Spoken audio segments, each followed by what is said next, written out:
I think it makes the most sense to start out with the car headed uptown because that was pretty suspenseful. So you guys are shooting up the highway, and you're trying to get to this closed diner.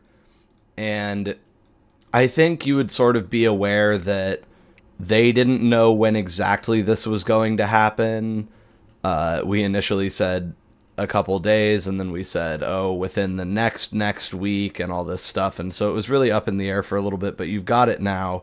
And so there's probably no guarantees that she's going to be there, but this is kind of your best lead at the moment. So that's why we were pursuing it. Anything you need to do on the drive, or are we good to sort of get you to the cafe? No, I mean, we're just keeping an eye on it for being followed. That's about it. Okay. You don't see any Davids or Handsome Devils running at 60 miles an hour behind the car, so it looks like you got out of the Oh, area in time. Um, and then I think it's probably just under a 15-minute drive. At this time of night, maybe 20 because the streets aren't totally deserted and Chuck isn't Cab. I just re-listened to the sequence of Cab driving you guys home before the sun came up after you revived him, and it's like I'm like he's going 100, like he's fucking look at that. absolutely flying. I think I do. I don't think I auspexed the egg itself No, I don't to think you try and did like that. figure some stuff out about it. That I would would be like to really do good. that. Yeah. And now we are officially in a different scene here, so no problems there. So let's do that, and then there's going to be some minuses, I think. So what's the Okay. pool? Um, Let me double check for what I roll for an object. Have you been adding your like sensory dot, your sensory merit to these rolls? No, it's a Okay. phosphorus Yeah, I think that makes sense. because it's not really sensory. I was gonna But say, like, I would have allowed that for when you were using Beast's hackles, because that's more of an explicit sensory based thing, but uh, this is like fully supernatural, so. I just realized for like objects and places, it's actually 8 dice, not 6, because it goes Whoa. off a cult. Holy Because fuck. I actually have a dots in it is the thing. All right, so Alright, it's 8 dice. I'm gonna take two, so it's going back to six. Amazing. Go ahead. I got 2 successes. Okay, and that's two questions. What is the purpose of this object? That has like an abstract and a concrete answer. Um, Okay, take your time. In Handsome Devil's hands, the purpose of the object would have been to be destroyed. In John Jang's hands, the purpose of the object is probably to be sold for an extreme profit. Um, you don't really know what uh, Dame On wants with it, but it's probably something to help metastasize and further one of her horrible experiments, as these people are always doing. Horrible's a bit of an editorial. We don't know how horrible yet. Um, in the concrete, it's sort of it's like a children's game. It's a toy. Okay, so the purpose is just to be played with. Yeah. Sort of in a very literal way what the object is and is intended to be used for in normal circumstances versus your very heightened kind of strange circumstances. Yeah. And Gotcha. second question, which I count most of those things as like intuitions, except for the toy thing. Gotcha. It's it's kind of tough. I'm thinking I like have ideas for what this thing does. Like I've my current theory, I guess, is that you raise a little monster that you can take out and use to destroy the fucking world. But I guess I'll keep it to kind of what I need to know is like how could you use this object to destroy the world? You imagine yourself giving this thing to someone who can see the value in it because what it represents is technology that does not currently exist in the world through the machinations of fate or coincidence or something you really have no idea about. You're holding something that has circuitry and chips in it made from alarm clock chips that are more sophisticated than anything else that currently exists or will exist for several decades. And if that technology was given to someone who would then sell it to a foreign government or a multinational corporation, they could then use that technology to rapidly accelerate technological progress. And, well, that's kind of the thing that nuclear wars get started over. Yeah, And yeah. in That's where that's general, gone. technology coming into the world too quickly. You feel that if this object were to end up in the hands of uh, the Chinese government or the Russian government or the United States government, it could really do some damage to the way the world is currently on track to work. Yeah, that makes So, sense. I think after kind of divining this in the car, yeah. Dent would kind of start to play with it, honestly. I think he would poke around with the buttons and stuff. Yeah. So you figure out it's not that this is a doomsday device, it's that it really Yeah. it shouldn't What be if here and it could cause problems. Um Yeah, we shouldn't have semiconductors yet. no. And it sort of boggles the mind that any of this would have been able to be made on that assembly line, but it's called willing suspension of disbelief. Got magic, okay. Yeah. You press like the central button and I think it kind of takes a second, but eventually the screen lights up.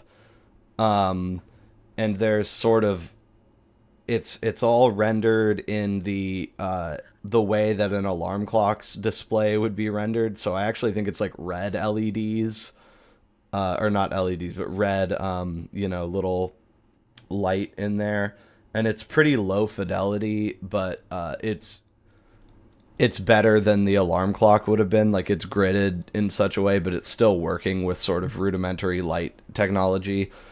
Mhm. And there's like a little square in the screen, and then on the center of the square, or on the bottom center, there's like a little blob with two little dots for eyes. It's just a little character. Just a little blob.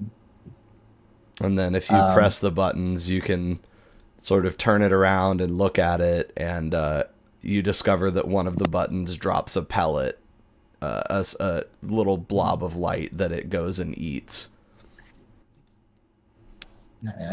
And this wow. is Oh, this is kind of that's like nothing amazing. you've ever seen before, like you're like, holy Yeah, fuck, it's like a little Dent cartoon, but I slack can like jawed. I can mess with it. Yeah, this Dent's becoming an iPad baby now. Yeah, he's He's locked in on the addicted. little device. Yeah, I think for the whole drive, I'm just beeping and booping, feeding it pellets and shit. All right. So yeah, you sort of observe the thing, and at a certain point, it like stops eating the pellets. Like you drop it into the enclosure, and it just kind of sits there. And then in general, it just is very obtuse. There's not like directions. One time, text pops up on the screen, and it's in Japanese, and you're like, well, I I don't know that. That's funny. I love the idea of Dent using his like magical like psychic dream powers to just like identify a Tamagotchi. Yeah. It's So great. I was really You mad. explain, yeah. Do you explain to me and Chuck what the thing is? I think I would like show it to you at least. Be like, dude, look at this. You press this button and it like drops little pellets in its mouth. Isn't that crazy? It's like a screen. I think the thing with And you, It's like Laszlo a is little that you're like, television. I didn't know that we couldn't do this necessarily. Um, yeah, Yeah, Laszlo's like, you got to okay. explain all the magic takeaways. That's the interesting part. I think I would definitely see your reaction and just be like, no, you don't understand. I mean, like, they can't make screens this small. I don't know how it even works. I mean, it should be exploding in my hand right now. I mean, yeah, it's it doesn't. insane. This isn't how stuff works yet. Um, keep in mind, yeah, the computers that are about to take people to the moon take up entire rooms.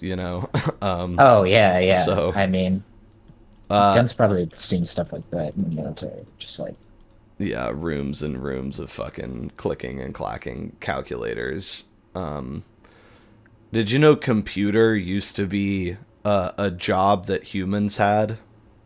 Yeah, I watched Hidden Figures. Yeah, it's a pretty cool movie. yeah, that makes They sense. were That's computers. funny. That's what they were Goddamn called machines because taking they my they job. computed things. Um, What a horrible, horrible career. well, somebody had to do it, man. Just repetitively doing math problems all day. That's some people's dream, bro. Um, Yeah, I guess so. Arithmetic is the worst part of math, let it be known. yeah, Yeah, well, that's the that's why most we boring thing outsource it to ever. robots. Um, so anyway, you're sort of showing off your little pocket doomsday toy that should not exist and has been pulled here by some evil machination. I don't know. Where are you at with this? Like, do you still want to give it to Dame On? Like, is there a part of you that's like, I after all, think why shouldn't I keep it? I think he would be like fine with keep giving it to Damon even more because he's like, oh well, this is like does like nothing, you know. He's like, oh, this is like a He's little like, game. oh, it's like bullshit. So whatever she's gonna do with it Yeah, like is I don't really care. It can't be that crazy. And okay. I'm definitely Dent's definitely of the mindset that like, how could this possibly destroy the world? Like, Yeah. come on, man. It's just Um. a little doohickey. Okay. So you're sort of somewhat doubting Handsome Devil, to a Yeah, degree. because I mean, it would just seem so unserious. Like, yeah, it's like kind of mind blowing, but I think Dent wouldn't have the foresight to realize that it's gonna become nuclear bombs, you know? Yeah, and I mean the idea of destroying the world is sort of an abstract Yeah, concept, but insane. also something that you do live under the threat of via mutually assured destruction. So you're like, it's kind of just Tuesday. Like, I kind of think that already might happen. Right? So Like, the Cuban Missile Crisis just happened a few years ago. Like, we're on thin ice as it is. What's the big fucking deal? Um, Okay. So, the device. I was gonna say I was mad when you said Tamagotchi, like as soon as I described it, but because you want a little bit of suspense or yeah, whatever. But hey, I I was too described it happy. faithfully, so it's my I fault. didn't think it was going to be at first, too. I was like, there's no way. Lo Um. and behold. Anyhow, so this immersion breaking device is in your hands as Chuck sort of gets you closer and closer to the destination, and I'll say you guys make it, and he parks alongside the cafe with its blue awning, with its name emblazoned on it, and sort of one-story little white building out underneath I-5. And there's no other cars parked for the building, like there's a car a little ways away street parked, but Mhm. nothing up close. Okay. We'll just park and I'll walk around to the front entrance, just give it a knock. Okay. The glass panes rattle in the door. If you look inside, it's totally deserted, as businesses often are, that are open in the morning and not at night. It is locked if you check. Um, I might just do a little walk around the building, uh, see if there's anybody around, and then just we'll head out if there's nothing. Okay, so you're not going to try and force your way in or get in if No, okay. All right. Dent's not So that kind of guy. That's breaking and entering, dude. I only do that every single time I'm hungry. not hungry enough to run that up tonight. Okay.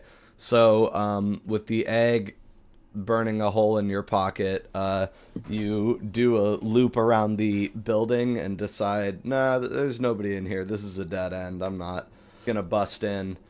Did they give you a phone number or anything? It doesn't look like it. Oh, I'm They going called to, us, but I don't think. yeah. I'm going to take the mysterious phone number from Akon's pocket out of your phone numbers thing because that belonged to one Daniel Snow. Oh, Aw, And the real sign of being dead is that your phone number gets deleted from yeah, the. all your little Yeah, quest you get items deleted got from the taken out of phone book. inventory. yeah. Okay, so then would the next destination just be home or? Oh yeah. All right. And I think Dent's definitely addicted to the Tamagotchi now, so he's just like constantly. yeah, you're I think checking on it. he's having fun with it. I wouldn't say he's addicted, but Yeah. he's definitely I having mean, fun. it would be striking. Right? It's a totally different experience than most things that you're used to. You you're you're playing with this sort of mystery device and like realizing, okay, this thing will like tell me when it's hungry and I got to like feed it and blah blah blah. And you're like, I got to fucking teach a class on like music tomorrow, like the fuck is going on? Like, what is my life right now? Yeah, for real. And I What think days are his class? Tuesday, Thursday. Okay. And if it used to not be that, it is that now. I don't care. It must have been because, Makes sense though. That's a standard college class schedule. well, I'm like, you didn't teach on the day that you No, I think he did. so he taught yesterday. Let me see. Yeah, Yeah. it was it's Yeah, Tuesday, yeah, Thursday. It was 'cause the we did it, longest and night then we went of all time. It was afterwards. like a 2-month night. Yeah. Okay, yeah. You went afterwards to go fight fucking And then we went Amanda. and laid back in there, Yep. Okay. right back to the office. Yeah, right back to where it started. Okay, so you go home and are you taking Chuck to the house or are you letting him off the hook? Yeah, Chuck can just like drop us off and leave on his own. Okay. Then we will hold If he on that doesn't as you care. guys sort of reconsider your next moves and figure out how you're going to get plugged in with these guys. And Magni, at what point or when do you think you would kind of extricate yourself from the Carthians, or how long are you planning on sort of working with them? You tomorrow are going to wake up with a horrible face, and you're holding on to 6 bashing damage. So I don't think it's so much that you're starving or anything. It's just that you're like, I'm gonna have to, if I don't sort of do something tonight about my blood pool, it's gonna be really hard to do this tomorrow Yeah. in anything resembling an ethical fashion. I feel like I'd probably mention it to someone, like see if anyone else is hungry. So it's the 5 of them. I feel like it's unfortunate. I feel like Jordy could probably eat, but God. the thing about that is I feel like if he was going to speak up, just because Lennon is so established and Reiko as an extension of Lennon is established, and Dion doesn't actually like feeding with other people a lot of the time, that it's sort of like if those guys were going to feed, they would just like, they have like people for that. You know what I mean? Yeah. And so to me, Jordy is kind of the one that's like a hunter like you and sort of goes out. But I think he would sort of say, I could eat, but he would make it clear, not like last time, like it's going to be that sort of a binge and purge type of thing for me. It's not every night type deal.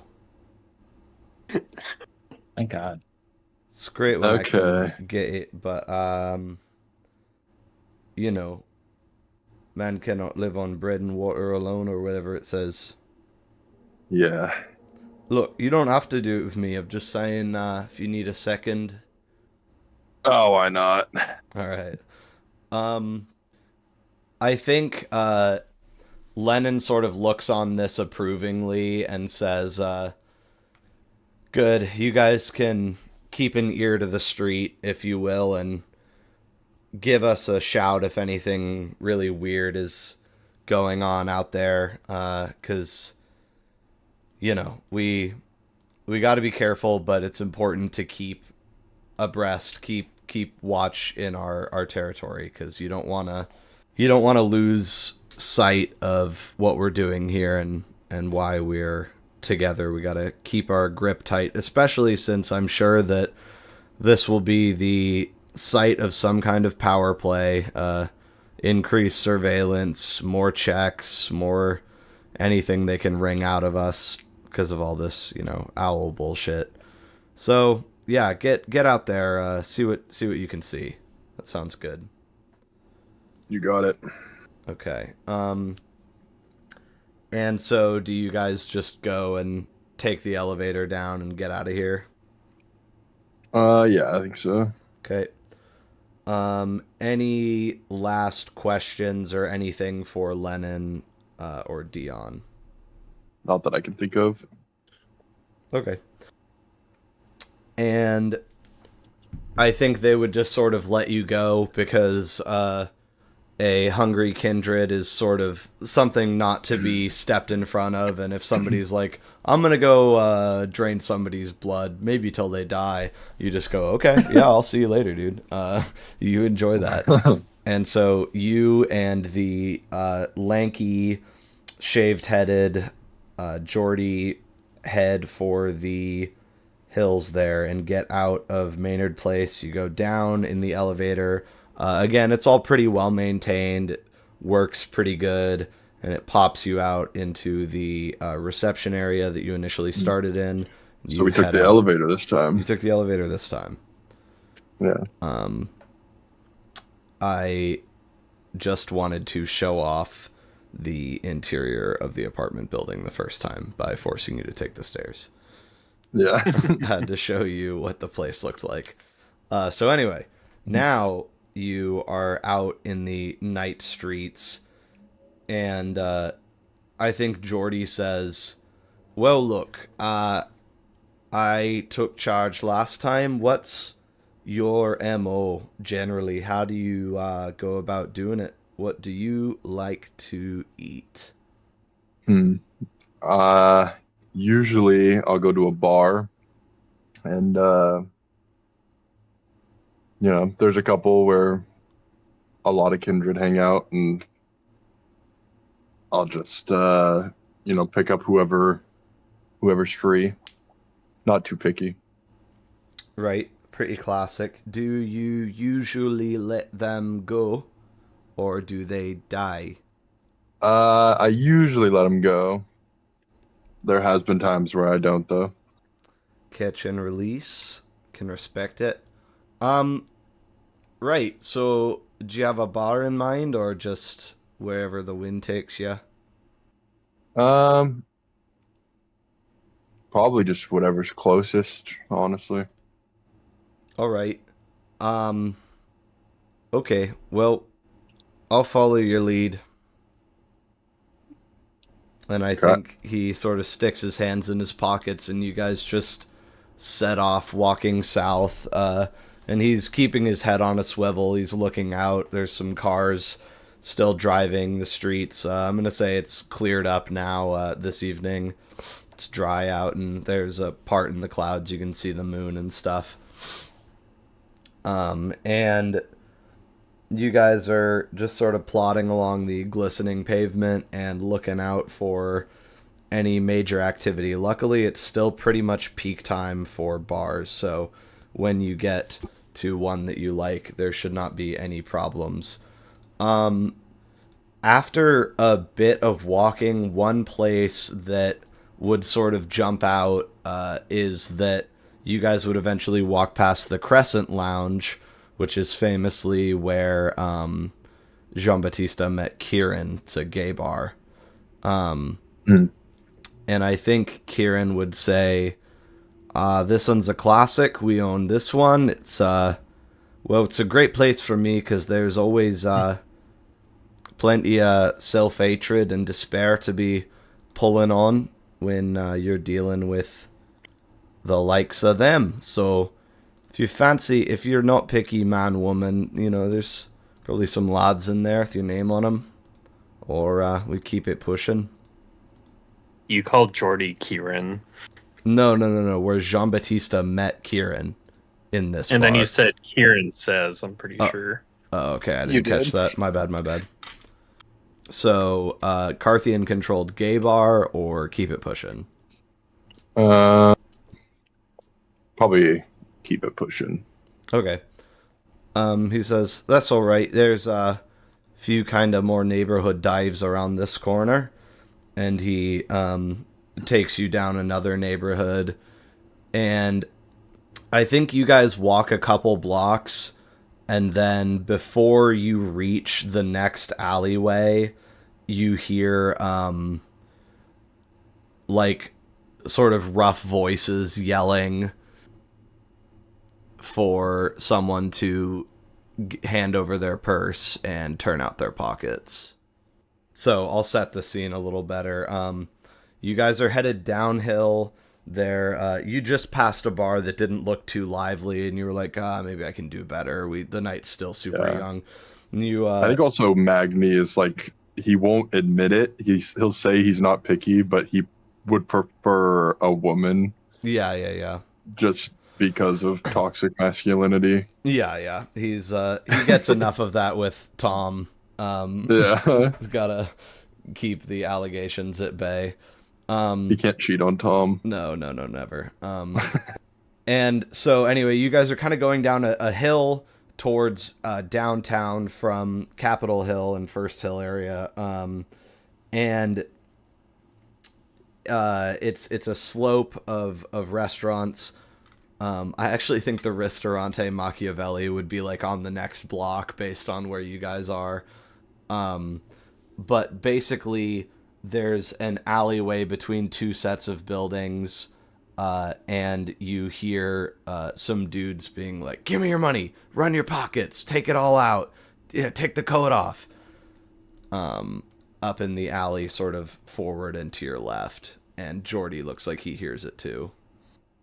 I think my ears would perk up at that. And my brain immediately goes, ooh, criminals I could kill. Indeed. Criminals I don't have to let free. I think Jordy looks at you and sees that look spreading over your face and is like, my thoughts exactly, basically. And what is your approach to get up to this alley and see what's happening? It's like above us, you said? It's down the hill and to the left. Oh, down the hill. Yeah, it's ahead of you. There's a block of two-story buildings that it's sort of a little squeeze through two sets of buildings there. It's between like a shuttered business it looks kind of like a convenience store. The metal blinds are pulled down over it, and a little language, like English school for foreign language speakers. It's between those two buildings. Okay. I think I'm gonna kind of rush to the alleyway. Mm-hmm. But then once I get there, try to not be seen. Okay. So and kind of gauge, just peek in. Yeah, like peek in and see what the situation is. I think Jordy, he's a freak, so I think what he's gonna do is like see you run over, and you like keep to the left side of the alleyway, like the close side, and he's gonna do a little combat roll across the breadth of the alley and end up on the other side and be peering in to the right, because he's just a tweaker, and so he's looking into the alley like opposite you, and for what it's worth, he produces a switchblade out of his pocket and activates it, and it's one of the ones where it just comes straight out. Is that like a stiletto? Yeah. He has like a stiletto pop knife, and it's like 3.5 inches. It's like a big fucking knife. And he pops it and like looks into the alleyway hungrily with you. And you see it is 2 dudes. One of them has a hood up, so you can't see much of him. And the other guy has like a beanie on pulled down. And it looks like 2 white guys, from what you can tell of the dude's hands that has the hood up, trying to rob a black woman and a woman who seems to be probably white, maybe a little bit mixed. All of them are in their mid-20s or early 30s, it looks like, by their stature. And yeah, there's a couple of muggers, and they're like telling the women to take their coats off and turn out their pockets and stuff. And you see a pistol being brandished by the beanie guy and a knife being brandished by the hoodie guy. It's a little like snub-nose revolver like Dent uses. I think I think I'm gonna like just make myself known. Like I'm just gonna walk into the alleyway all confident. Mm-hmm.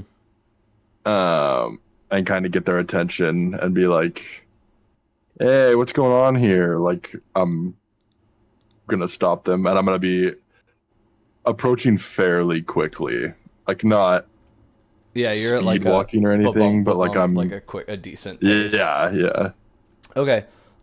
So you walk in, rev up those fryers, you're getting everyone's attention in the alleyway. And I think first the women look past their attackers to see you and are like, "Oh, what the fuck? Like another guy?" Like, cuz you're sort of also dressed in like, some dark clothes, and you're like big and scary. And so for a second it's like, "Bro, what the fuck? Like, are we about to get 3 dudes trying to break our purses open here?" And then Jordy steps in, and they're kind of like, "What?" Like, because he's sort of just gonna follow your lead here. And then the assailants start noticing it, and everybody is experiencing some mixture of confusion and fear and apprehension in the alley as you approach. And I'm going to say the dude with the knife and the hoodie glances over his shoulder, and you can see he's got kind of like a pretty heavy, scraggly beard. These guys almost look like fishermen or something. And he looks over at you. He just kind of glances at you and then looks back at the women so that they don't like run out the other direction. And then the dude with the beanie sort of turns to fully face you and levels the revolver and says, "Hey, don't be a hero, man. You back off now. Back the fuck off." and he's got like heavy sideburns, but is otherwise clean shaven and has sort of long hair poking out from under his beanie. Okay. So what's the move here?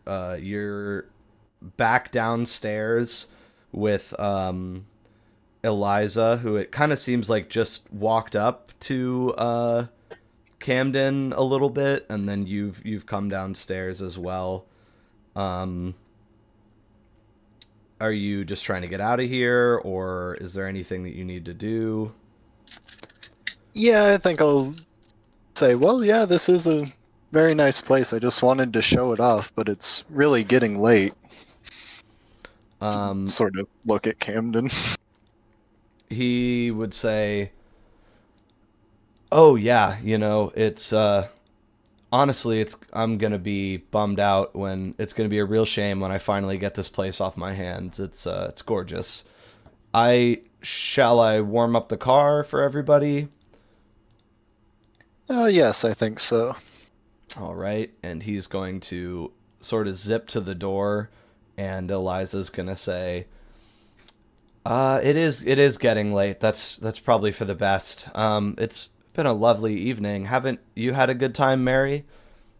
And she's just kind of looking at you all hard-eyed and says, "I've had a great time." Yes, it was wonderful. It was nice getting to meet you as well, Eliza. Of course. Perfectly charmed, and I think she's gonna like hold out her hand for you to shake it again. Yeah, he'll shake her hand. Okay. And then from the driveway, you hear the sound of the motor revving up and idling. Anything else while you're sort of here? Because you're probably not going to be like face to face with these ladies when you drop them off. I imagine they're going to sort of pop out of the car and hustle back to the dorms. I don't think so. Okay. I always always try to finagle being in the back with Mary, but since he's already eaten, he doesn't really care. Okay. I think if you offer the front seat to Eliza at this point, she would just sort of take it, because it's like, how much trouble can you get up to? She has the rear view mirror, and so you are permitted to sit in the back with Ms. Grainer as you guys head back to civilization from the neighborhood on the hill down near Othello. Famously not a civilized place. No, I just picture it as like this. Little more. This house is just a little bit out of the way of the main area of Seattle, and it becomes more sort of like big houses and pretty neighborhoods, which is civilized but not the city. So, yeah. And are we just headed straight back to the UW dormitories? Yeah, I think so. Okay. Gabe's got his blood, so he's happy too. Yeah, it all pretty much worked out. Have you thought of a new aspiration? Not yet. Okay. Might be something to do with like the apartment scheme, like getting it properly in motion, but I have to think of like specifics. Yeah, you started that so long ago. I want to see it come to fruition. Okay. I have get a haven and gain legal or faux citizenship. Okay. Which nice. are both relatively tricky. Yeah. The haven thing will happen sometimes. Secure an income, reunite with Miss Wendy, get a touchstone. Those are all good. I'm trying to go apartment hunting again. Yeah. We got an apartment. We got to go shell buyer hunting now. Well, I'd like an apartment where we don't have to share rooms. We can fit some coffins in there. It's like a little more secluded. We'll get there. Dent, I imagine you're going to finish up your sewer aspiration very soon once Magni. Yeah, I was thinking about that actually. Yeah. It's kind of like I'm almost there. You put in your half of that effort, and now it's gonna sort of come home to roost. Yeah, I did not come home to roost. Good one, man. Oh, It's a freaking Strix. Yeah, true. Yeah, I don't think Dent expected it to be as crazy as it actually is, though. Yeah, might not have tagged it as an aspiration if you knew it was going to be like this. The fucking end of the goddamn world. Murderous creature. Yeah, you guys are finding yourself with a lot of sort of apocalyptic things going on. Crazy how that happens. Well, and you know what? Seattle will fall speed run. It's actually funny that they say it's heavily implied that Mothman is a Strix, actually. Like, not that there's the Mothman, but when people profess to see Mothman, it's probably a Strix, you know? Okay. Because if you look at Mothman, the idea of what he actually is that he's probably a screech owl in real life, because of like the proportions that they give his body and his like stumpy head thing and his like glowing red eyes, that it's probably people seeing an owl like flying at them and not knowing what it is at first. Mistaking how close it is. Yeah, and the scale of it being all fucked up. And the way his wings, anyway, Mothman is an owl in real life, and so in here the idea that Mothman heralds disaster, that he was sighted near a bridge that collapsed. That's like the original urban legend, is like they saw Mothman and then the bridge broke, and that it's this idea that he's a herald of disaster.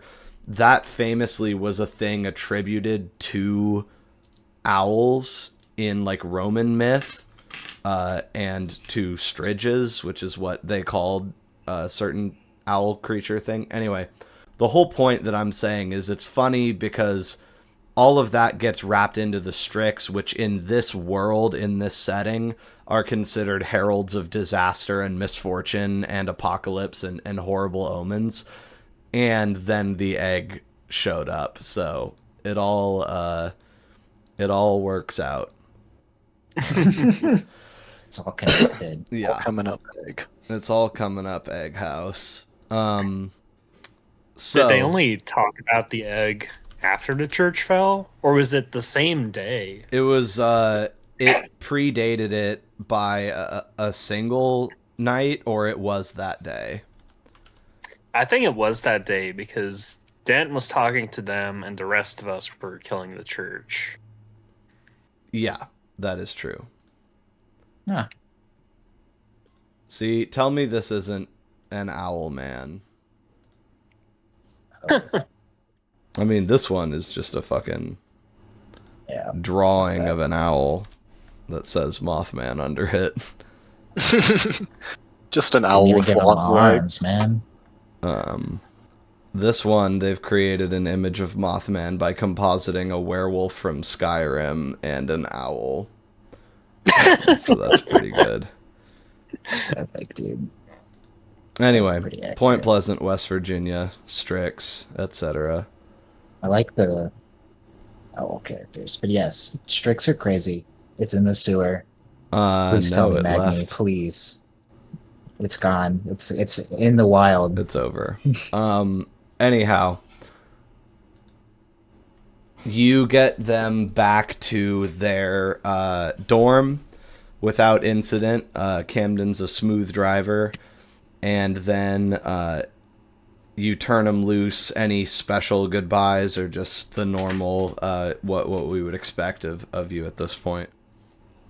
Not you.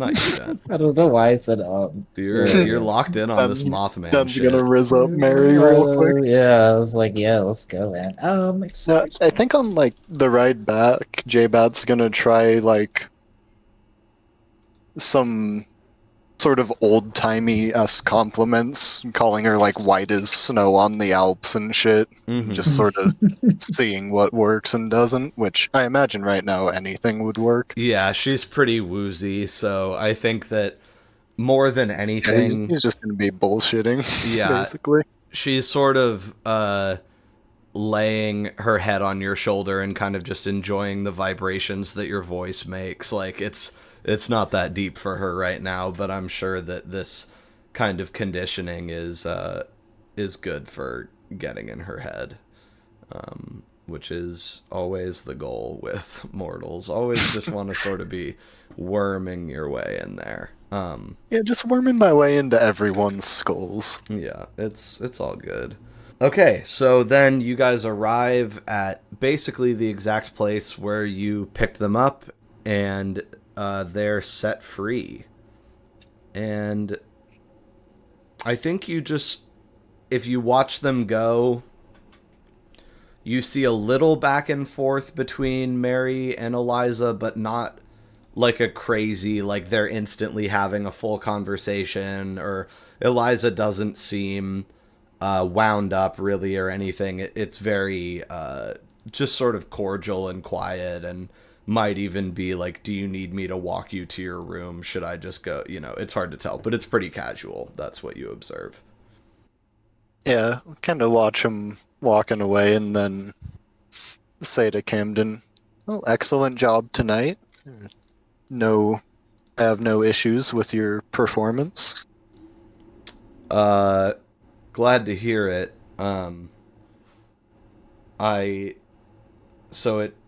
You got what you wanted out of it? Like, it all worked out? Yes. Well, nice. Was there anything else we were gonna do tonight?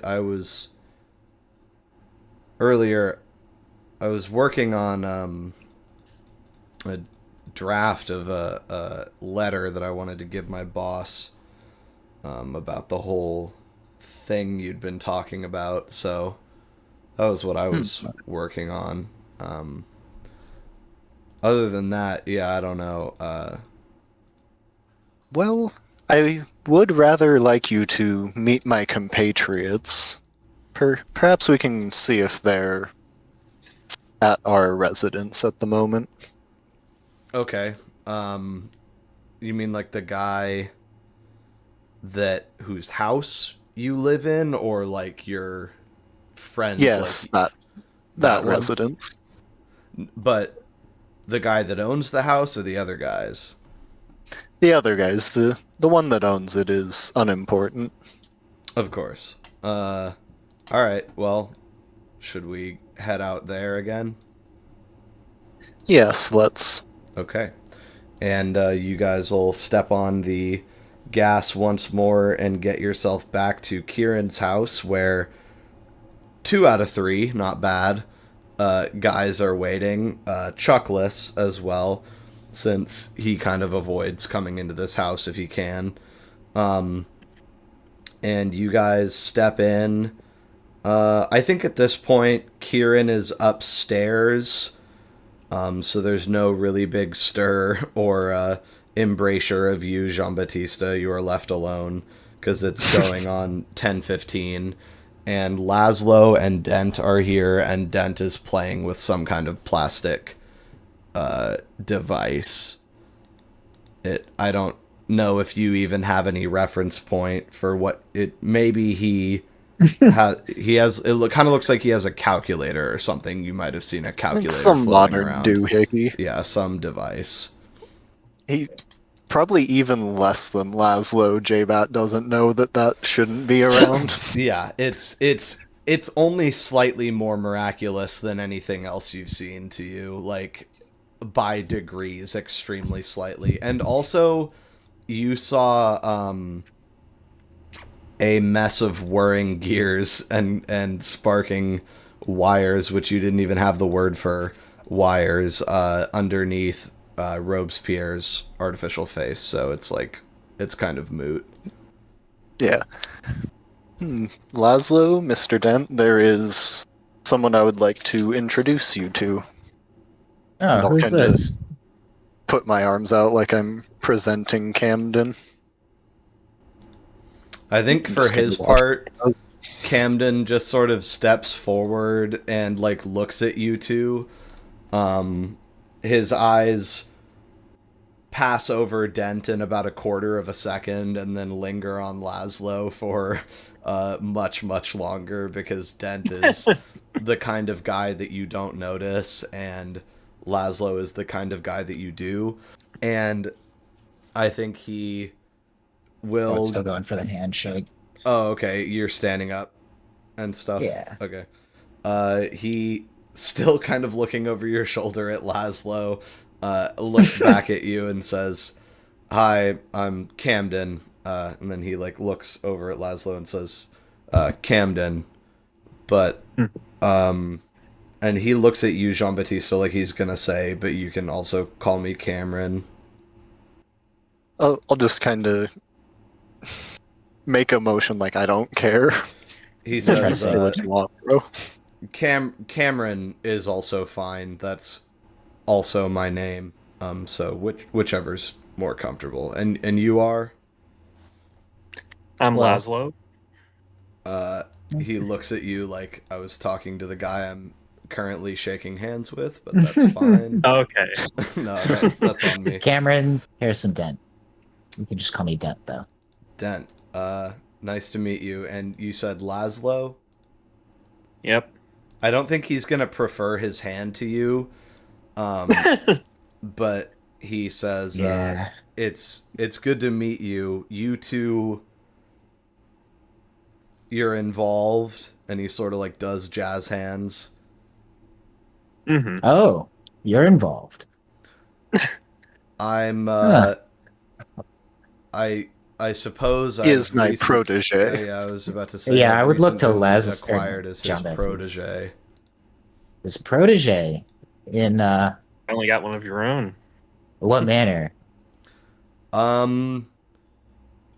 It's currently a lot of driving, and I don't know. Is it vulgar for me to talk about the other thing? I don't know the rules. That's What thing? Oh, I'll kind of lean in to let him whisper. me drinking your blood. Yes, that's what makes you my protege. Okay, so it's not vulgar. It's not exactly, no. Because in his head, he's like, if I say, well, it's mostly been me driving him around and drinking his blood.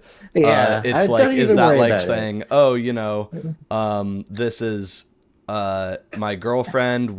I like to put my penis inside of her, and you know, Yeah. like how intimate is this? Don't worry about it, Cameron. We all love It's the no red big stuff. Yeah, no. So I think he didn't say any of that. He just says, yes. Well, it's mostly been a lot of driving and drinking some blood. That's how it goes. We always have somewhere to be. Like, just seems to happen like that. What's that little device there? Oh, this? Oh, this is just like the coolest thing I found today. This is Look really at this. neat And I would trick. kind of like show it to him. Like, yeah, you press this button and it like feeds this little blob. Isn't that cool? Is it like a trick? Like you're actually affecting that? Honestly, I have no idea. It just kind of does. Is it? He like taps the screen and he says, "Is it like a recording?" Well, don't like tap Sorry. it too hard, please. No, sorry. No, I don't think it's a recording. I mean, every time I press the button, it does something, you know? Yeah, I guess so. Where did you get this? Well, that's not really super important. Have you met Magni yet? The most important part. I just kind of found it. No. What is Magni? What is Magni? Well, he's rather large. I see. Is he another one of this group? Yes, he is the other member of our coterie. I see. And Yeah, I'll have to introduce you to Chuck too. I think you guys will have some things in common. oh, is he your protege?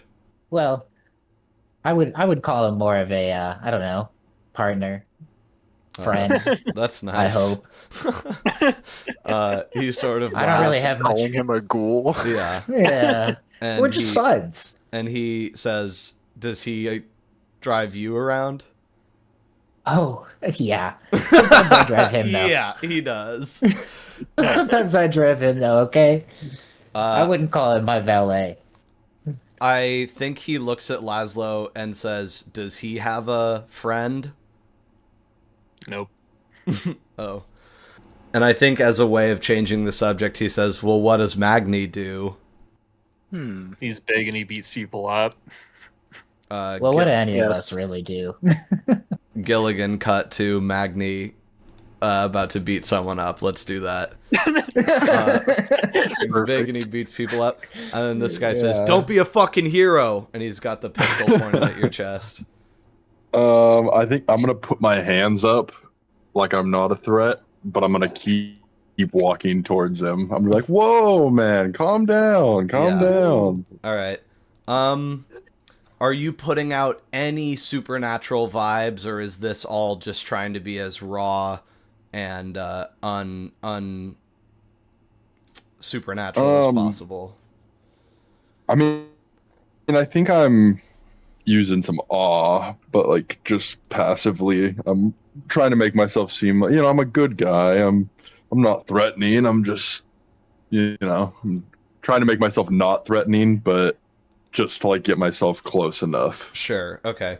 It's kind of what I'm going for. I'm gonna roll composure for this guy to not do anything stupid. Okay. He sort of lets himself be taken in by your intensity, and so there's like a second where he sort of just falters and like lets you get closer without really like re-threatening you. 'Cause he sort of for one moment here is letting himself enter into a kind of narrative where he's like, I'm a pathetic thug, and this amazing hero is going to stop me. You know what I mean? And he becomes a part of that story for a moment. Does awe cost any blood? No. Awe itself is just passive. Okay, cool. But if I want to do any actions on top of that, it does. Right, add things to it. Okay. So yeah, for a moment he's drawn into the superficial narrative of this, which is you as the sort of shining golden hero and your bald-headed freak-ass friend with the knife as, like, I don't know, maybe a less heroic but figure. But anyway, you are now like within striking distance of this guy, and he still has you point blank at gunpoint. Okay. Trying to decide if I want to use. Basically, I'm going to go for this guy's gun and try to just rip it out of his hand. Okay. I'm trying to decide if I want to celerity and do that. If you do, there will be no chance that he can fire before you can grab it, basically. Because you're going to go like to the top of what will be the initiative order. And if you don't, there's going to be kind of a little contest. Yeah. I'm trying to decide if I use a blood to use celerity and grab the gun, then I look like a freak. Yeah, you go monster mode. And if I don't and he shoots me, then I also look like a freak for taking a bullet and not dying. Yeah. Nobody has to know the bullet hit you. They probably will, though.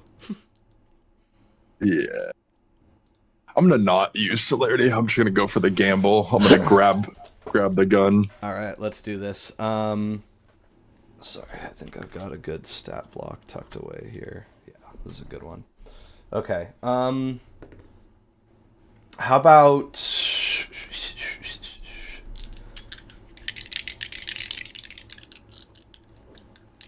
dexterity plus athletics here? Okay. And you guys are gonna just go simultaneously. And if you hadn't sort of talked yourself within range of him, we would have just like rolled initiative instead. But You've managed to get Okay. yourself so close. I'm comfortable with just doing this as a contest. And it's going to be contested by him, so you're both rolling something. Okay. All right, let's go. What's your pool? My pool is 5, All right, and cool. I rolled 2 10s already, so Crazy. 5 successes from me. Holy shit. Okay. I rolled 2 10s, a 9, and an 8, and then the 2 10s, one rolled into another success. All right, so you are going to beat him with 2 successes, so it's not exceptional because this was contested, and this isn't a grapple, so it's subtracted, because he was trying to bring you to 0 successes and then shoot you. In this instance, and he actually had more dice than you, which doesn't happen a lot with Magni, but your dexterity is not your normal point of intrigue.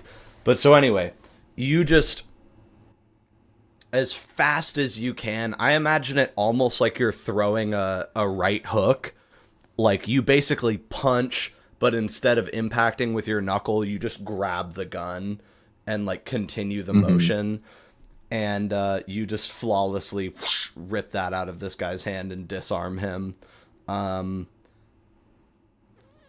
going to do a little luck roll, high or low. Low.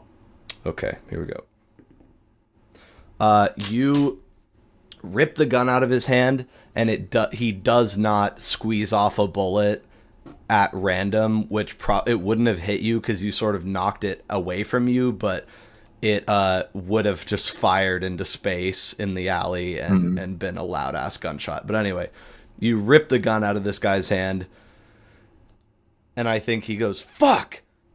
And then at this point, we're going to roll initiative because the other guy's going to try and lunge at you and just stab you in the neck. Okay. So I have decided that I want to change back to the way the book says that we roll initiative, because I was running through some scenarios and I was like, actually, this is potentially worse for certain types of stat blocks. Certain types of players get screwed over by doing it the way that I have said that we are going to do it. So this time the book's combat rules are better, and we're gonna the way you do it now is, so what's your initiative mod? 4. Okay, you roll a d10 and you add 4. That's how we do it. Just 1 d10. And I can't 12. Okay, so now that, because the problem is that too many people were ending up with the same amount of successes, and so it was really hard for me to create an initiative ladder when everybody rolls 2 fucking successes. Like this is just more streamlined. So at first I was like, well, we'll just keep it because blah blah blah. But anyway, I'm gonna change it. So 12. Okay.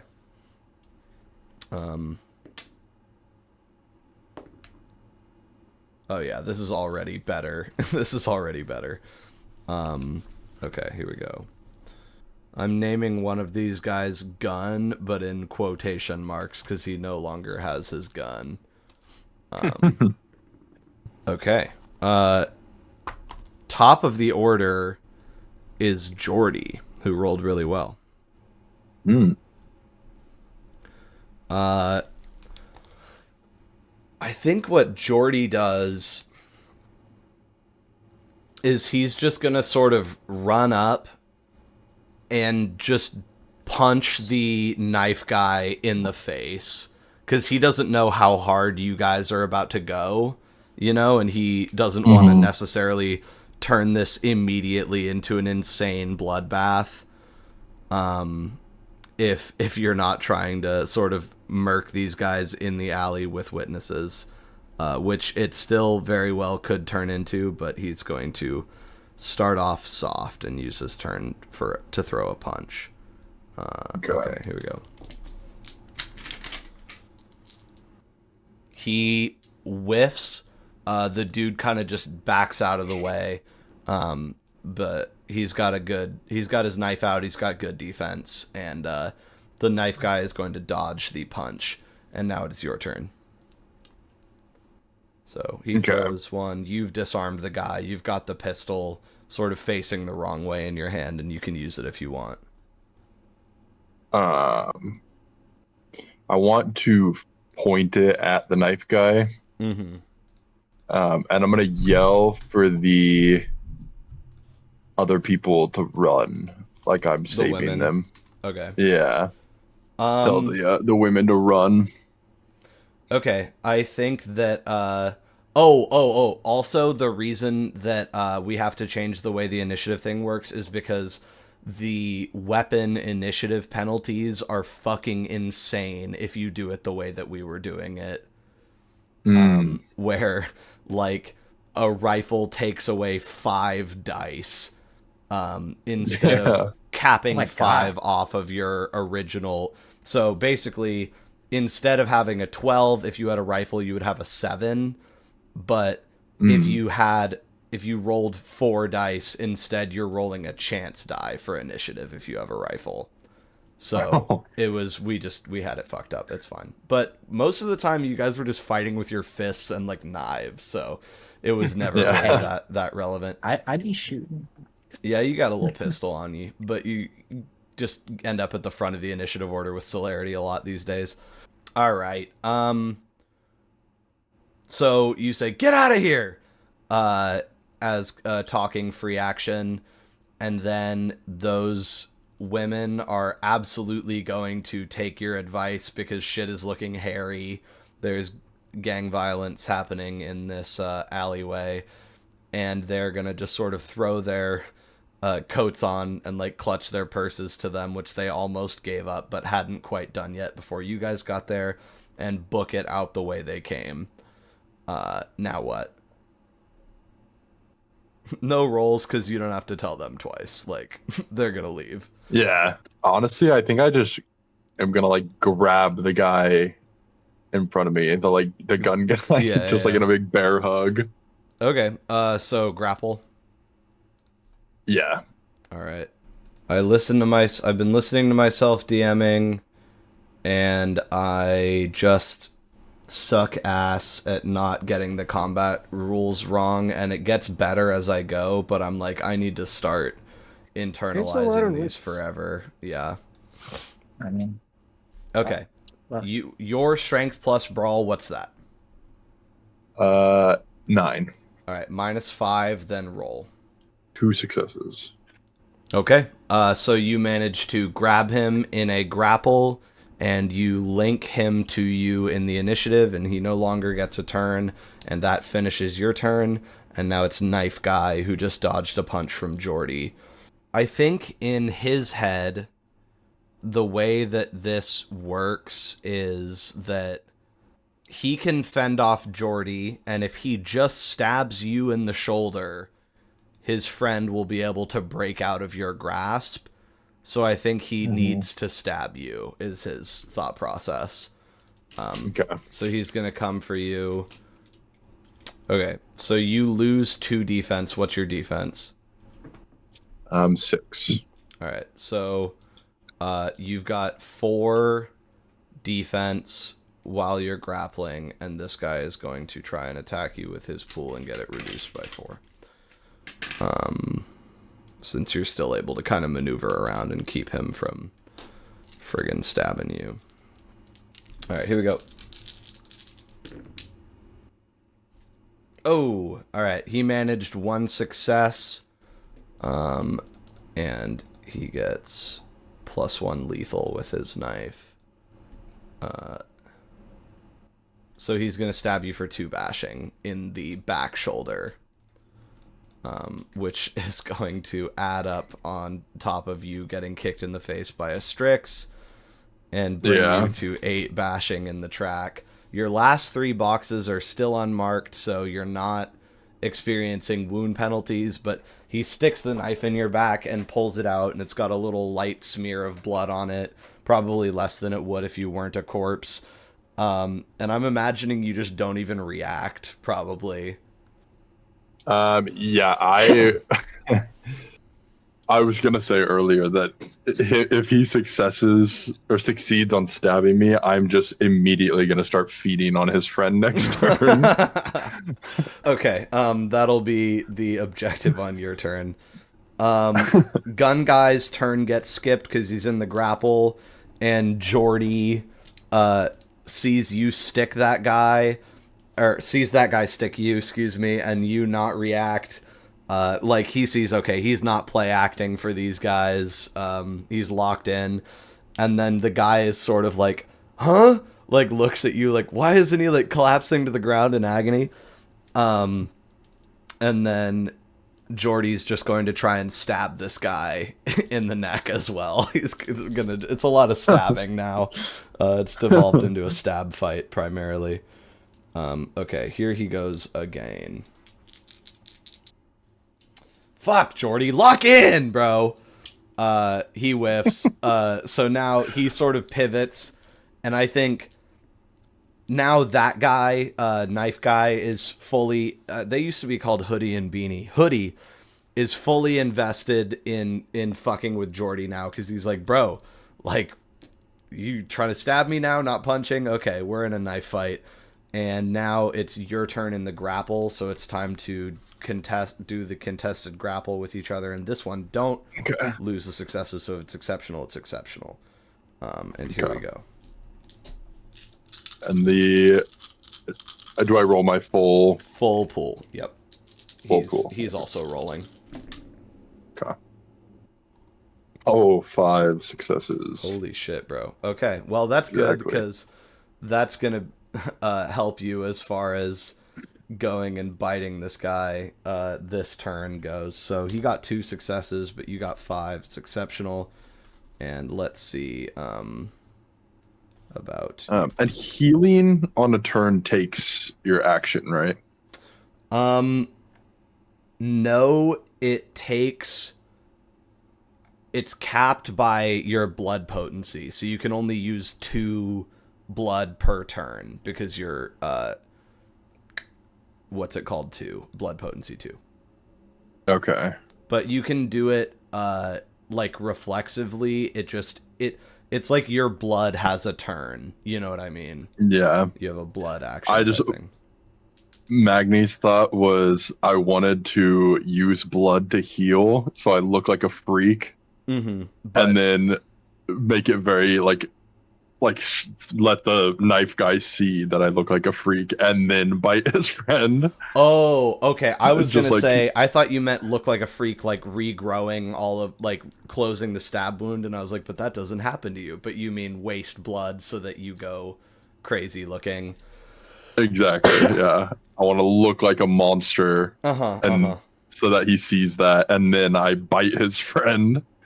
Okay, yeah, absolutely. So playing mind games. Do you want to do the 2 full? Use all the vitae you can. Use 2 this turn. Yeah, I'll use 2 vitae this turn. Okay, you go down to 3, and that's gonna cure 4 bashing damage total. So theoretically, the damage from the knife wound is rolled back, and you're keeping yourself away from a wound penalty, which is great. And also, you kind of feel your head get less rattled by the absolute gunshot of a kick that the Strix dealt you. And you go down to 4 bashing on your formidably large health track. And then, as you expend it, and again, this is all before you even do anything on your turn,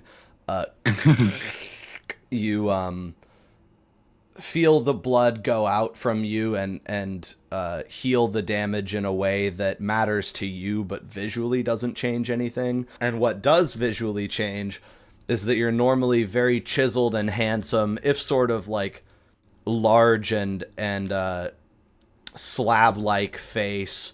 All the skin pulls taut on it to conform to your skull as closely as possible. Your cheeks are sunken in and hollow. Your eyes start glowing like a soft red, and in general are like extremely bloodshot. Your fangs auto pop to just be out. And in general, your entire visage looks kind of like that of a Draugr. You resemble, in no small way, Roy Castor when he was tripping, except you're still in full control of yourself for the moment. And your skin takes on a much more ashen gray pallor, and in general, you are Monster Magni. And so now a sort of burning-eyed gray skull with fangs. Do you just look over at that guy and go for the bite? Yeah. Okay, that's definitely going to freak God. him out. And let's see exactly what you can get done in this grapple. So basically, you use the damage move,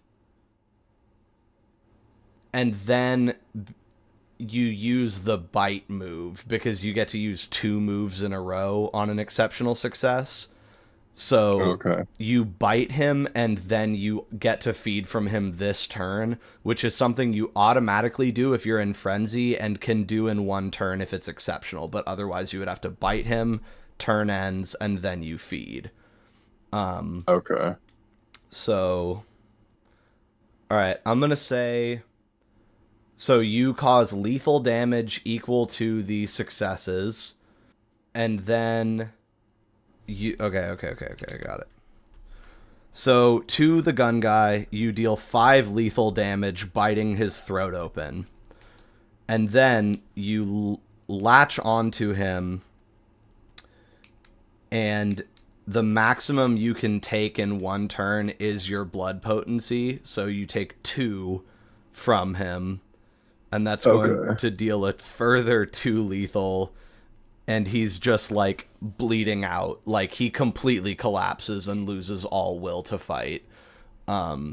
You've actually, in 1 go, filled his health track with lethal damage. Jesus. And so you're going to be able to get more out of him here. But it's really startling how fragile humans are when you're fighting them compared to when you're fighting vampires. Yeah. So you manage to refund those 2 vitae, which is funny because your face immediately locks in. So you, like, go crazy for, like, 4 seconds, and then, like, just rip this guy open, glug, glug, glug, pull 2 out of this dude, and then he's just fucking your regular again. But you have, like, blood dripping all down your face. And that is your turn, and then it's Knife Guy's turn, going to try and get the fuck out of here. He needs to just run. That's what he's got to do. So he's going to use his full action to sprint out of the alleyway, like, after those women. And he's on the move. And then it's Jordy's turn. Since the guy that you are sort of cradling in your hands as his life drips out into your jaws does not get a turn. And Big Jordy is going to burn a vitae to burst his celerity and try and tackle the guy. And let's see if he can get this brawl move off. And actually, I think it becomes apparent to you that Jordy is in some kind of frenzy. Because he's pissed off because he keeps missing. Well, yeah, and because he just saw you rip a dude's throat open, and he's really hungry, and so he's like, nope. When the victim turns tail and runs, it gets your hackles up. So it triggers the beast, the chase response like it does in lions. Yeah, and like every animal that hunts like that. Yeah. And so he absolutely clears this guy. He leaps on top of him and just slams him to the ground. And that guy made it out of the alley, so he has enough presence of mind to basically drag him back 5 feet, and then he sort of just sits in the alleyway and is going to start on his turn, like, going for bite grapples and trying to tear this guy's throat out, which since he's in frenzy, he can sort of do that at the same time and get the instant bites off like you did with your exceptional success. So let's just do a little rough run of how that fight's going to look. The guy actually breaks free of the grapple on the first turn, and then he's going to try and initiate another. He succeeds again. So Jordy has a little bit more trouble subduing his guy than you did, because the guy got like 4 successes. Okay, there it is. And then he is going to manage to finish him off. So the way it looks is the dude takes off out of the alley. Jordy does his burst teleport. Celerity tackles the dude, drags him back into the alley. The dude fucking breaks free of a Deva, which is impressive. Knife guy was really about that shit. And then he just gets grabbed again, and Jordy bashes his head into the brick wall like twice until he gives up moving, and then just starts ripping into his throat just like you. And so you are able to get all of this guy's blood out if you would like it, yes? Yeah. Okay, so you've already taken 2. Over the next 3 turns, you will get an additional 5 and end up at 10. Perfect. And Jordy also looks like he's having a very satisfying meal. And as he kills this guy, you see the light sort of return to his eyes, and the kind of shark eye that frenzied vampires get fades out, and he regains control of himself. And now you guys both have like blood slopped all down your fronts. And honestly, it might be good to take the guy that you killed's jacket. He was pretty burly, and like cover yourself up with it, I would say. Yeah, I think I will. Okay, so as you drain this guy dry, you are struck by just how much better it is to get blood from someone that you're killing. Like, it really, really, really scratches a powerful itch that almost gets lost in the course of normal feeding. And it's not this crazy, because this, like, is something that you would notice every single time you didn't kill someone, and it's more like you only notice it when you do kill them. But it's almost the difference between eating like a uncooked hot dog and a cooked hot dog on a bun. You know what I mean? Like, you're like, oh, this is how it's supposed to feel. Like, sort of, I don't know, a burning orgasmic sun warming every cell in my body, rather than sort of really good. Like, it's supposed to kind of like change my life. And then you set this guy down, and he's rapidly becoming a sort of stiff marionette sans strings. And how are we going to get these fucking dead bodies out of this alleyway, bro? What's in the alleyway? Is it like just There's an a empty dumpster. alleyway? Yeah, I was gonna say might toss him into the dumpster. Yeah, You could also call cab, true. like take him to the crematorium. Let's hold there. Magni sort of looking at Jordy like, what are we going to do about this, bro? Putting on the stranger's jacket. Yeah. So, what are we gonna do? And you know what we'll say for fun is the dude was wearing like an oversized black work jacket, and as you throw it on, the red has dripped all the way down your front, staining your, like, all the way down to your belly, and now you have this new black jacket on, and it looks exactly like a Carthian uniform, because you've got the black jacket with the red shirt now. And you look over at Jordy like, what are we about to do about this? I think if I noticed that, like if Magni notices that, he'll look at Jordy and go, how do I look? I think he's sort of still panting. And he says, "Bang on." Like it's right there, bro. You did it. So Magni got his Carthian uniform. Back at the house, a little bit less stressful of a situation. Introductions going on. Are you sort of gonna tell Jean-Baptiste about any of the insane shit you saw, Dent? I think I would feel kind of weird around him and saying all that shit. Well, I mean, like, you could pull him aside. Good. I would probably be like, "Hey, Jean-Baptiste, you want to go upstairs real quick? I need to talk to you." Mm-hmm. Yes. Okay.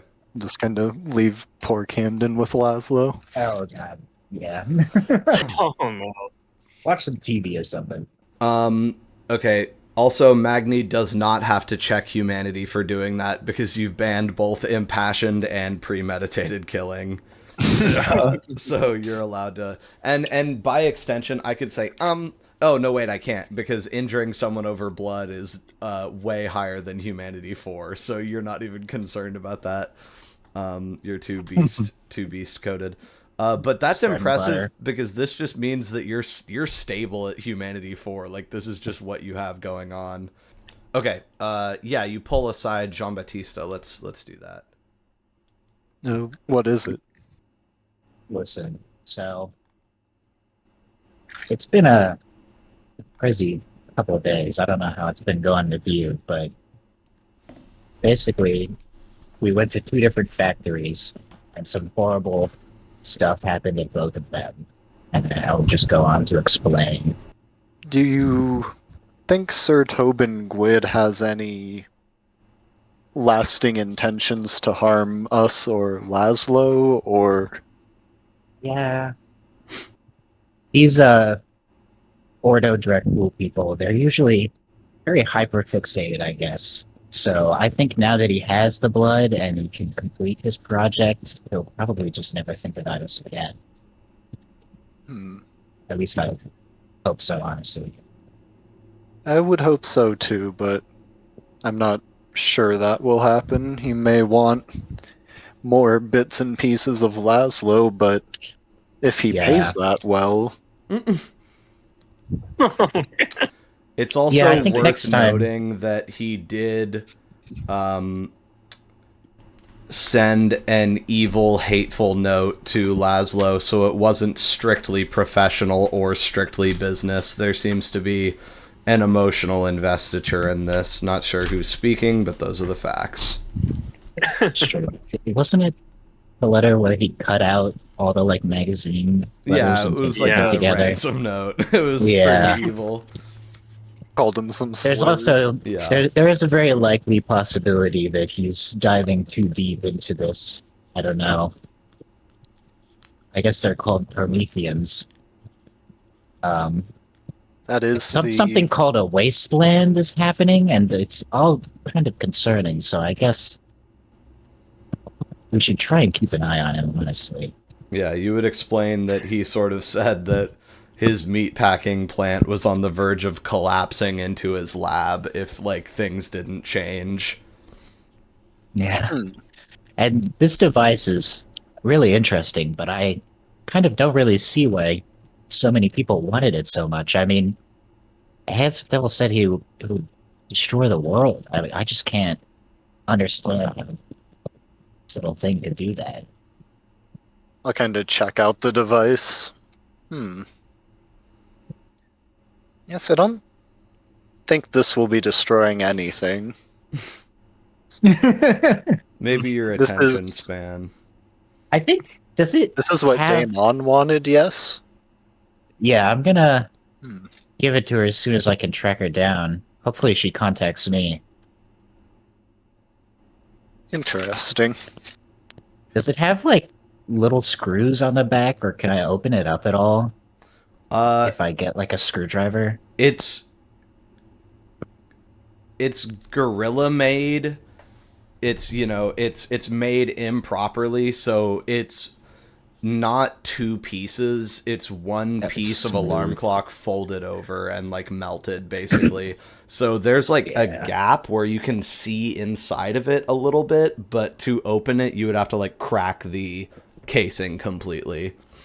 Gotcha. Or Well, I think take a it- blade and like a little saw and like saw the other half and then you could split it open. Yeah, I'm not doing that. I don't want to. Yeah, give her a torn in half little thing. Right. But I think I can tell that it uses like electricity. It has buttons, but it doesn't seem very sinister. I think I Well, got would kind of a agree with feeling those from it. observations. Well, I did get kind of a feeling from it that it's like, I don't know. This is gonna sound kind of crazy, but I think it's from the future. Like it's like a futuristic sort of device. I just it felt like something that shouldn't exist yet, and I think in our hands it probably doesn't do much. But something about it, if somebody can understand how it works, I think it'd be slightly devastating. I'm not sure if this is related to this device, but back in my time, Robespierre had in his possession some pistol which was much more like the pistols of today than the firearms of the past. Oh, what did it look like? I mean, what kind of- It was much like the revolver Magni has. that's an interesting pattern. Yes. I mean, is this kind of thing common among the kindred? I mean, I thought time was linear, but the way it was created was so insane too. I mean, just a random sequence of events. It felt like looked like it was factory was breaking. Honestly, Well, I know not much of these things, but I do not think that it was accidental or random, as yeah, it seems you've been led to believe. an engineered reality, I guess. But it's very concerning. I mean, it's kind of interesting. I mean, Laszlo runs on electricity, and this thing seems to run on electricity. I mean, And Robespierre had wires behind his Oh. face. So this Perhaps thing this must is all be some connected. kind of little Laszlo. this thing must have. So we're using If we sort put of this Greek into Laszlo, philosophy will he evolve? here. Yeah, it's like, well, you had Featherless a weird bypass day. theory. Yeah, but Lastly, you I know, had told you that the alarm clock stuff was not at all related to his stuff. definitely not. No, you don't Absolutely get it. It runs not. on electricity. And he's like, it's got to be the same thing. This is all very strange, Mr. Dent. Well, I think I'm still gonna give it to Damon. I mean, it doesn't look like it could do much, and I don't think she's too malicious. And if something does happen, I would rather be on her good side, you know?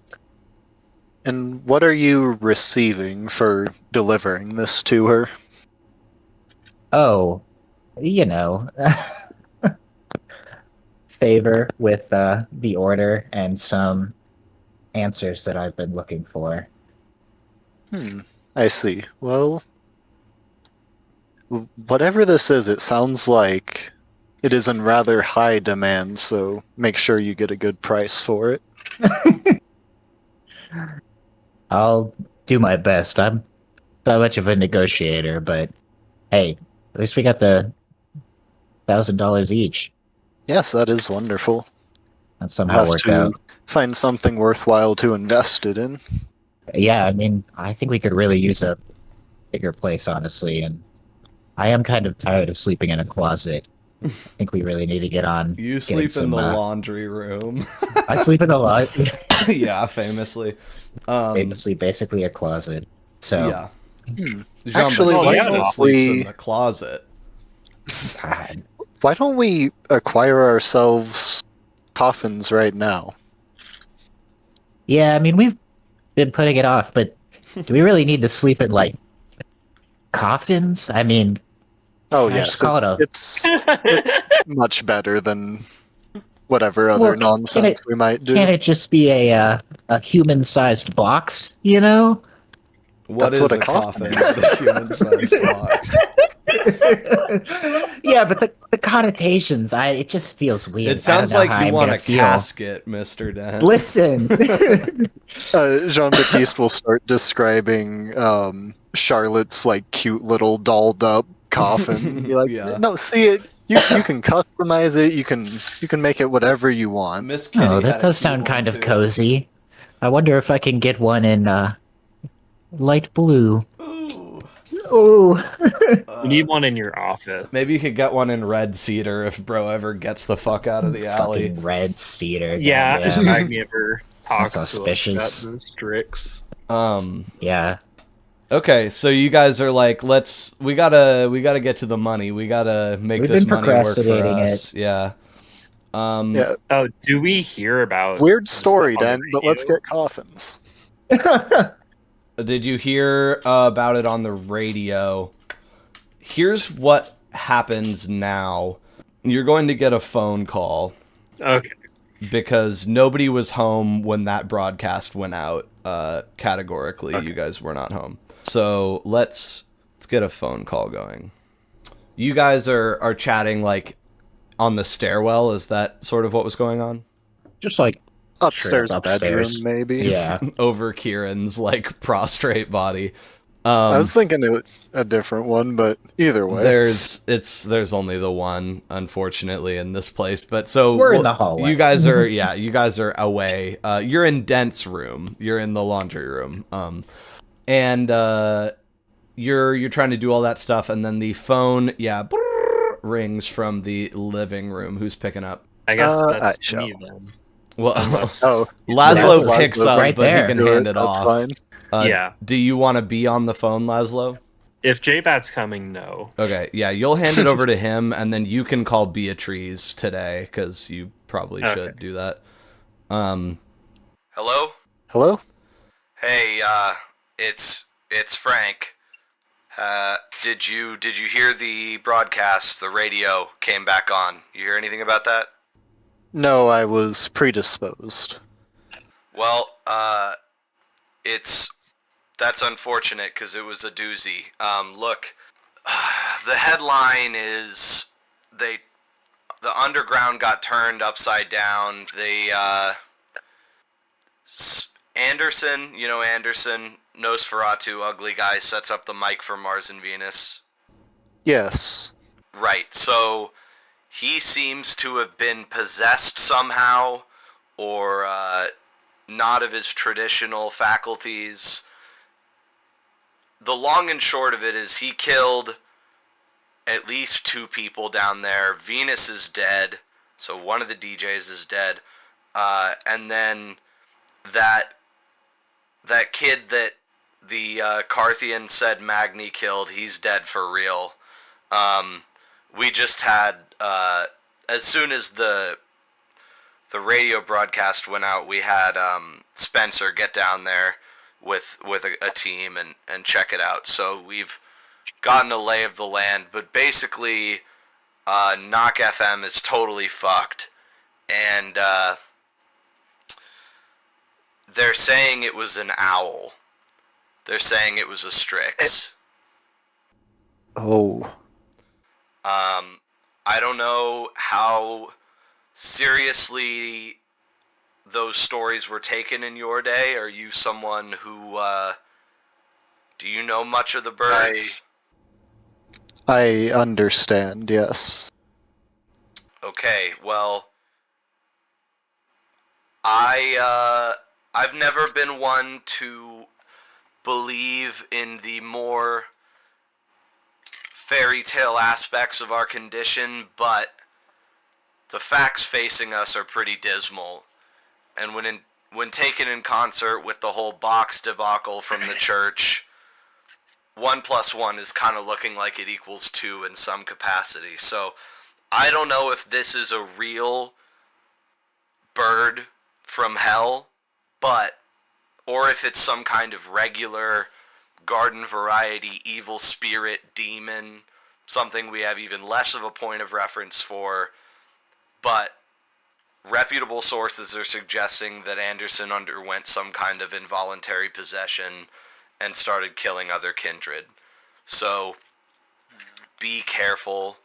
Trust, well, just trust people who seem like themselves. Don't trust people who seem any amount of off or strange or abnormal. And report anything weird immediately.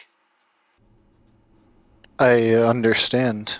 This is most grave news. Yeah, well, all I can say is, wish it had roosted up somewhere other than with the radio. Like, what? These are important social mechanisms. Why couldn't they have taken the Carthians, am I right? Yes, that would be preferable, but it's not how such things operate, unfortunately. Yeah, I mean, it all makes a strange kind of sense that it would hide underground for as long as it could. I don't know. The jury's out. We're doing our research. You haven't seen anything particularly unusual lately? No, but I should go find Magni. Okay, he's MIA. Oh, what kind of shout from off the phone? Where did Magni go? Nobody Do we know? knows. Nobody knows. I don't think we know. Just shrug. We are not sure where Just shrug. Magni is. Alright, well, try and get in touch with the big guy, and it wouldn't be the worst idea in the world to maybe hunker down for 24 hours, just in case this thing rears its ugly head and we can get some more information. So, as far as gallivanting goes, I want 0 gallivanting, and as far as safety and thoughtfulness and carefulness goes, I want as much of that as you can get me. Yes, of course. Thank you for bringing this to my attention, Frank. Of course. Good luck, stay safe, I got business to attend to, so you might get one of my retainers if you call this number, but I'm sure we'll be seeing each other. Yes, well, Godspeed to you, Frank. Alright, have a good evening. And he hangs up. Okay. And you guys are seeing now, Jean-Baptiste is scared for the first time this campaign. I'm about to piss myself. Yeah, he Until really Baptiste is genuinely scared. rattled. Yeah, that's Jesus fucking Christ. It can just possess anyone? Yes, it... What do we even do about that? I mean, I imagine I'm safe from that. Laszlo, I do we know that? do not think that even you are safe from such a No. creature. This... Well, to the extent of my knowledge, there are 2 beings in all of creation superior to our kind. There is the Almighty God, and there is the Strix. Oh. These... They can control us with more ease than we can control the kind. They are, well, rather beyond us, I must say. Yeah, I talked with Damon about this just the other day. Also, side note, I was looking through my notes about her and I realized that she doesn't wake up on fucking Wednesdays. So. She's asleep! That's awesome. That's really funny. Alan really got Alex. It got me, bro. That's good shit. That's funny. No wonder she wasn't fucking there. Would you That would explain it. Would you like the final editorial that I think Jean-Baptiste would know and say about the Strix? Sure. I think he would finish by saying the core problem then with their superiority to us is not that in and of itself. It is that plus the fact that 2-1 they hate us. That's the key thing about the Strix is they fucking don't just hate use us, vampires. They don't like us. Yeah. Yeah. And Okay. so that So maybe they becomes- don't hate Laszlo. Or they hate him more. Is he vampire enough? I don't know. Yeah, right. You have Let's a not modicum of risk the it. curse, you nasty freak. The I'm Laszlo gonna paradox. kill you. Yeah, truly. Let's not risk it, because I mean, you can fool so many people as a kindred. I Yeah. don't want you to be able to fool Strix as well. That's just too I can dangerous. purge that at will, at least. But then you really need Nosferatu blood But it- ASAP. Yeah. It sounds like it invades your mind, and I think you're just as susceptible to that as anybody could be. All right, the I think mechanisms. I'm gonna find Camden and ask him 2 concerning questions. Okay, perfect. Do you have a gun, and do you go to church? Are they put in that order, or does he answer one and then the other? Probably the gun, then the church one. No, I don't own a gun. I used to have one back when I was I was working with different clientele. I was buttering up a different kind of person at a different kind of place, but no, I sold it. Why? I'll get him a gun from the gun box. Okay. Rifle or pistol? Thinking a pistol. Okay. You give him one of the sort of Luger-esque little pistols, and he says, "Oh my god," when you open the gun safe and there's just like a pile of guns in there and ammunition. And you what the Like a fuck? drug That's lord. just in the living room? And so Keep this on your person, at least for the time being. I think what would be funny is you probably would give him like the dramatically wrong bullet, and like he has to like take a second to be like, wait, I don't actually think it takes these, and puts back the rifle rounds and gets the right small arms. And you said keep it on you. Yeah. Okay. He'll sort of look at you more seriously and say, is something going down like right now? Are we in danger? Yes, very much so. Fuck. He looks like genuinely disappointed. Like, dude, now? Okay. It'll and be all right. Do you ask him, do you go to church? Yes, do you go to church? Not since I was a child. Nope. A little bit of a Catholic education, but beyond that, no. Well, we're going to need to find ourselves a reputable old style Catholic church That's ironic. as soon as possible. Okay. Noted. Cool. He says, well, there's a few of those in Seattle, and I think Jean-Baptiste knows where like all of them are, so not a problem. And then I'll give him a sort of half rundown on, there's like an evil shadow bird that wants to kill Kindred and probably you two that can possess us. Oh, Let's go down the is deep this end. Okay. why you like got me? No, I did not know of this until just now. Oh, fantastic. Well, I'll take a horrible coincidence over, I guess, intentionally being sort of cannon fodder. That's encouraging. Is this something that we can fix?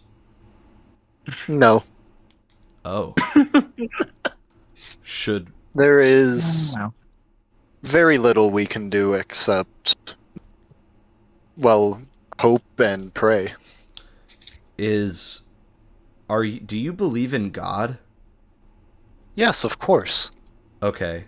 Looking at him like he's actually fucking nuts. That's a little out of left field for me. Why don't... Shoot me down if this is a crazy idea. Why don't we move cities? I don't think they would accept it. Oh, not the. It's okay. I got it. Yeah. Yeah, they're having their I'll keep conversation. talking to Camden. Okay. Hello, is Hello? this Jean-Baptiste? Oh, 1 second. Jean-Baptiste. Get out! There's a French woman on the Wow, boat. who is it now? Hello? Hello, mon cher. I have returned to Seattle. I am back in the city. Most unfortunate timing. There's evil about. We must convene immediately. Oh, evil of what nature? The worst kind. Oh, this is so disheartening. Well, tomorrow night or sooner? Sooner. Where are you now? Well, I must admit we have been in the city since last night. We've been working the trick on the renter of a penthouse apartment downtown. I see. Well, shall we convene there? I can give you the address, yes, at once. And she's going to have excuse me, what's her ghoul's name? Gerard. Gerard. She's gonna have Gerard give the number, the address of a pretty prominent, like one of the better high-rise apartments in town right now. And I'll convene that to my ghoul. Yeah. And he says, swanky. And then I'm gonna kind of look at Laszlo and Dent and say, I believe you two should come as well. It would be unwise of us to separate. We can only probably hope true. Magni is taking care of himself. I was gonna say Magni's gonna get back and be like, "Where is everyone?" What the fuck happened? I'll leave him a Right, note. Magni a The note. Strix got everyone. Let's go ahead and go back to Magni as you guys sort of leave a note and clean up the house and hang up on Charlotte and everything. Got perfect. Quickly half an hour. program Kieran, don't read the note. Yeah. Or you could probably just Put a 4 tuck it out of Magni the on it. way. Yeah, exactly. Okay. So you guys take off to get out there, stealing Kieran's car, or I guess you have the blackout. Magni, you're still in the alleyway. What's the plan?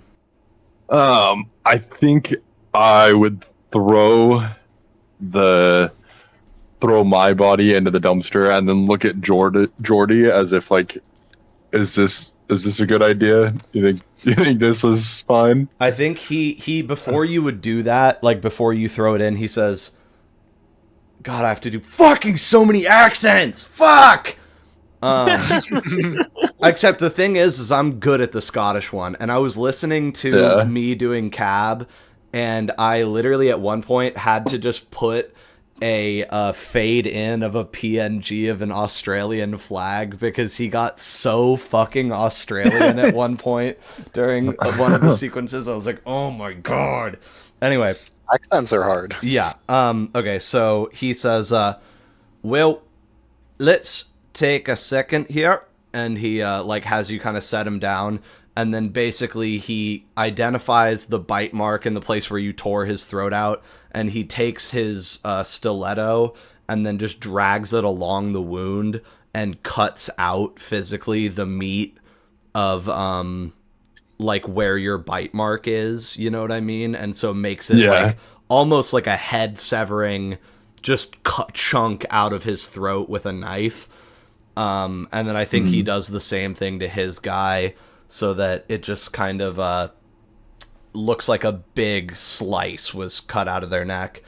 And then he's going to take his knife and plunge it into their chests like 3 times a piece, sort of varying the strike spots. And he says, bit more convincing. And then I think he will now, hand spattered with blood wiped off on the guy's shirt, acquiesce to chucking the bodies in the dumpster and moving on with your lives. One thing I gotta say before I forget is it's a phrase that nobody wins in a knife fight because they're just horrible and bloody, but Mhm. Magni wins in a knife fight. Yeah, he does tend to. It's yeah, you did come out pretty much on top there, but that's mostly because you were ready to kill. You know what I mean? Yeah. So if you had reservations about fucking those guys up, it's actually harder to fight them in those circumstances. But none such existed. Great night to be those ladies, though. Yeah. Relatively speaking, it'd be better if they hadn't experienced it at all. But you chuck the bodies, and you're still spattered with gore, but you're able to sort of wipe your face off on the guy's clothes and zip up your new black jacket. And now it's you and Jordy, full fed and flushed. He got a little bit of a drop feed because it wasn't a suicide, but it is still just as edifying for him to murder as it is for you. So Yeah. he says, cleaning up the streets, and then he just sort of looks at you and says, well, were you gonna take off, or what's your plan? Yeah, I think I'm gonna head back to my place and catch my coterie up on, you know, the basics of what we had seen. Right. And then I think off in the distance you hear a big bird screech just sort of cutting through the air. No. That's so fucking. And I think Jordy's just gonna start running, like, away. Yeah. Yeah, I don't think this is the time for thinking. It's the time for running. I'm trying to decide if I follow him or if I just head back The to opposite direction. Exactly. Go home. I'm trying to decide if I want to go home or go back to the Karth because that's closer. Mm-hmm. I'm trying to like get to the nearest group of vampires. Yeah. The nearest group of buddies. All right, we'll say that this is happening non-diegetically. You can consider this as yourself, not Magni. Yeah. But Jordy, Consider what split-second decision Magni makes. yeah, Jordy is going to take the fuck off, though. No questions asked. Yeah. How do we call cab? Do we have to like call him by the phone or No, if you go out into the street and like do a cabby whistle, like and sort of act like you're hailing a cab, he'll be there in like 5 minutes, basically. Minimum. Or Okay. sorry, maximum. I think I'm gonna start running back to the Karth Yeah, Maynard building. Place. Uh-huh.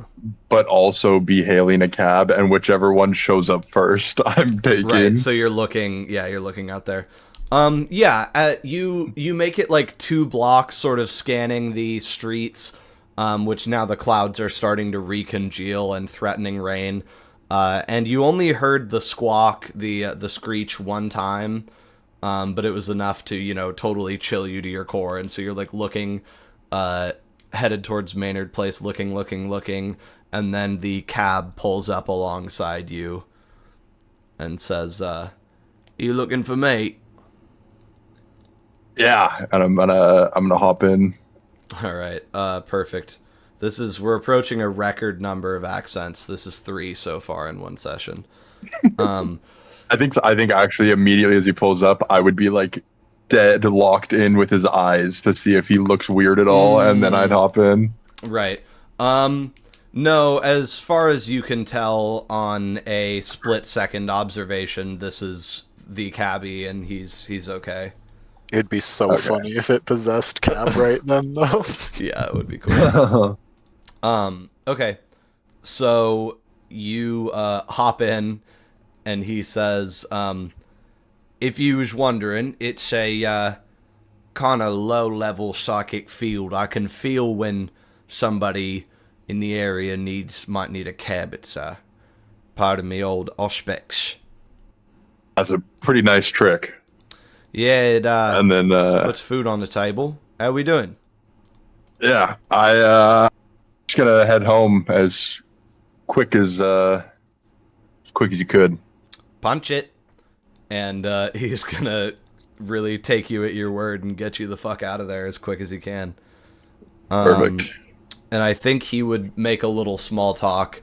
It's actually big talk. He says, yeah, I heard on the radio. It's nasty business. Yeah, it's even worse when you're down there. Oh, you was in there? Yeah.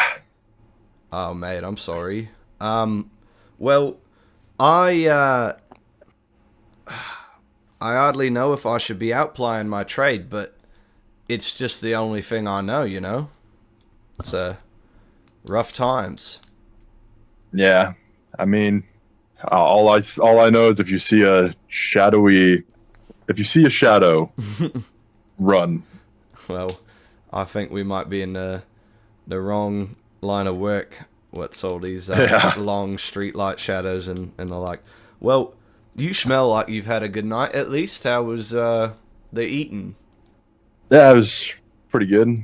Saved some women from some muggers and had a good dinner. Doing a little hero work. Nice, nice. Well, I think he rolls his window down with the hand crank and spits out into the street at a red light, and then he just rolls it back up, and the little... I can't believe he stops at red lights. that yeah, I guess. But Yeah. It was just because he had to spit. yeah, Just a spit. you don't want to get T-boned.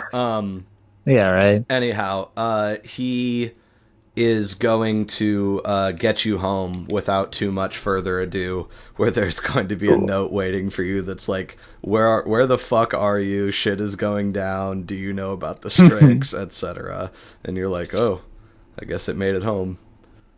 Yeah. Do you pay the cabbie? You don't have to, but it would be nice. I think as we pull up, if I can tell that no one's there, I'm gonna ask him to wait up, because if like the note has where they're going, I'm gonna ask him to take me there instead. Okay. Does it, Jean-Baptiste? Yeah, I think it would. Okay. Say we're going to get Charlotte here. We'll say on a hunch, you say, actually, would you wait up for me a second, cab? I need to check on something. I might need another ride. And he says, I just imagine I'd pull up and like all the lights are off or something. yeah, like yeah. no one, It you looks can a tell no little one's shut there. down. Yeah. And so you head in, and your guess was correct. It's shut down in here. Old Kieran is fast asleep at 11 p.m. And you do a check and find a note labeled for you that explains yada yada what we know, where they're headed. And then you hop in the cab and head there, I'm assuming. Yeah. Okay. When you get there, when you get downtown, do you pay the cabbie? You don't have to, but it would Yes. be nice. Okay. How Yeah. much are we paying? Remember, everything is times 10. Yeah. I think before I would have given him like $2.50, but now I'm gonna give him a $5. Oh, wow. Okay. Being a real pal, you belly up and give him a 5, which is going to knock you down to 168. And he says, oh, cheers, lad. Go on. And he says, you stay safe, as you're getting out of the cab. Yeah, you too. And remember, any shadows. Any shadows? And then he's gonna roll his window up, and as he glides off into the streets, the cab sort of vanishes from your capacity to see it, and drifts off into the night. Ugh, Nice. hell yeah. And What is the church we're at called again? the what? What is the church we're at called? Oh, That we're hiding out at? You're going to a church? I thought that's where we were going. No, you're Sorry, going did I get that wrong? to Charlotte's apartment Charlotte's building. penthouse. Yeah. Oh, Yeah. Why did I hear church? Okay. Well, thank you. he was asking Camden about the church a lot and about The church thing was. Yeah, he was saying. I thought we were hiding. Jean-Baptiste just needs to pray. he Yeah, needs to talk to God. J-Bat just Can needs repent. needs a church. Hey, man. Yeah. Cool. Okay, so for the sake of argument, we'll say that the guys are also downstairs, sort of huddled in the lobby, waiting to be buzzed up. So that Magni kind of catches these guys right as Gerard figures out how to use the buzzer to call the elevator to the ground floor for them. Yeah, I imagine I was probably only like a couple minutes behind them. Yeah. That the scene in the alley was, it was extended in terms of how it played out, but in real time it was extremely brief. So you guys are all pretty well matched here, and you catch them. And I think everyone sort of turns around and is like, "Oh shit, he made it! Like, there we go." And he stinks like blood. That much is you all smell. I have a immediately. gash in my shoulder, bruises on my face, and I'm covered in blood. And Well, that's definitely Magni. yeah, and you guys are. There probably would be a scary moment where it's like he comes in illuminated by a streetlight and like looks up and looks pretty injured and fucked up, and you're like, what if he was a Strix? We would all be fucking dead. Like, Not me, I'm different. yeah, But these guys, they're dead. yeah. But so that said, you all can smell Magni's dinner on him, clear as day. And he has arrived though at the note's behest. So, quick little reunion in the lobby, or should everyone just pile into the elevator? Catch absolutely everyone up together.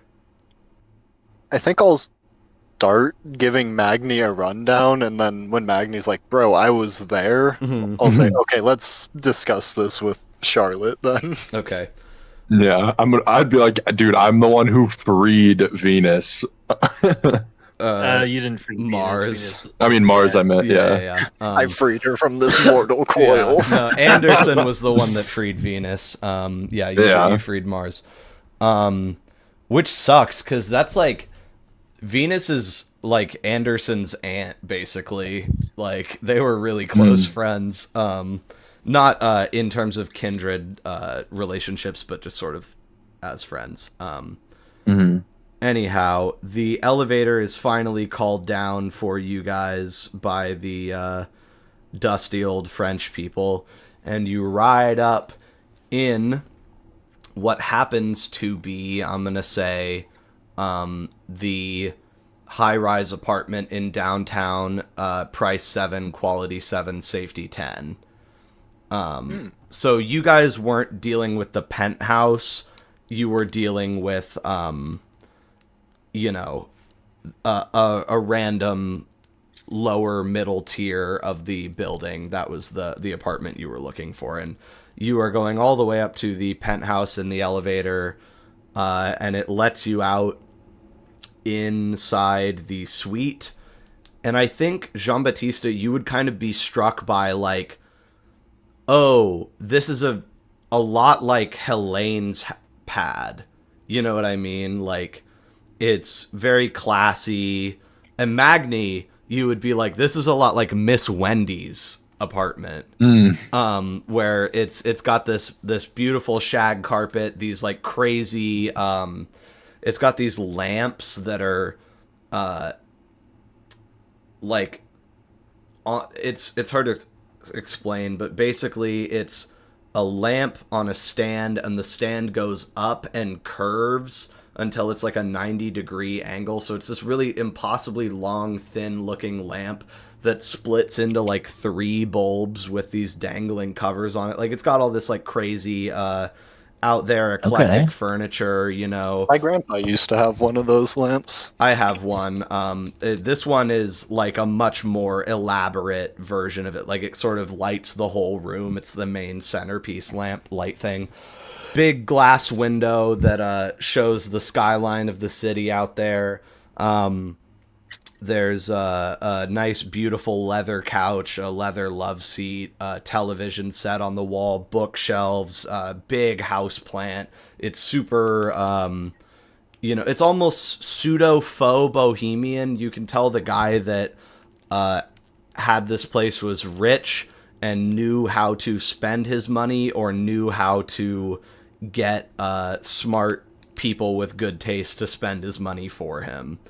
Granite countertops, the works. So you guys come inside this dope ass apartment, and I think you're looking at Charlotte, who is standing up on the shag carpet in her like petticoat and dress and stockings and playing with a yo-yo, which she seems to be pretty adept at, actually. And Gerard, the sallow-faced, serious French ghoul, is zipping up a dead guy into a body bag. Just like a dead white guy with like a comb over and a big hole in his neck. Who is that? The former owner of this apartment. Who are you? Oh. Actually, we may have met at the gallery. I think so. I'm Dent. I I'm was part of going to say hole or Jean-Baptiste's something. pretty close. Dent. Charmed. I am Gerard. Gerard. Nice to meet you. Yes. And if, as this is going on, J-Bat isn't getting, like, glomped or something, he's gonna become suspicious. He's totally getting glommed. No, I think she has to finish the yo-yo trick. And she takes it and walks the dog on the hardwood floor, and then she sort of flips it up, catches it in her hand, flings it out, and then uses the string around her finger and catches it on the string and sort of wiggles it back and forth for a second, and then pops it off. It's still spinning. She pulls it back into her hand, and then she goes, "Ah, magnifique!" And then she like takes the yo-yo and like hucks it at the wall and then runs and glomps you. But This is definitely Charlotte, guys, don't worry. yeah, she had to do her thing first. She was working on that for like an hour. Yeah, telling her how awesome her yo-yo trick is, and he's never seen anything like it before. That toy is so fantastic. The way you manipulate it is unfathomably. Only you could do such a thing. Yeah. And she's basically, these two are disgusting. She's also just saying, like, every moment without you has been agony. Now that I know that you are on this earth, to spend even a second without you is to, die by fire and in a pit of boiling acid and blah, blah, blah. So you guys and are... in French, so no one knows what No, the fuck exactly. they're saying. Yeah, you guys are just going absolutely insane. And then you sort of pull away from each other and are able to, I assume, introduce her to the group. Yeah. Including, Camden, who I didn't mention, but he's getting brought along. I think, actually, does anyone try and, like, hide the whole dead body thing from Camden? Because he might get upset. No, I mean, I definitely already, like, brought it up. I mean... Oh, sure. like, yeah. I'm kind of It was like, who is this guy? It's too late. I'm also, I too wouldn't even late. think about it because I'm literally currently covered in blood. You killed a guy like 5 minutes ago. Yeah. I think he just sort of, like, goes a little green in the gills and then promptly decides he will not be speaking unless spoken to. He catches on quick. He's a smart guy. Yeah, as I say, that's probably the best course of action anyways. Yeah, so he's gonna relax and just, like, look at anything else. I think he probably goes in the kitchen and starts getting himself a glass of water. He's like, I need to fucking chill out. What did you, what was the word what timing, Jean-Baptiste? Because that might be the episode name. I think as soon as Camden leaves the room, I'm going to turn to the nearest person to me and be like, who's that? That's Jean-Baptiste School. Oh. Okay. Right, you haven't met him. Yeah. I'm gonna be like, oh, okay. I think I said most unfortunate timing, but I'm not sure. We'll call it that for now, and I'll change it when I re-listen. I think you did. I think that does sound right. That's a great episode name. Yeah, I agree. Okay. I get a lot of episode names. Yeah, there's I would love to go through and see who gets exactly the most, because Laszlo's fighting for the top spot pretty aggressively. Right. True. Yeah, Although especially because it's like he has Laszlo sessions. There are also toss-up ones where Laszlo's plan is said by Jean-Baptiste, but about Laszlo. I would give you that one because it's like a joke that gets sort of done up in session. It's a Jean-Baptiste joke about Laszlo. Anyway, we're getting to the end here, so I think everybody is sort of like bubbling over with like, well, what are we actually doing here? And then do you guys kind of just find places to sit in the apartment? There's a few, there's like bar stools people can pull up and those leather couches, and does everybody just kind of find a place to get ready for this little meeting? I'm getting in the couch. Okay, Laszlo's on the I'll couch. grab a chair. That's going to dramatically reduce the number of people who are about to go try and sit on the couch.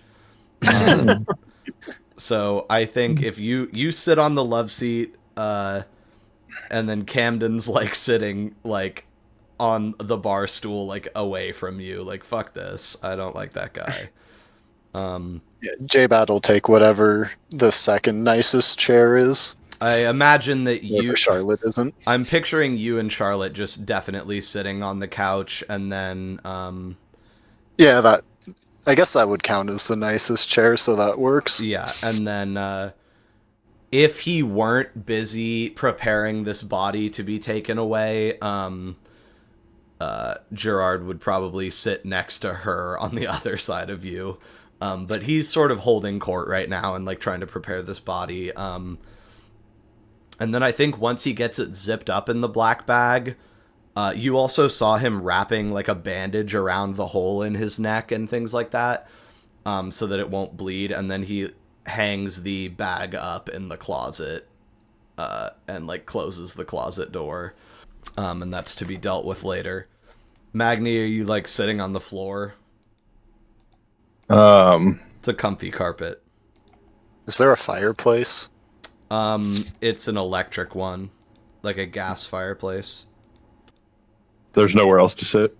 You could sit next to Laszlo, or you could get a bar stool, or you could sit on the floor. I think I'll plop next to Laszlo. Okay. I'm not Ain't afraid of him. Yeah. So you guys sit down. Everybody sits down, and who talks first? I think, notably, I would plop next to Laszlo and totally like man spread. Yeah, you're like Laszlo's like he is now uncomfortable. Yeah, he's getting tucked away in the corner of the love seat.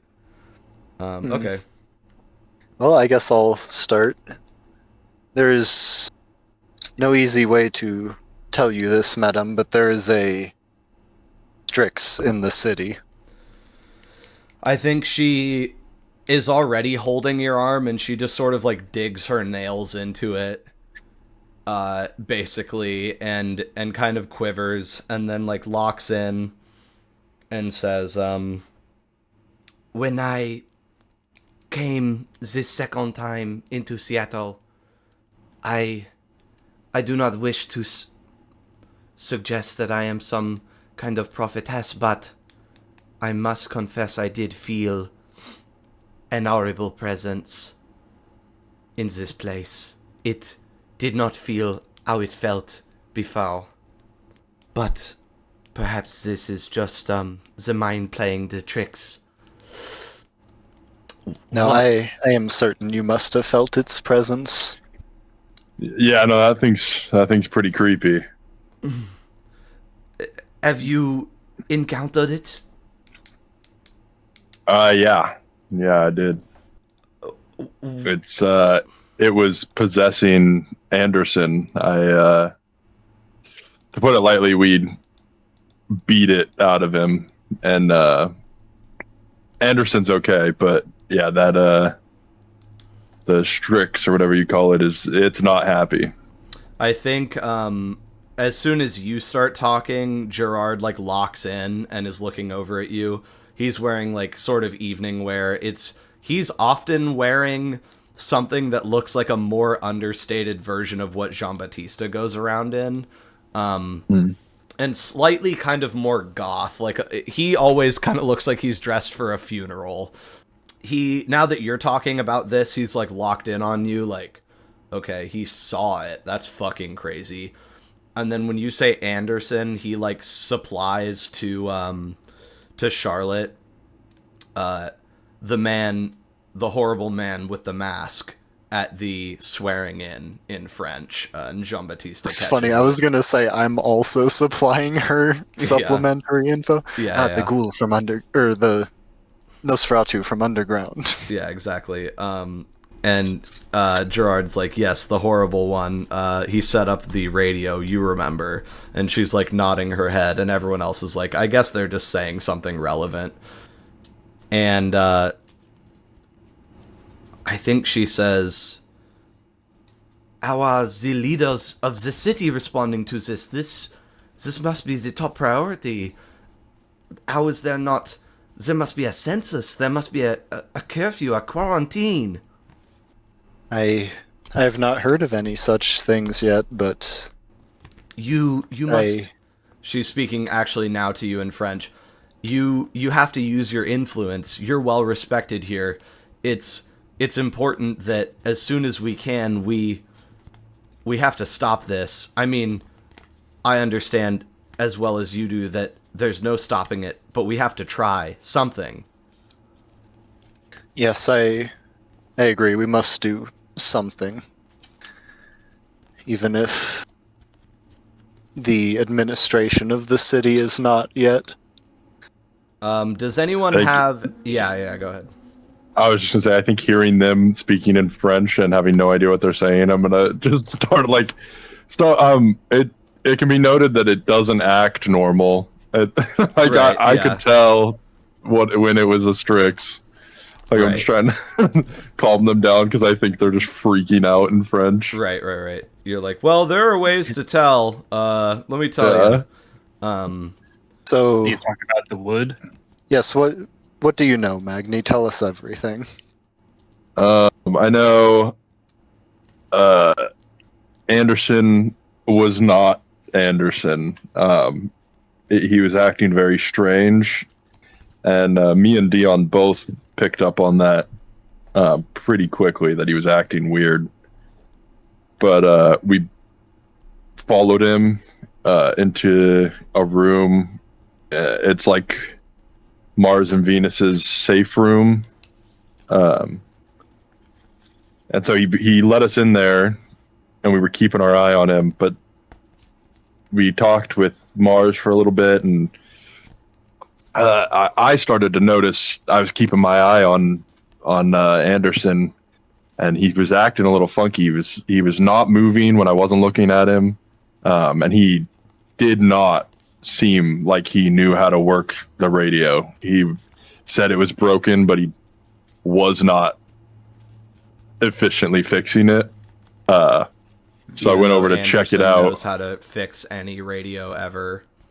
Yeah, I think I'd be like, yeah, the radio guy couldn't figure out the radio, and I was like, so I went over and, I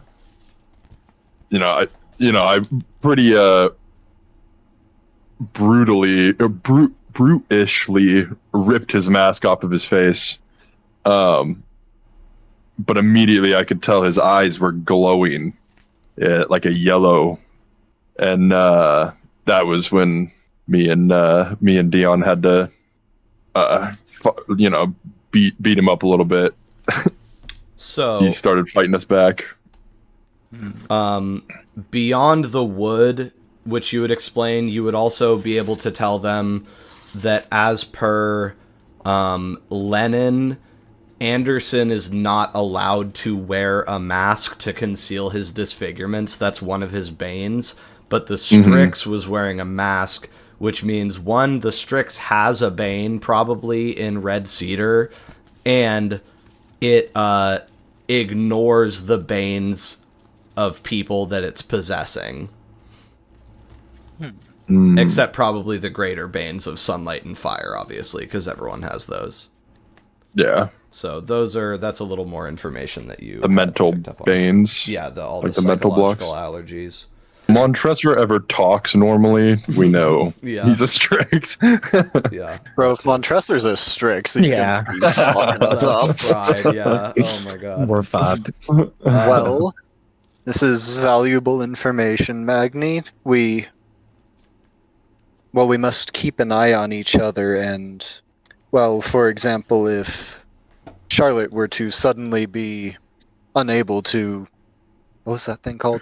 Unable to use her yo-yo, we would know something was amiss. And similarly, if Mr. Dent suddenly knew very little about music, it would be rather simple to tell it had possessed him.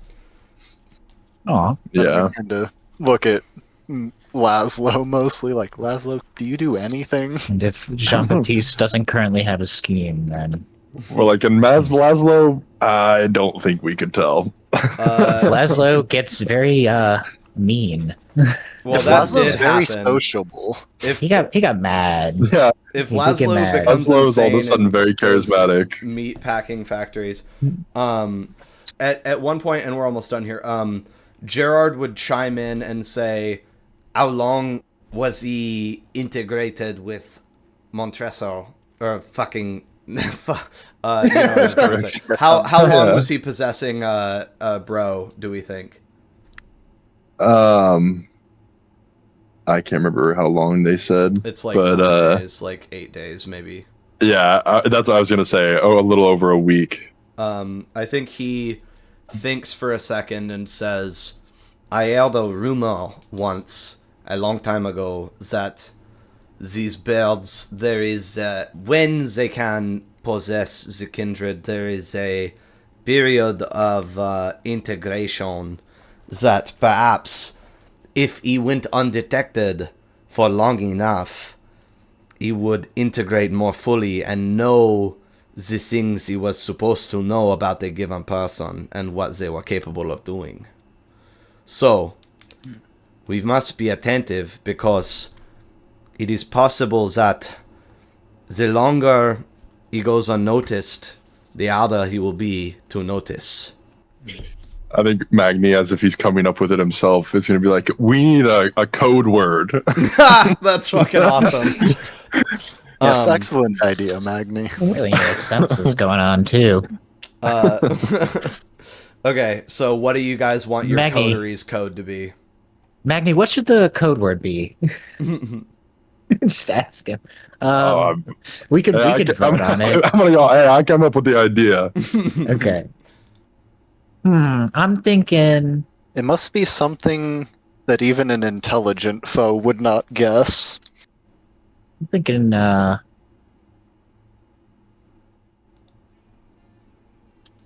Damn, this is hard. The egg is in the hen house. But you got to come up with a condition in which you say these things. Yeah, it has to be like the Call and response. What am I having Yeah. for breakfast? The egg is in the hen house.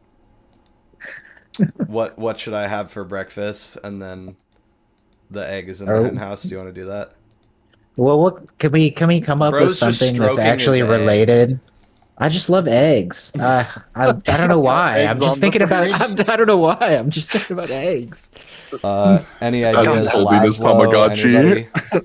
His name is Chartreuse, by the way. I my mean, little like slime the guy. Karth one. Oh, yeah, the Karth nice. one is free Tibet, and if the thing went into someone's brain, any rational person would think that a Karth member would want a free Tibet, and so we How said about- no. So now we have to like. It has to be something where. How about It would think that we would say something, and we say the opposite. where do I put my finger on the electrical outlet? Because Laszlo loves This is sucking too that much shit fucking dry. words. No, that would be the call and the response. Well, we want 1 word each. What's something that we all agree on? That's a Hmm. Hmm. Fuck this owl. No. Now I'm trying to think of if Charlotte would have any ideas. Murder. Oh. That would definitely just suggest like a bunch of goofy ass ideas, so I think I've Yeah. done my part. Who's the group leader? And then We all looked at Jean-Baptiste. And then you say Laszlo. yeah, and then we say Laszlo. Okay, so it's how about who's in charge here? Laszlo. Such a ruse would be too easy to see through. That's all Laszlo's plan. Perhaps something as simple as this. If any of us are to ask what time it is, the response is noon. Beautiful. What if it is noon? All right. So all of you guys scrub from your mind. You're asleep if it's noon, dickhead. All If of you, it's noon, we got bigger problems. all of you, scrub from your minds utterly the idea of looking at your watch. I imagine Jean-Baptiste would be like, "Take your watches off. We're not doing that anymore." And so if somebody asks you, "Do you have the time? What time is it?" You have to say noon, or they're gonna get suspicious on you. But what if I actually want to know what time it is? Then you suck it up and look at your watch, bro. Then have you say, one. what hour of the day is it at the current? Okay, the more codes. specific phrase is, what time is it? And Alright. the response Understood. is noon. Okay. I believe that should be sufficient for the time being, at least. I think everyone notes that down, and then Gerard is going to say to Camden, "You help me with this bag. We have to get it downstairs to the courier so he can take it to the incinerator." Does anyone step up to stop Camden from handling the dead body? Nah. I don't think so. It's like Gotta get used to it at some point. thing or Yeah. two. Bro's like the ideal ghoul. Do you just assure, or do you just fucking ignore it and let Camden get ordered around by Jean-Baptiste? No, I think I'll like go up to Camden and sort of reassuringly put a hand on his shoulder and say, it would be wise to listen to Gerard. He is one you should seek to emulate. He's like me? Yes. I think he looks at Gerard like, "I thought you were a fucking vampire." And then I'll kind of look at Camden like, yeah, see, you want to be like him. And then just as you said, you are in the penthouse apartment, and suddenly Camden Bancher is, aka Cameron Banks, just mixing it all up, is in the adjoining room of the penthouse, maybe a floor below. And he's gonna grab the body's feet and carry it out, and then it is only vampires and Laszlo in this high rise, and we'll just end it with you guys sort of quietly thinking to yourselves about how you're gonna get out of this situation.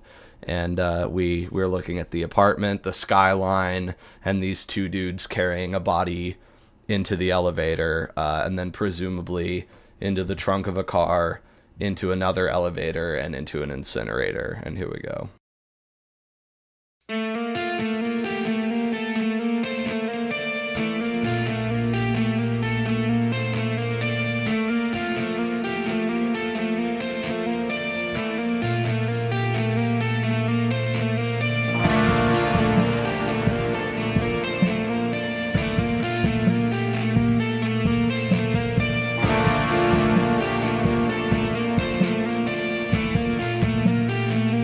Cry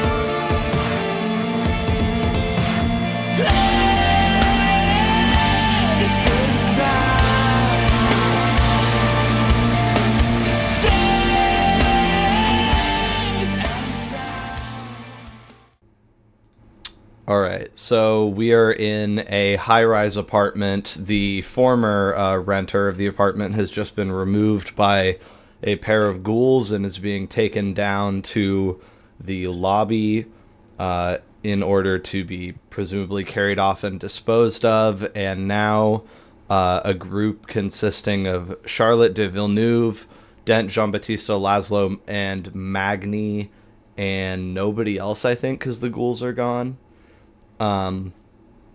Is hanging out in this well-furnished living room. It smells faintly of cigarette smoke ambiently in here and thickly of blood since Magni is clotted in it. And also they killed a guy in here pretty recently. Although that wasn't particularly messy. And beyond that, it was a kind of dour air in here because of the threat of the Strix. And Jean-Baptiste, you remember how old Charlotte is, how old her body is, how old she was when she was embraced. She is 16. Took you surprisingly not strange for France, even in 1967, to marry a 16-year-old. Yeah, that's I think basically the crux of it is if you were to have asked her age, she would have said, yes, I'm a full-grown woman. I was embraced at the ripe old age of 16, you know, like it was perfectly natural. So while she comes off as very childish, primarily because that's just her personality and kind of how she has allowed herself to remain and was raised that way, she would self-conceptualize as being an adult woman and not like one of those horrid child embraces, even though everyone else is kind of like, ugh.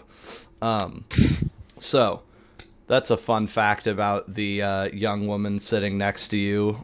And the city otherwise just sort of sprawls out beneath you guys. What are we doing? We've got about half of the night left, and I'm jonesing to lose some time here, but it's 4 days until Laszlo needs Nosferatu blood. That much I know.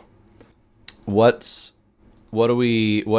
pressing here for us? We've determined our code, which to do it live, let me say, Magni, what time is it? Noon. All right, you got it. So that is the code to make sure that this coterie plus Charlotte, who technically with some time might be considered a kind of extension of the coterie, an orbiter of sorts, knows how to keep each other from misidentifying each other as Strix, failing to identify each other as Strix, etc. So, what's about to happen? What are we going to do here? I would really like to go talk to Prince Ed. Try to get some sort of official survey type thing going on. Okay. You want to do that like as an in-person thing? Probably, yeah. Okay. Maybe like call and try to make an appointment with him. Yes. All right. Then I think so do you just want to try and call from this apartment? Yeah. Playing a World of Darkness game in a setting pre-telephones would be brutal. Especially Vampire, where you have to like do all of that. I send a letter.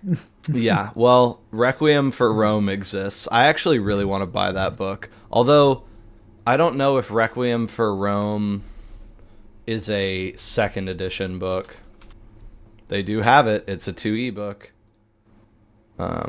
So, anyway, we could be Roman vampires. I want to be Hannibal as a vampire. So, let's call the boss here. So you just cross the room and get to a phone and punch in Ed's number. Yeah, probably mention to everyone that we're gonna try to get ourselves hired to do a survey. All right, or Rotary Inn, more likely. And then the phone rings a few times. You get Sarah, who will not be voiced at this time, and she says for you to give her a moment. Ed is very busy, but she's sure that he can make a little bit of time for you. And then you're put on hold for a few, and then after like 50 seconds, a minute or so, it is picked up. Hello? Hello, this is Prince Ed, yes? Yes, this is Ed. Jean-Baptiste, I presume? Yes, of course. Well, I'm calling you with regards to the current situation with the Strix in the city, which I'm sure you are well aware of. I think it would be beneficial if we were to organize some sort of survey of the denizens of our realm in order to find who may or may not be affected by this. Right, yes. That is... I would describe that as objective 3 for me right now, but objective 1 has already come to pass. I'm currently expending my resources, Jean-Baptiste, to get a few people down to the sewer, and I think with a little luck, we're going to get that radio requisitioned for our purposes once and for all. I'm thinking Mars isn't going to really be doing a lot of DJing for the foreseeable future. So I'm working on that at the moment. Did you have an idea of how you would go about such a survey? Because frankly, the way I've done it in the past is I've invited people over to the gallery, but I don't think I want everyone coming to my outpost at the moment. Everyone with, potentially a shadow hiding behind their eyes. So, what were you thinking?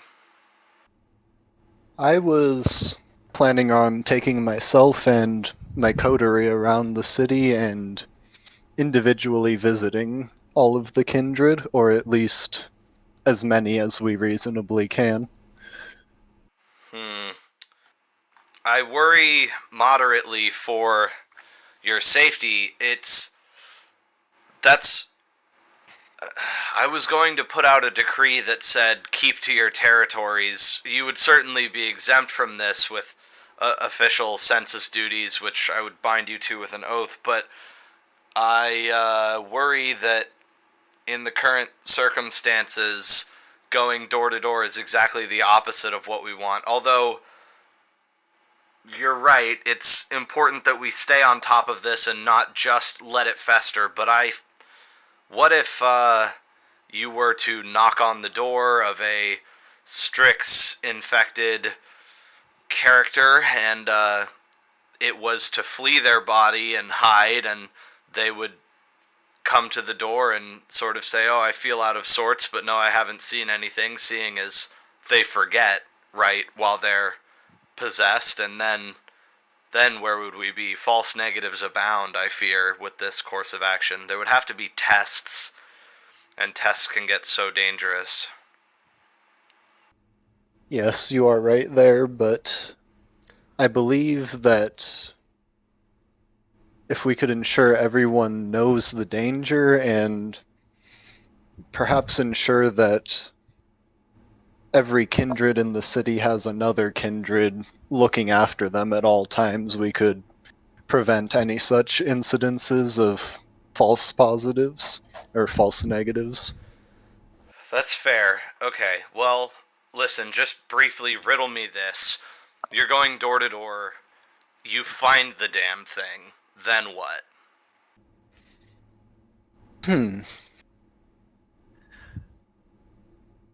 Well, with my coterie there with me, I wouldn't be in... Well, to tell you the truth, I don't believe being physically near such a creature is any more dangerous than it being in the city.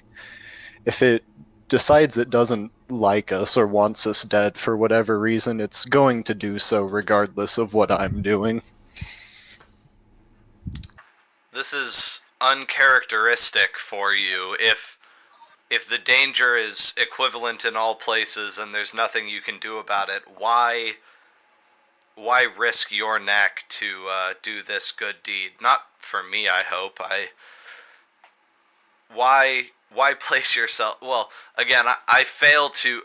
Perhaps I just disagree with you. I tend to think if it's in the room with you, you might be in a smidge more danger than if it's in the city. I understand your point. The danger cannot be overstated, but why bother? Why you if we have so little recourse from your perspective? Well, I believe such a task must be done by someone. If everyone in the city simply hides and hopes it doesn't come for them, it will come for all of us. In time. Well, listen.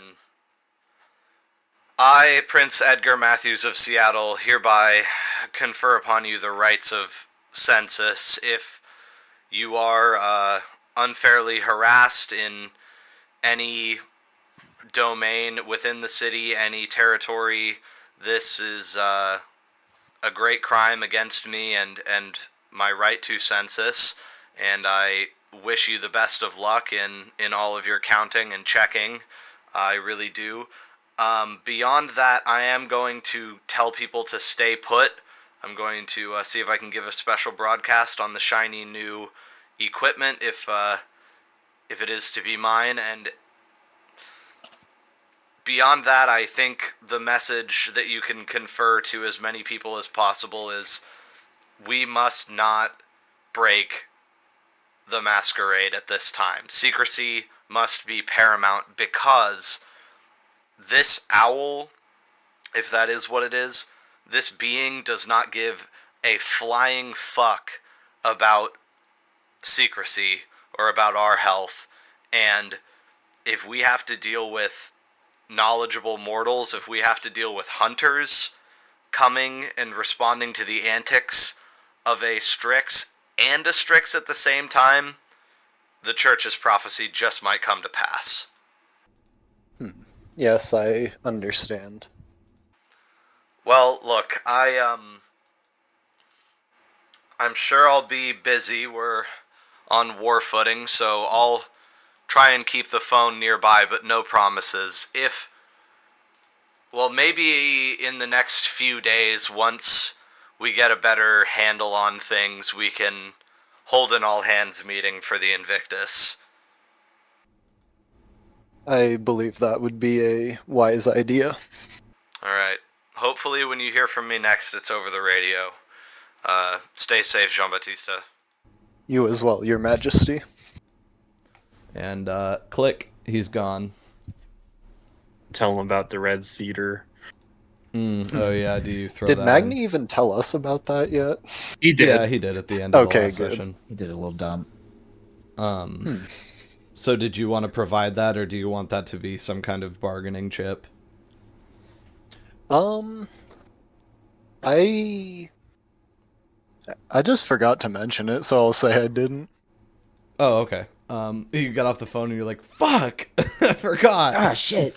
The red Well, cedar. there is a non-zero chance that Prince Ed is the Strix, so Okay. I mean, you could be the Strix. true. So, But I want to be the Strix. yeah, I'm sure the Strix wants to be you really bad, so you could True. that might happen. Magni, how difficult do you think it would be to procure a cross made of this specific type of wood? I mean, nothing's impossible if you can pay. Plus, it's not the rarest substance on the planet. You know, it's not. Yeah. Sure, we can If go you like could on get the if you could get cedar wood, I'm sure Magni could probably build a cross out of it. Yeah. Certainly one of our ghouls can learn where some cedar wood is. Speaking of which, it's a little late for mortals, but maybe not too late for coffin makers if you guys wanted to rush off and talk to somebody about that tonight, and then maybe that's how we spend the rest of the night, and you guys sort of hunker down. We move on a little bit and do some census work, some talking to Daemon, etc. Sounds good to me. Yeah, getting coffins right now seems like as good a time as any, and might be a good place to get extra cedar as well. Arguably a better time than any. Yeah, true. Okay, so do we want to how would you guys go about is Dent looking for a phone book? How are we looking for a coffin We got maker? the info from Sir Gordon. And it's Thursday now, right? Oh, did he Did we handed you sleep? over a it's still Wednesday. It's still Wednesday, so I guess we can't really get in contact with her today. Oh yeah, no, you got to do that tomorrow, probably after your class. Remember, That it was could be part of our deal census too. with Sir Gordon.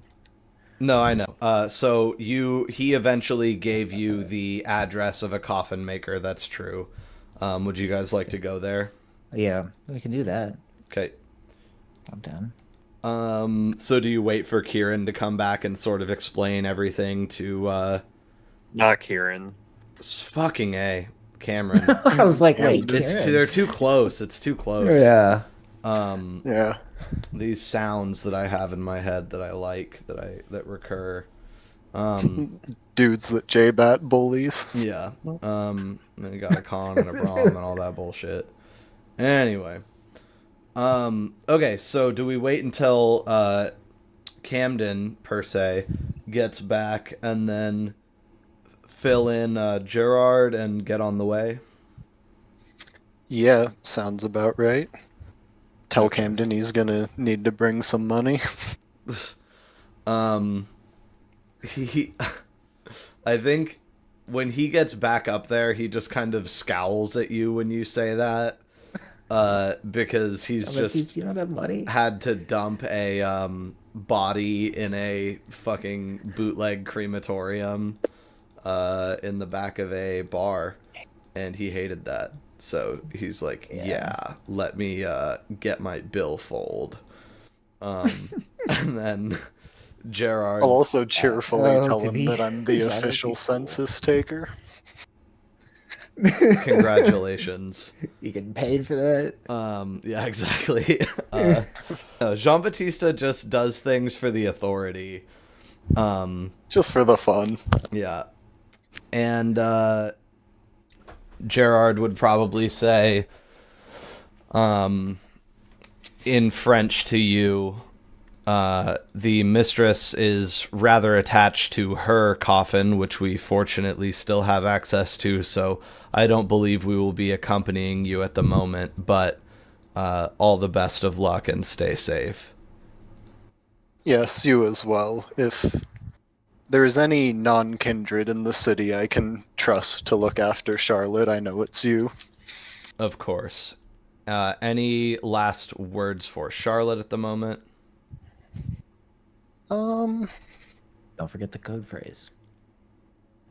Yeah. Yeah, probably just like a see you soon. Okay. Yeah. Stay in touch. And she says, "Return to me as quickly as you can." And you guys are down the elevator again and out into the car, pile in real tight. It's a tight squeeze, but we put the biggest guys up front, and then the five of you do fit, including Cameron. Yay. And it's off to the coffin maker, who I'm going to say lives in West Seattle. He's in Invictus, West Seattle, which is nice for all of you. You get to go back to the home turf. And I think he's sort of sort of east of it, almost near the crossing points into the industrial area, where there's a few specialty shops, a kind of area where there's like tailors and menswear, things like that. Like maybe Jean-Baptiste has bought one of his suits out here. This is where the that guy hangs out too.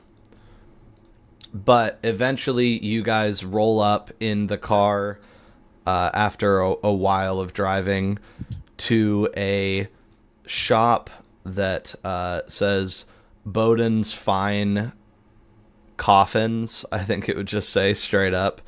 And there's a little seal in the window sort of off to the side that you guys would instantly notice glows, but it glows because inside of the like plastic seal of the sticker there is it's like a little seal, you know, like it looks like a state coat of arms or whatever they're called. Gotcha. But it's glowing because there's a little bit of blood trapped inside around the rim of the sticker, basically. Old blood that just sort of has a faint luminescence to you. And when your eyes are drawn to it, you can read the words. I think it would say Union of Coffin Makers, Casketers, and Cabinet Makers. And that is what the sticker says, and it's got like a large wardrobe in the middle of it as its sort of crest, because back in the day, people that made coffins were just sort of carpenters that would make a lot of like cupboards and stuff. Makes sense. So, It's like a little morbid. this guy seems to be a card-carrying member of some kind of union of these fellows and he seems to know who his clientele is based on the blood on the seal acting as a little bit of a draw. I think I'll start kind of looking through windows and stuff and let someone else knock. Okay. Yeah, I'll knock. There's a lamp on like a reception desk table, a little consultation table. There's some chairs in the lobby. It's carpeted. It looks pretty quiet, pretty dusty. But when you knock, the door is locked. A man appears from the back of the store. He's got sort of sandy brown hair with some streaks of gray in it. He's fairly tall and thin and kind of severe looking, and he's just wearing like sort of regular clothes. Like he's got some slacks on and a button-up shirt and like a little cardigan thing over it. Nothing too fancy, but not like he's in his pajamas. And he comes up and then looks at the five of you, I suppose, unless Camden's in the car, but he's the one with the money. So anyway, he examines the lineup of vampires outside of his door and sort of holds up a finger to say one moment, and then goes back into his office and, you know, reappears a few moments later and comes and unlocks the door and lets you guys in to his darkened waiting room sort of lobby area, which, you know, most of the store is taken up by this. It's not a huge storefront, and I think he would just shut and lock the door behind you, drop some blinds, and wouldn't turn a light on. So it's still quite dark in here. There's just one lamp and like moonlight streaming in, and you guys smell a lot of furniture polish and wood. And there he is standing before you, and I think he just says, how can I help you this evening, gentlemen? He's We just a normal require- human. What? He's just like a normal dude, right? He's not a vampire. That's He's not a 100% vampire for or a sure. ghoul. Do you want I'm wondering to if do a roll Laszlo to see is if he's in a fact ghoul? waiting in the car. Yeah, Laszlo doesn't have to be here. Oh, I forgot Laszlo doesn't need one. Cheaper. Yeah. So I think Does I'll it just come along be for the in the fun? car waiting. Okay. No, I don't need to do a check for it. As long as he's not a vampire, that's all that Yeah, matters. not a kindred for sure. We require 3 coffins to be made of cedar with the utmost haste. You have red cedar. So do you say red cedar? Yeah. Red cedar again is something going on. Yes. Received a phone think it's call just a bit of a earlier fad. tonight. Oh, is it the latest fashion? Something like that. And then I guess I'll just give Laszlo, or not Laszlo, Jean-Baptiste a long look. Are we trying to keep this DL? I'm just gonna kind of like half shrug, like I don't know what this guy knows, but he knows about red cedar. Keep it DL. Well, look, this is possible. I'm afraid I'm fresh out of red cedar wood tonight, this very evening.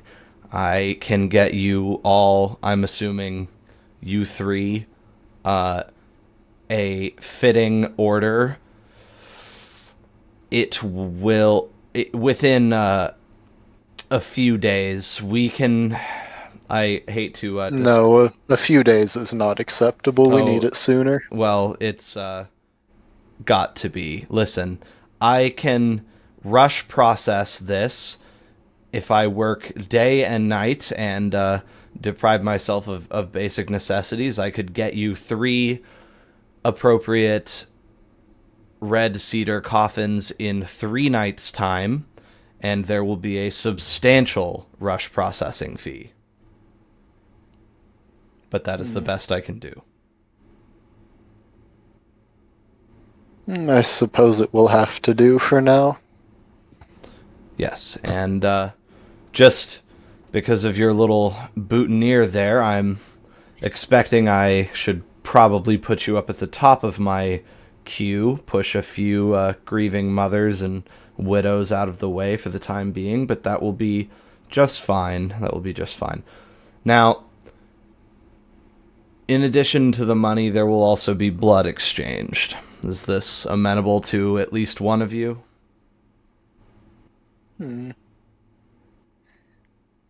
Yes, however, I will also require some amount of red cedar, not even nearly a coffin's worth, but whatever extra or scraps you have.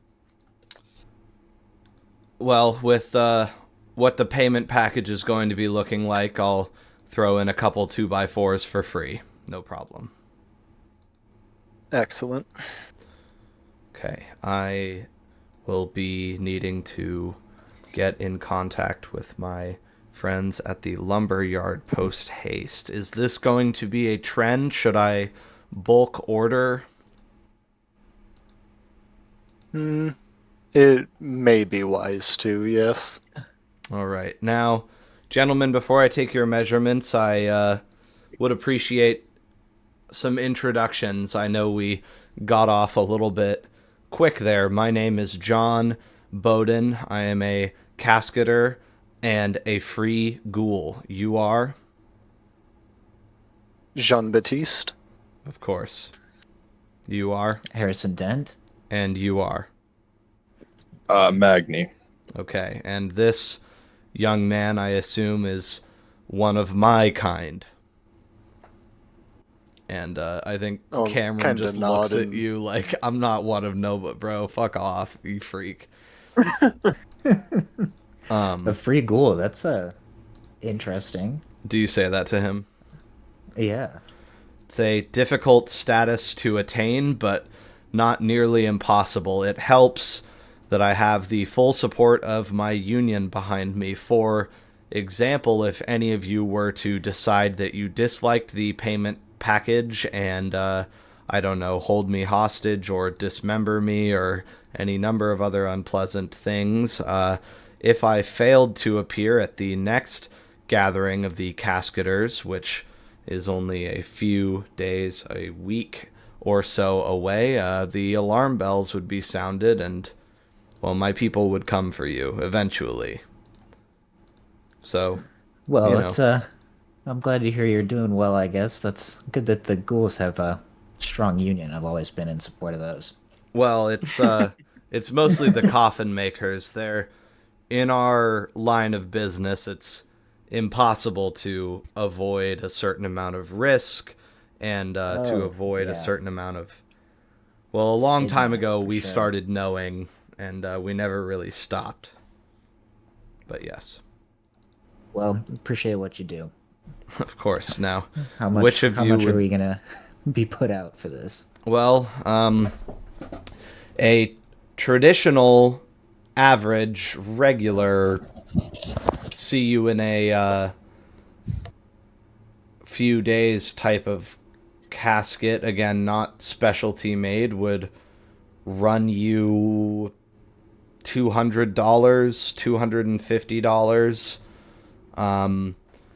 As cheap as 100, but these are pine boxes. You know, nothing really worth writing home about, but something nice, easily 200.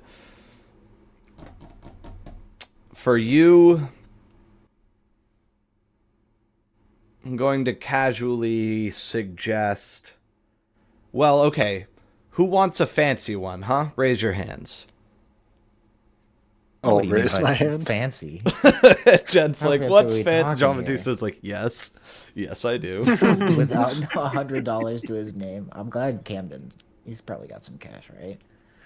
I'll have more money in 3 days. Yeah. Certainly.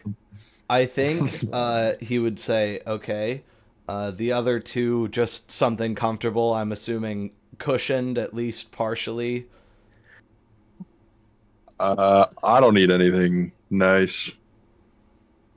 All right. I'd like some. I'll give him some a look cushion. and kind of nod like, yeah, don't give Magni anything good. They, you guys do. You don't need it. Magni's just like, Inside I'm locks, just is sleeping that in it. the- What do I need nice?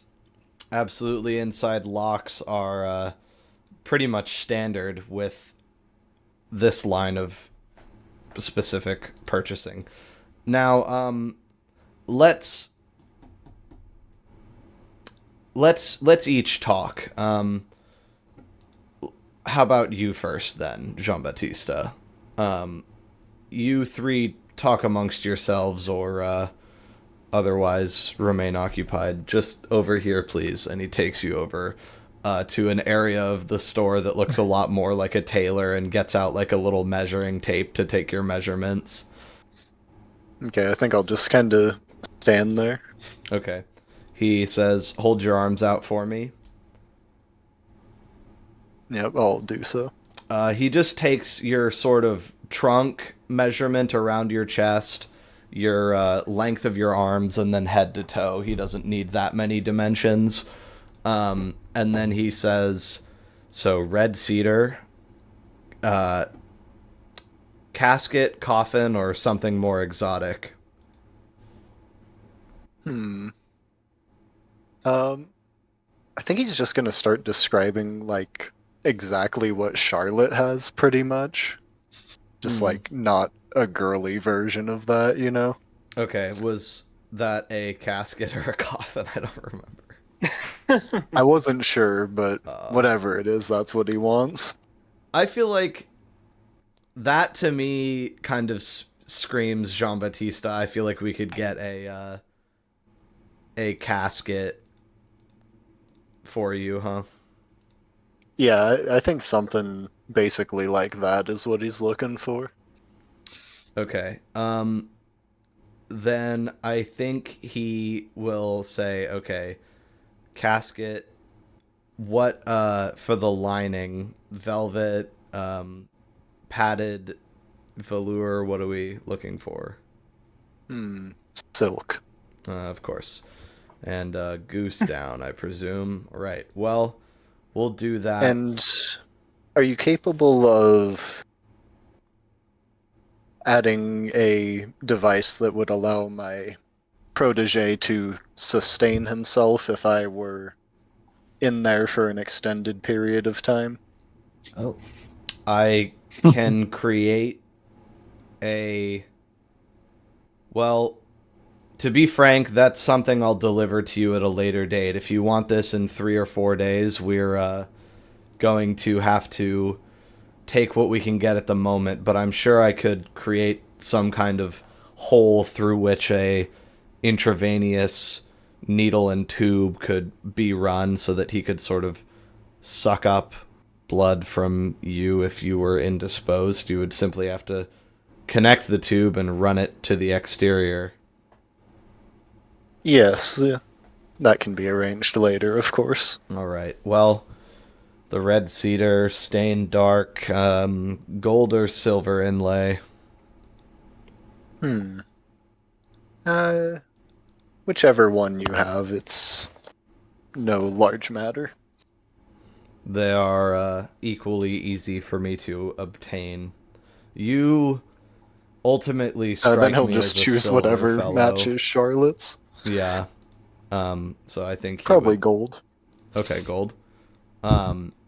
He says, you ultimately strike me as a silver fellow, and you go, I'll have gold. He goes, right, well, gold it shall be. And then he says, I think that's plenty, thank you. What color for your silk? Sorry. Purple. Of course. It's just like fucking this guy. Why did I even ask? Yeah, literally. And he sends you back and then says, Magni? Yeah. Now, I know you don't want anything fancy, so this will mostly be taking your measurements. And I think he, like, takes a few and sort of mutters, good God. As he's like... and then I think he says, this will be the largest, perhaps second largest coffin I have ever constructed. It's, I've always been grateful that one particularly disfigured fellow, I've heard he sleeps in a freezer, so it's nothing I have to worry about providing him with my services. But for you, coffin or casket, my good man? Coffin. Coffin, all right. It's got the shoulder width. Yes, that should work better for your frame, I think. Save a little on the wood. So, wood, red cedar, and interior, any lining, a cushion, anything at all? Simple pad. Whatever's the cheapest. I'll stitch in a simple padded sheet on the bottom for you, nothing on the top. That'll be fine. An interior locking mechanism?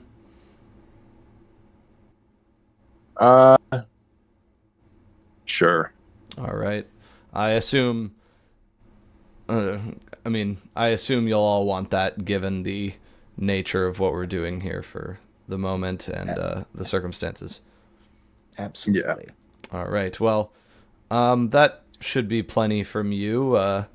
Just a simple as simple gets. Now, Harrison, and he quickly takes your measurements and writes them down in a little legal pad like everyone else's and says, sort of quietly, much more reasonable, coffin or casket, my friend?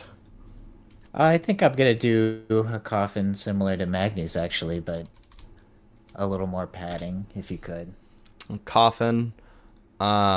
You think of how you bang your head on the top of things when you wake up. You're like, yeah, can you pad the lid, bro? And internal locking mechanism. And I think he sort of mutters, there'll be a matched set, the two of you. Any insets, engravings, here lies, anything? No, I think I'd like it nice and blank. All right, blank it shall be. And okay, well, given what we're doing here, I'm going to request $100 each up front, and then the price of Harrison and Magni's will be $200 in addition to the $100, and for Jean-Baptiste's, I will require $400 in addition to the $100. Okay, here you are. Just hand over the cash. Okay, so it's 300 up front. Yep. And then 300. 400. So now I'm at 200. You know what? I'm gonna pull a fast one on Camden and pay the 100 by myself. All right. I think I have just enough. In total, Holy shit. Yeah. yeah. Coffins are expensive. So the 300 up front is basically his rush order fee, $3,000 to get this going tonight. And then 11. Coffins and caskets are super expensive anyways, so Yeah. 11,000 isn't that crazy. He's kind of doing you guys a favor in some ways. The only thing is that, like, technically with how austere Magni and Dents are going to be, they should probably be $100, and then Jean-Baptiste's is actually probably a pretty generous estimate for what he's doing, although when you hear that price, even you with your lessened understanding of modern money is like, well, those are not going to be solid gold finishings, I can tell you what. Okay, so Jean-Baptiste taking 100 bones from you. Down You to have 50 two cents. bits. You got 50 cents. That's awesome. And then Dent, you're going down I took to... it out already. Oh, you took it out? You took it out. All right. Yeah, I was And at 600 Magni, before. you're going down to $68. Cool. So...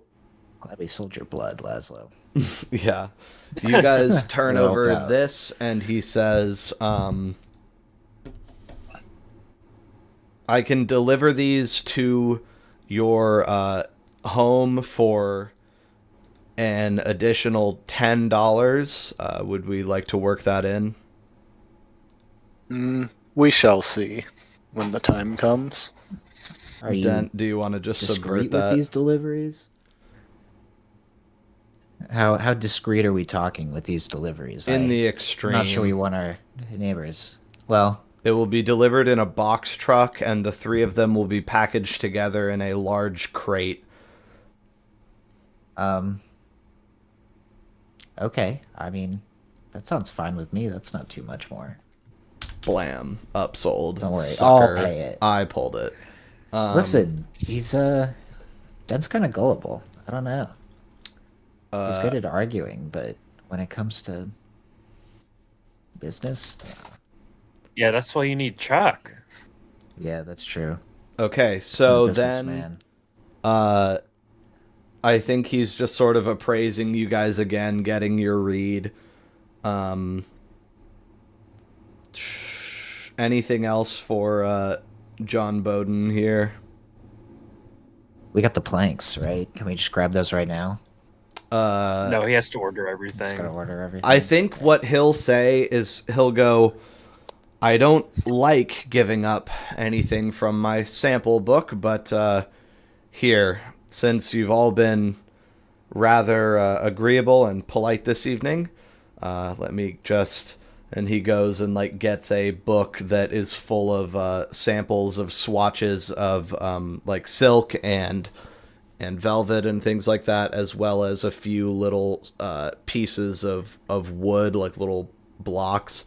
And you guys get handed basically a pretty thin, like barely a quarter of an inch thick little slat of red cedar.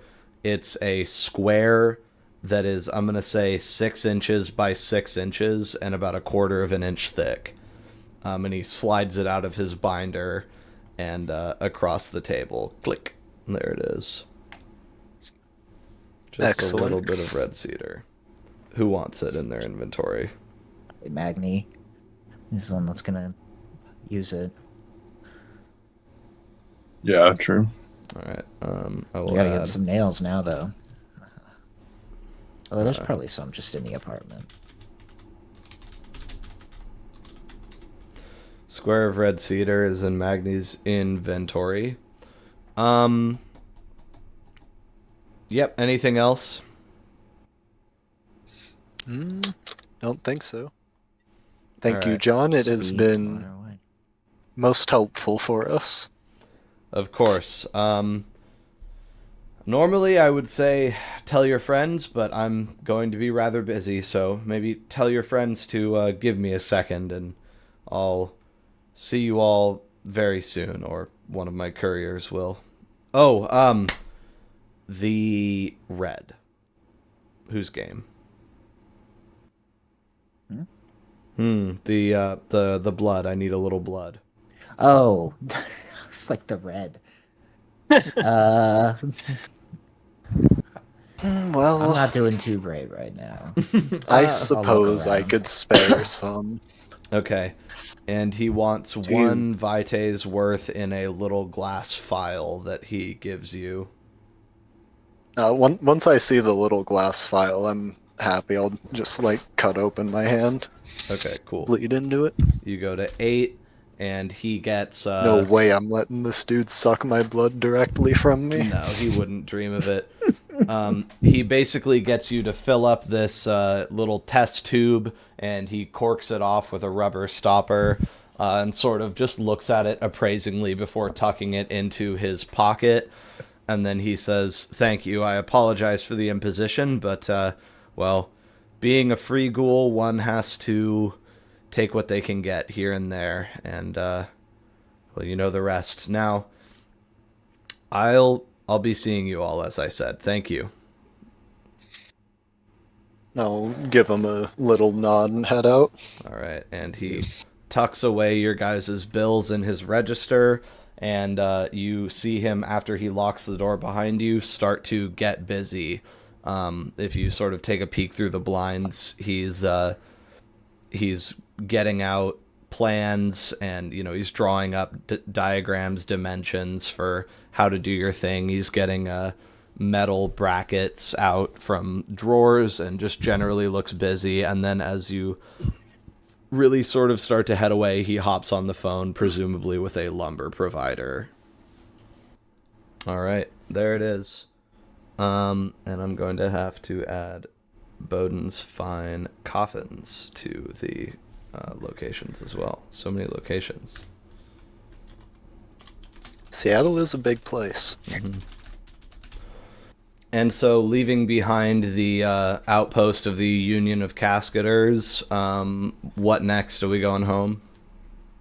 I honestly kind of want to stop by the Disco Elysium first. Just make sure they're not actively being killed. Check that off my survey duties. Okay, I think when you guys drive up, you would find the somewhat unusual sight, although not that crazy, seeing as it's past 1 a.m. now, that the Disco Elysium is closed for business. It is shuttered. And normally, in a lot of instances, it'll be open all night, but like closed to mortals after a certain point. Like, if anyone wanders up there, the bodyguard will just be like, it's closed, like way before they get to the stairs or hear any music, which is played quietly after hours. But it looks like deserted, and you get up there, and I think the bouncer recognizes Jean-Baptiste and Magni. And is everybody coming in this one as well? Sure. Yeah. Yeah, okay. Recognizes Jean-Baptiste and Magni, and I think you're not going to like this, Jean-Baptiste, but it's dark in the stairwell. He gets out a flashlight and shines it in your guys' eyes. And then he looks at each of you in turn, turns it off, and says, "Sorry, sirs, can't be too careful right now." And then he's going to unlock and swing open the doors to La Discotheque, which is very, very, very, very, very wound down, like chairs on tables. And I'm going to say there's no music at all, just the click of your guys' shoes on the dance floor as you step into the deserted bar. I think I'll just kind of call out, Miss Lizzie, hello? You get Miss Carla, who appears to like a couple meters to your guys' left, walking towards you. She was invisible, and she said, or beneath your notice, perhaps, and says, "Evening, gentlemen. Sorry, activities have been suspended for the evening. Was there something specific you were looking for?" Yes, we're actually here on official survey business on behalf of Prince Ed. We are, well, simply here to assure nobody here has been afflicted by the things going around town. Well, I can assure you we are under a rather strict quarantena. If you were all not such good friends of the institution, you would not have been allowed in, at least not without a fight. We are trying to keep things rather tight, which is difficult for a business that relies entirely on letting people through its doors willy-nilly, more or less. Her mask, or her big head scarf that she usually wears, is off, so you can see all of her Nosferatarity, and sort of her general Orlok-like disfigurements and kind of a ripped lip and things like that. But, you know, she has sort of a nice placid expression on and is being polite to you guys, so she's not that hideous. And she says, I could go get the mistress. I think she's still upstairs. There was a body drop off. Oh, is Camden here? Depends on if he wants to get out of the car or not. Actually, he was just here dropping off the body, even though he went in the back entrance. So he's like, fuck no, I'm not going in there. I just threw a dead guy in a fire in there. So anyway, she says, yeah, we just burned a body. You know, it's been kind of a crazy night or whatever, but things are okay. So I think she's like, I think Miss Lizzie is still in the back, but I could go get her if you need her. Yes, and is Miss Kitty here as well? I would like to check on both of them. May I ask, is this official Invictus business, or are you just being thorough in your concern? This is official business. I've been elected as, not elected. What's the word I'm thinking? Never once. Appointed. Yeah. Yeah. Never once elected. Bestowed. Yeah. I have been don't do that. appointed as the official survey taker for Prince Ed. I was rather afraid you'd say something like that, but I'll go get them then. Yes, they're both still here. Give me a minute. Excellent. And she clicks away and then goes and returns with two beautiful Deva women flanking her on either side. The ever beautiful and perfectly coiffed Miss Lizzie and Miss Kitty, aka Delilah, who always, I think, when you first met her, she looked sort of like a full-grown woman, which she is, but like she looked like she was sort of very self-possessed Magni and kind of in charge of herself. But whenever she's with Delilah, or whenever she's with Miss Lizzie, she always looks like somebody's daughter, kind of like she's just sort of dressed down a little bit in comparison to her, wearing much more casual clothes and just looks sort of young and unsure of herself compared to the perfect poise of Miss Elizabeth. So, or Elisabetta, I think I sometimes call her. But anyway, the three of them are standing before you, and I think Miss Lizzie would say, reporting as requested for official census. What can we do to ease your mind, Jean-Baptiste? Well, it's rather simple process, really. Myself and Mr. Dent will have to carefully observe the three of you, and I believe Magni has an implement which you will all need to. Well, I believe simply holding it for a moment would help to ease any suspicions we may have. Of course. What is this implement going to poke me or cut me or hurt me? Where is it? What do you got, Magni? No, I don't know why he's being all extra with it. It's just some red cedar. Just hand it It's to just a him. piece of wood. You just gotta I'll kind of touch look at Magni like, bro, we could have made it so much more dramatic. Yeah, You and I'm hand gonna be like, her I don't know why he's doing all that. And I'm You just hand her shrugging. the sheaf of cedar. Miss Lizzie takes it between three fingers and sort of holds it up and looks at it. Yeah, just turns it over in her palms, and she like rubs it and taps her fingers on it like ASMR, and says, "Will this be satisfactory for myself at least?" Yes, you can hand it off. Okay. And then I think I'm just gonna, like, as they hand off the piece of wood, just get real close to each of them and kind of look at their eyes and kind of move around their faces and just really see if there's anything unusual about them. Well, compared to the usual just being preternaturally beautiful.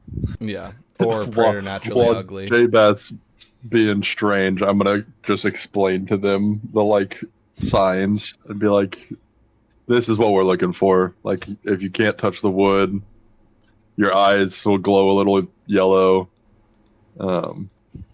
We Yeah, had and I'm gonna be like, from what I've seen, like letting them know that I'm the one who's kind of seen the thing. While Kitty is like taking the wood and she sort of like taps it on her face and feels the coolness of it, and you know, turns it around in her hands and shows Jean-Baptiste like, see, it's fine. Miss Lizzie will say, we had heard the legend of the glowing yellow eyes, the reflective eyes, the owl eyes, as it were. That's why our friend out there, our bouncer, shined a light on you, I'm assuming, unless he was not doing as he was told, because I think that is said to help create the reflections needed to see the yellow eyes in a lot of circumstances. So, no, generally... Yes, it does help, but it is not necessary. I'll say just basically bullshitting, but Yeah. I don't got a flashlight. I think she says, of course. And then... yeah, no, when I saw it, his eyes were almost glowing in the dark. Yeah. He must have been in a bad way. I don't know. Perhaps that body didn't suit him. I won't pretend to be an expert in these things. That's a dangerous profession, but we all hear little bits and pieces. Two kind of odd things are going to happen. I need to roll for this, because this is like some bullshit. Oh no. Oh boy. About to get weird. I thought this was some bullshit. Okay. It is handed off to Carla, who takes the wood and goes, ah! And then she takes it and slaps it around back and forth in her hands and says, just kidding. Just kidding. The Ben's hand roll fucking was goes to to his gun. see if that was going to be accompanied by her using Nightmare on Jean-Baptiste to fuck with him. Just make you think like there are owls everywhere in here or something. But That would have been rude. yeah, but she's That basically would have like, cost you some embezzlement. yeah, this is low key a bad time to be actually fucking with people, so she's gonna keep it light. But she does go ah when it touches her, like it burns her, and then she says, "See, nothing." And after a non-insignificant amount of contact to prove her innocence, she hands it back to you. And Laszlo, something in here glows. Something in here sparks a point of interest in your Azothic core. Something is to be seen. I should have said it, but Magni would find that very funny if it scared you. When she yelled, and she's like, "Ah!" and you like got actually scared. You just belly laughed. Yeah, you'd probably pull out his knife or something. Gosh, shit, I don't want to have to fight Carla as a bird right now. Survey was supposed to just be a fun way to get to meet everyone and know where they live. Well, this was supposed to be a way to be able to stalk people. And assert Not my dominance fight on Be a them. big owls. scam. I don't want to actually see the Strix. Jesus. Yeah, like what the fuck are we supposed to do about it if it does show up? We're Die. Die. Yeah.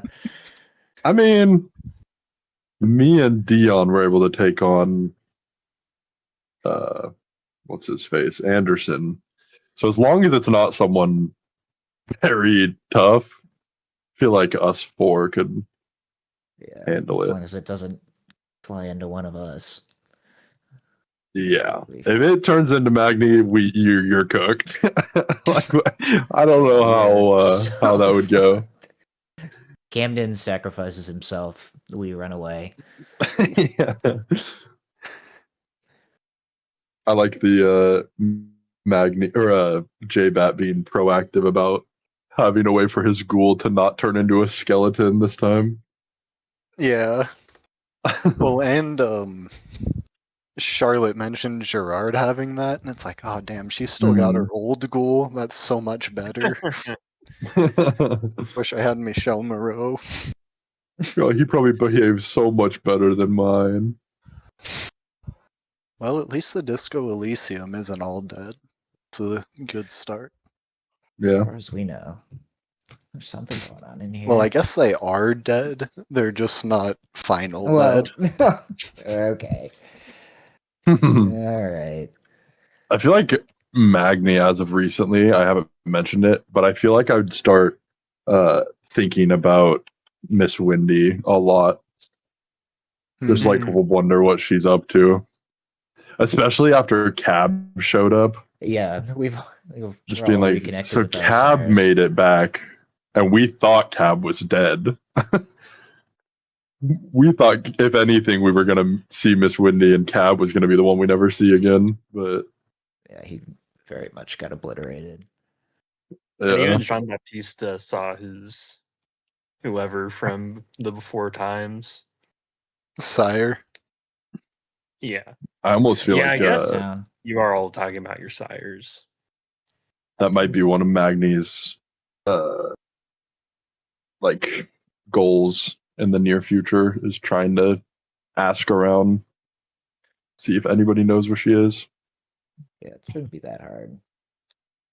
Although I don't know, having Cab around is more just a convenience. You know, Yeah. He is I don't very know what Miss Wendy convenient, would though. really do. He's so convenient. He just teleports wherever you need him. That's great. Especially when there's an evil owl flying above you. Oh yeah. He's fast as fuck.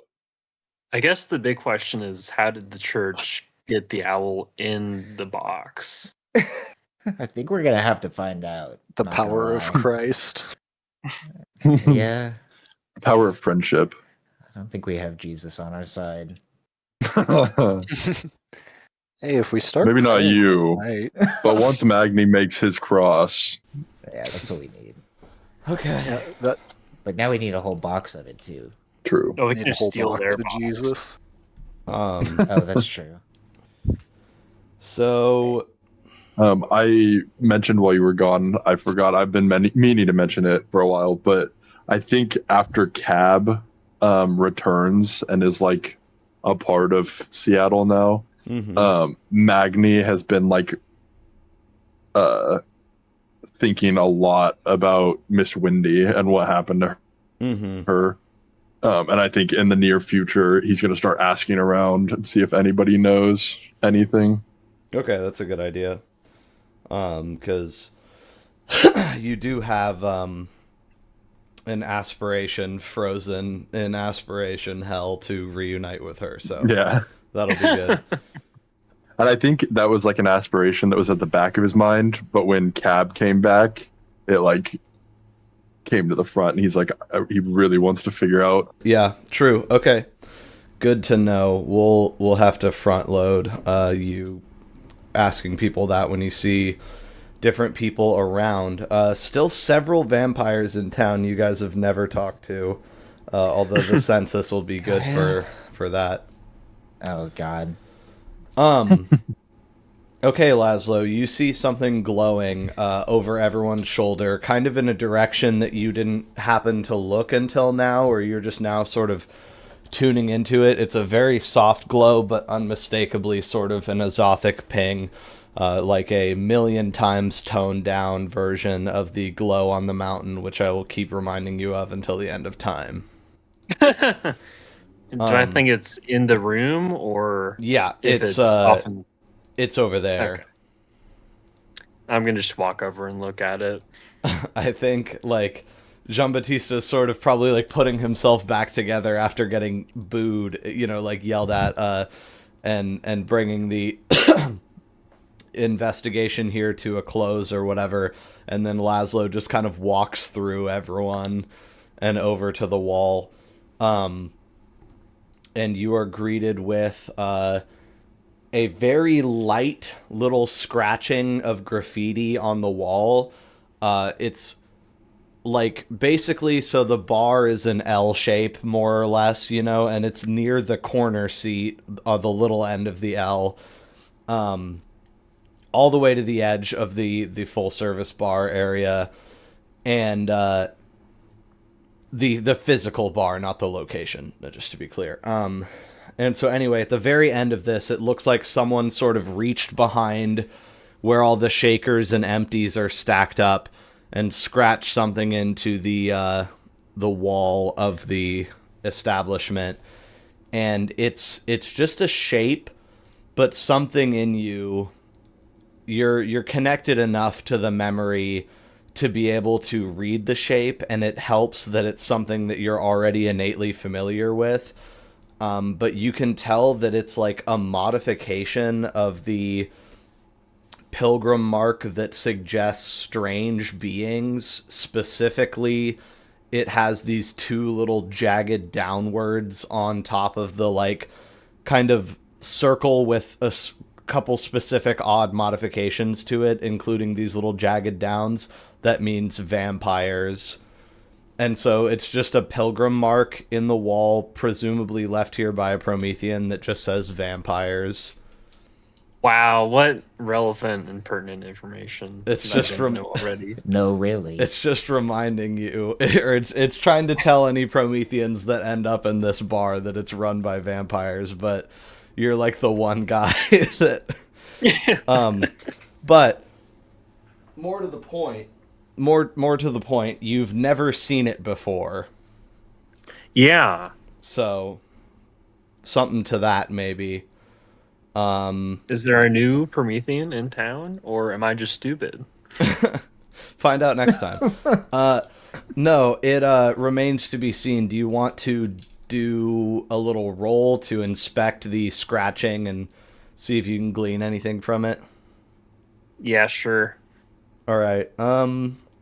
Let's have, I think, wits plus investigation. No. Let's have wits plus occult. My bad. How many is that? All right, that's 6 dice. Lose 1 for me because this is, it's not that fresh. This mark. That'll be 1 success. Okay. You're tuned in enough to know that this was not done by a Promethean that you have met before. Mm. So And you said it wasn't that fresh. Let's see. With one success, it wasn't done today. It probably wasn't done yesterday. Beyond that, you have no idea. But it's not that old either. Right. Mostly because you were here like a week and a half ago and it was not here. So Promethean has been here, figured out that there are vampires here. Do you tell that to the group? No, maybe like Dent when we get home. Yeah. How did Okay. you figure that out? Everyone just sees you staring at the wall and you just come back over and go, Yeah. Oh, I thought I saw something. I think they're like, is he possessed? Is he good? Why don't you give him the cedar, huh? I mean, that is pretty normal for Laszlo doing a weird thing. I know, but this is the bar people being like, what the fuck is he doing? Anyway. Yeah, I'll take the cedar if offered. I think they'll just hand it back to you now that they're done, just as a sort of, here, take this back. And yes, you can hold it. No, what if I was like, your skin starts burning off? Okay. Little known Promethean weakness. Yeah. The secret bane. Anything that needs to be done here, Jean-Baptiste, or are you set? I'm gonna turn to Dent very seriously and say, Mr. Dent, have you noticed anything unusual? Bro has not touched Auspex once tonight. He's not ripping that shit. Hey, I mean, I think if they can touch the red cedar, we're probably good. I didn't notice any of them react poorly, so I'll give them a thumbs up. we're good. Well, alright, I believe that will conclude our investigation. I would highly recommend that the three of you remain close and keep an eye out for anything unusual, and if you see anything, report it to me. Do you want to tell them to stay in their territory, which is just downtown? I highly recommend that you remain in your territory for the time being. Well, we will do our best, Jean-Baptiste. Look, just you be careful, huh? I'm not the one going and knocking on people's doors in the middle of the night here. So take care of yourselves, everybody. It's nice to see you, Magni. And I think Kitty would sort of echo that and say, be safe. Yeah, I think I would give them both hugs. Okay. I think they both accept your embrace.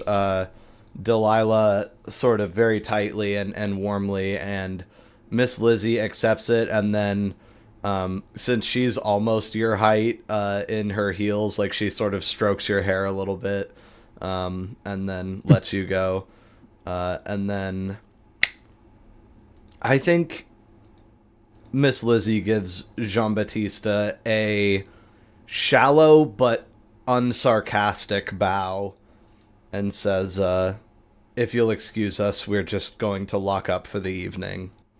And I'll give her a slightly shallower bow back. And That's say, difficult. Yes, we will take it's our leave. possible. You just sort of nod your head. And we pack up there. And then, unless someone really, really needs something, I think we lose the rest of this night. Just get it over with. Yeah, I'll see if I can get Magni carving his cross. Oh. Also, speaking of Christianity, I think Jean-Baptiste is literally just gonna pray tonight. Okay, we'll do that. First time since he woke up. Alright, I'm pushing it to day 23. 3 days. If Magni carves a cross, we should save the sawdust to like pocket sand out it. It might Ooh. be a case of See it. diminishing returns, a la Jean-Baptiste's modification of garlic is not garlic. but that's just a caution. It could be untrue. God knows I like pocket sand, so I'm not gonna, totally shit on the idea. Okay, so Magni gets out a knife in the car and just starts whittling, I guess. And then when you get home, I imagine Magni is whittling and reflecting on Miss Wendy and where she might have gotten herself off to. And then Laszlo and Dent are discussing the possibility of the new Promethean, and Jean-Baptiste is praying, and that's how we'll close out the remainder of the evening, unless Dent wants to go eat a dog or something. You got 5 blood. Oh man, yeah, I do only have 5. Yeah, we can go. I can go eat a dog while everybody's going back. Okay, so Laszlo, what do you want to tell Dent about what you saw? Just what I know. Okay. Yeah, how are you interpreting it, Laszlo? What's the... Yeah, if I'm not stupid and it wasn't there when I was in the discotheque before, then there's a new Promethean in town somewhere. Or something posing as one. Does that excite you, or is there some anxiety there? Maybe a little anxiety, because the last 2 introduced themselves and found me. Mm-hmm. So that's like, what's different now? Yeah. For sure. Do you know what day of the month you were made on? Was it 2 weeks after birthday? Dent got turned on? Gotcha. On Halloween? It was October 9th. Or November 9th. November. You got made on November 9th. Yeah, I have an image saved of it Okay. that I posted. Cool. Perfect. Good to know. I've been wondering that Right recently. Okie doke. I'm older. Yes, you are the chronologically first to be awake as a vampire in modern nights of this group. Otherwise, Jean-Baptiste has us beat by a million miles. Yeah, a couple 200 or so years. So yeah, there could be a new Promethean creeping around unannounced, uninvited, etc. Remains to be seen. Dent's like, cool story, bro. I gotta go kill some kind of small animal before I go crazy. Let's just have a general roll for you, and we'll just sort of wrap up a basic clean feed for you. Just dexterity plus stealth is fine. I got 2 successes. Okay. Another family dog in the streets of Ballard is going to fall ill with a mystery weakness, also known as blood loss. How many are you trying to take from this critter? I'm assuming you just find another suitable dog, but now it's late, so you're able to sneak up and get it while it's sleeping instead of having to like wrestle with it. Yeah. How many blood? Hopefully. I can never remember how much small dogs usually 4 give, kills but it. I think like 3. Okay. Just barely. Barely letting it live, and Probably you'll go up passes to out. 8. Which is going to drop down to 7 tomorrow. But anyway, Dent feeds. Magni, let's just for fun do you a dexterity plus crafts, please. Oh yeah, I was thinking if he does well, he could make multiple crosses Plus from that amount of wood. wood. Yeah. 2 successes. Okay. The full success here is going to be that you are able to produce one sort of quote-unquote full-size hand cross. Again, these are thin, but sort of present. And you also make like a mini one that could maybe be strung on a necklace or something. But you kind of get like a big one out of the body of it, and then there's like a corner that you try and space it out so that you can make another one, but it's like you're only really able to get a small one out of it once you split the wood. So you got a big one and a little one. And they're sturdy and well carved because you did well. If you had like failed, you would have gotten like one shitty little cross out of it that hardly looked like a cross, but yeah, you got it. And it's pretty easy, and I think it takes you back a little bit. You're like, oh, this is nice, actually. I should work with wood more often. It's kind of soothing. Yeah. And yep, you guys have got yourself some flat little crosses. Not so flat as you'd be afraid to snap them, but like I said, barely a 1/4 inch thick. And Jean-Baptiste, what are you praying? Oh man, that's a good question. Well, probably a lot of I'm sorry for murdering and eating people, and please don't let the big scary owl come get me. I promise I'll be a good boy and maybe even try to remake the Lankea at Sanctum, but no promises. Do you think he prays in sort of a florid Catholic tradition, where it's pretty like formal, or do you think he's conversant? I imagine he's distant enough with God that he's being very formal. Yeah, I imagine it's similar to like how he speaks to Prince Ed almost. Right, yeah. Like, this is one of the few things that is categorically above me. Okay, so this is the last thing you do before you sleep, as is often the case for people. And you're laying in your bed and you're praying, please do not abandon me to the mouth of the Strix. Please protect me and guide me and lay your blessings upon me, though I deserve them not, blah, blah, blah, blah, blah. And then at some point, things start to change around you. The walls of your hall closet, which you've cleaned out and, sort of scrubbed down, or had Kieran clean out for you, and made into a proper sleeping quarters, begin to sort of dissolve and blur. And before you know it, you feel as though you are floating in space. Truly, it feels like the Earth is 1,000 leagues below you, and there are stars all scattered around you in every possible direction, and you don't know which way is up, but you're laying light as a feather and stiff as a board with your arms crossed over your chest. Not sure if this is a good or bad sign. Roll me composure plus empathy.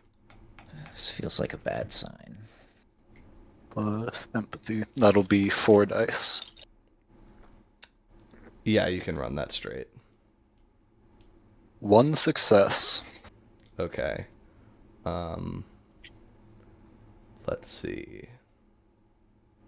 A voice. It's me, God. Yeah, that whispers to you. Okay, so what happens is in the stillness and the darkness there,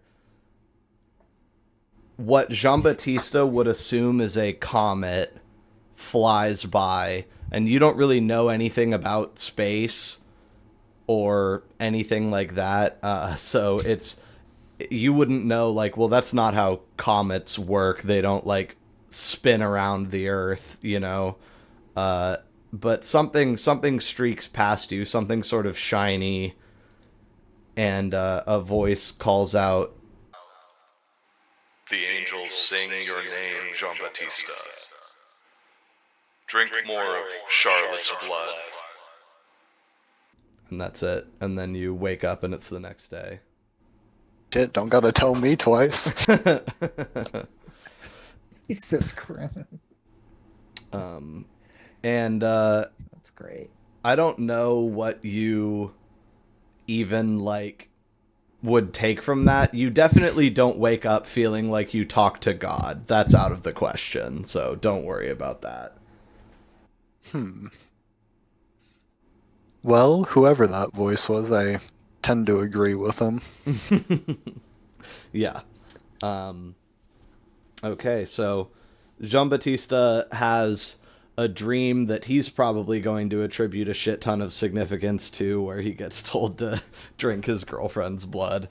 But that's... Wife, excuse you? Yeah, my bad. Your girlfriend is Mary. Gotta have one of each minimum. 2 different things. Yeah, distinct roles as they were for Louis. I'm not sure how many of them, but quite a few of them. Yeah. I think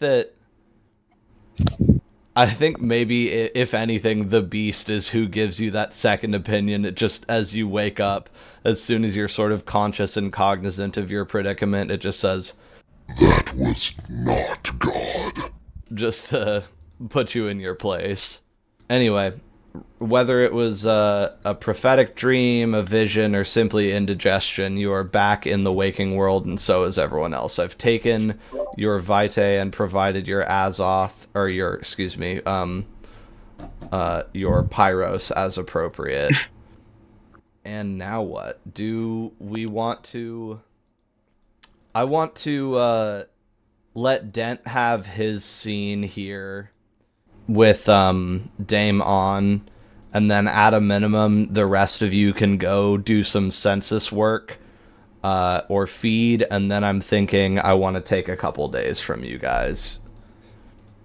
Okay. So I think one of Laszlo's goals is find the Zothic resonance to sleep next to. So maybe that's something he tries during downtime. Yeah. That's a good idea. You did have a pretty strong clue given to you last time, so... Dent, you've got to go to school, sir. Yeah, I gotta teach a class. You got to cross your territorial boundaries and teach a class. I think it goes much the same as previous, except the whole time you're thinking... What if an owl just flies in here and rips me to pieces? Like, Yeah. what if, I think I want to follow in my aspiration a bit, and try and start picking up who, like, is struggling the hardest in the class, and, like, offer them some tutoring services. Okay. To get, like, another one of those going. Sure. Let's see. Do you want Laszlo to come along by and hang out in your office or whatever? If you want to. I mean, definitely. I mean, like, the two-man system. Oh, Don't let anyone yes. off on their Yes, own. absolutely. Yeah, definitely. Okay. You can even sit at the back if you want. I don't think that I'm going to give it to wear a you hat. this time, but as the Strix threat becomes more known, continuing to go to class, even if things become, like, apocalyptic, will definitely get you some everyman willpower. But for now, I feel like you're sort of coping. Like, this isn't that bad. We got the cedar. Like, we are on top of this. The I haven't even census. seen him yet. Yeah, exactly. So, you go to class. Let's have, it feels wrong. Technically, wits is the correct thing to do here, but it feels wrong depriving you of using intelligence for, like, a task that is, like, a historically learned thing that you have, you know, like learning which students are struggling and sort of knowing what this all entails. Do you think that you're giving out another little quiz, like, just as a warm-up, or just asking questions of people to try and ferret out, like, who's not really tapped in? Yeah, I think it would just be asking questions and just going based off of the last test, who clearly knows, like, nothing about music theory. Okay. Intelligence plus academics, please. These are the kind of roles I love. Yeah, this is what you're for. This is what you do. I got 3 successes. Okay. Let's That's see. how the Magni feels every fight we get.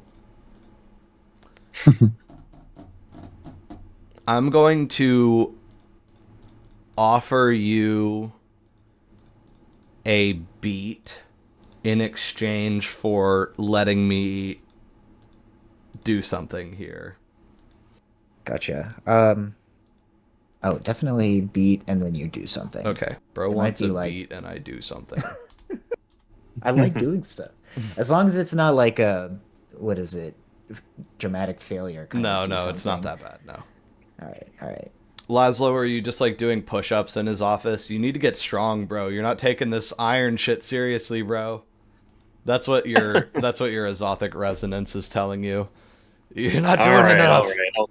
I'll do my push-ups. All right. You do your push-ups. You do your diamond push-ups. You do your headstand and whatever. I don't know what that would be. Headstand push-ups. You walk on your hands for a little while. You're just trying to see what is the hardest, most dexterous act you can do with your arms and nothing else, and see what happens from there. So I feel like somebody like eventually knocks on Dent's office door, which you've locked after a while because they got tired of hearing you like slam into his desk with your legs when you fall out of a handstand. But regardless, you get some good training in. Magni and Jean-Baptiste, are you guys working together today, given that we're doing the buddy system? Yeah, I think we should. Okay. Yeah.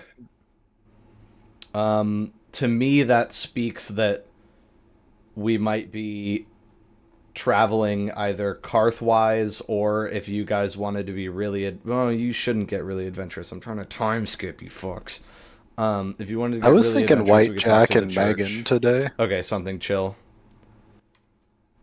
Nice. Yeah. Cool. Do you want to try and get their address or a place that you can meet them or call them, or what's the idea?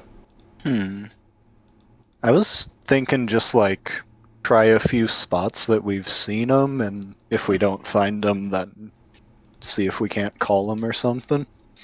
Okay, I'll do some rolls. So Diller Room is obviously the White Jack classic. Let's see. He is not there, so that's a bummer. Although it is a little early. If you guys want to wait there, spend a part of your evening there, he might show up. Does Magni need blood? No. Nah. He's got 9. Alright. He killed We'll probably that move guy. on then. So you move on, you said? Yeah, I think so. Okay, do you want to look downtown or in Invictus West Seattle, or just more bars? To find a Deva, you gotta be thinking like a Deva. So I'm gonna go wherever Magni wants to go. Where's the happening spot, Magni? I don't know. Last night I refused to go into a gay bar and then killed some muggers. I don't do anything right. Yeah.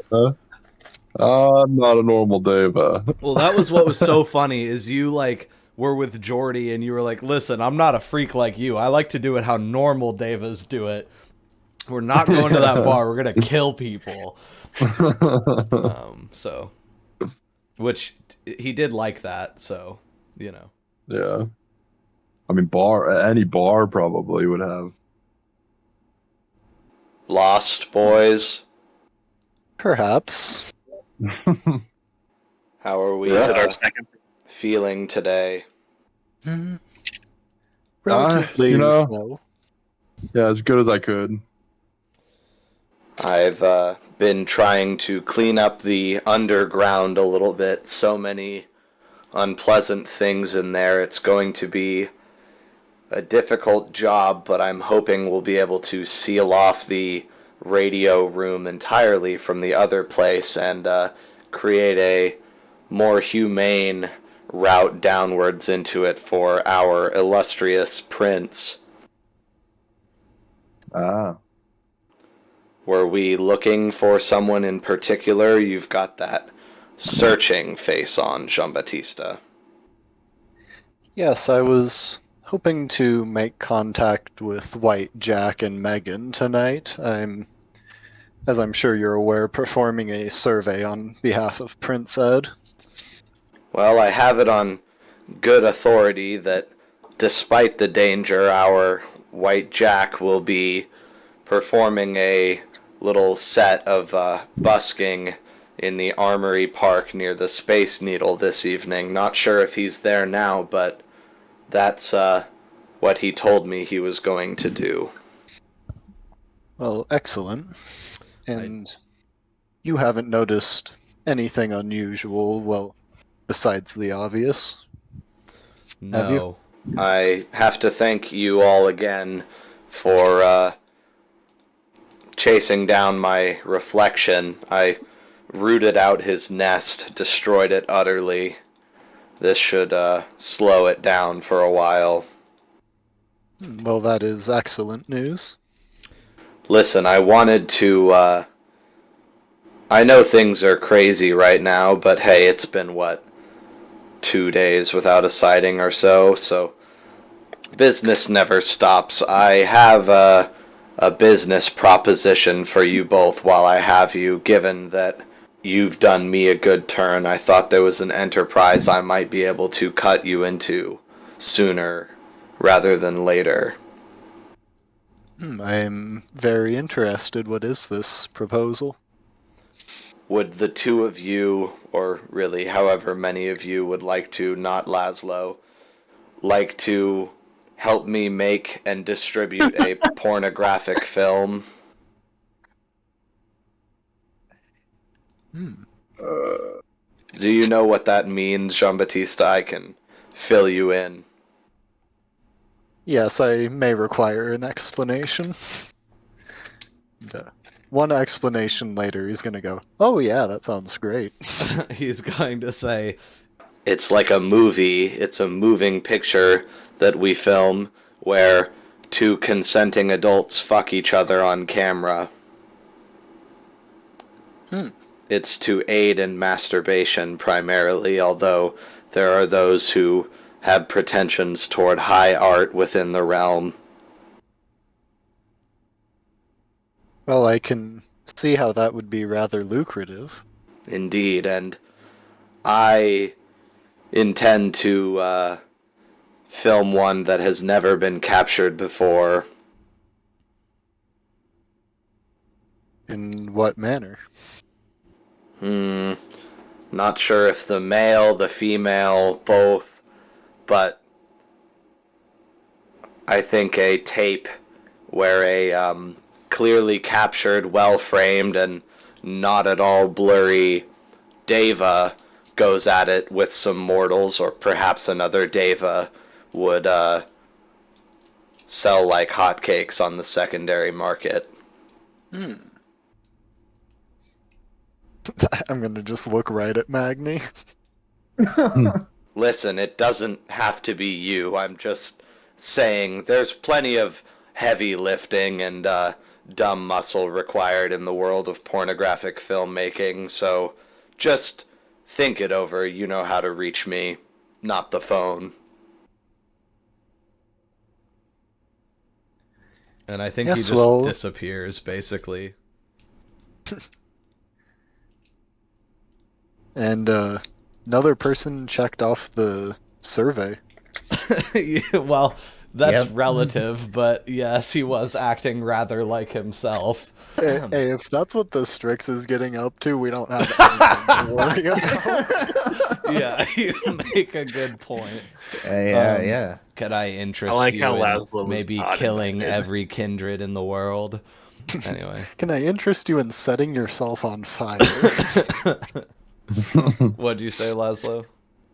I like how Laszlo's not invited. You, a Nosferatu on a porn set is just not something you want to have going on. It's not good for anybody. Okay, so I assume you guys sort of shake off the chill of the sunglasses and trench coat clad Spencer's presence and get on to the Space Needle. Yeah. All right, then Dent back in class. So I don't want to like talk to the student. I think I'm just gonna do office hours. I just want to offer some students office hours after. You don't want to I don't want to do the tutoring. Oh, I see. That's all. Okay. Because yeah, you're right. I mean, it's a little too dangerous. The less I'm out of the house, I think, the better. But that being said, do you want to pull this person aside and say, listen, do you want to maybe check in on my office hours and blah, blah, blah? Exactly, yeah. Okay, so that's the plan. Class goes on as normal. Do you play a piece on the piano today? Or maybe a different instrument. I'm sure you could procure a guitar. Yeah, I mean, we'll start going over like scales, you know. So I'll, Okay. play a couple different songs in different keys. All right, and so you're giving the big picture of the base building blocks of musical theory. So it's probably a lot of writing on the chalkboard, but as often as you can, you're mixing in musical interludes to keep people engaged and show the practicality of the theory.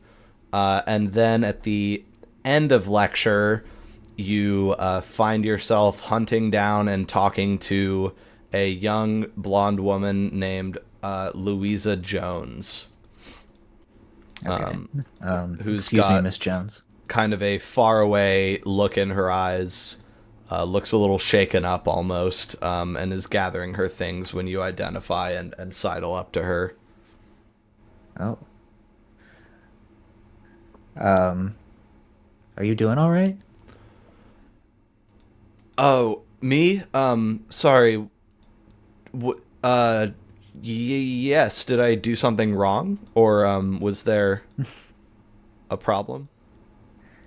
No, I just noticed that you don't seem to have a lot of experience with music theory. Would you say that's true? Oh, well, is this about the quiz? Did I not do so well? Yeah, but I mean, it's just a benchmark, right? I mean, you said as much. Yeah, we're all starting here together. Yeah. Well, the truth is, I actually do play the clarinet. I had thought pretty okay, but no, as of lately, I feel like I'm getting a little rusty, and I was never any good at theory. I know hardly any, even though I'm trying to get this music minor done. I guess I have been having a little bit of a difficult time recently.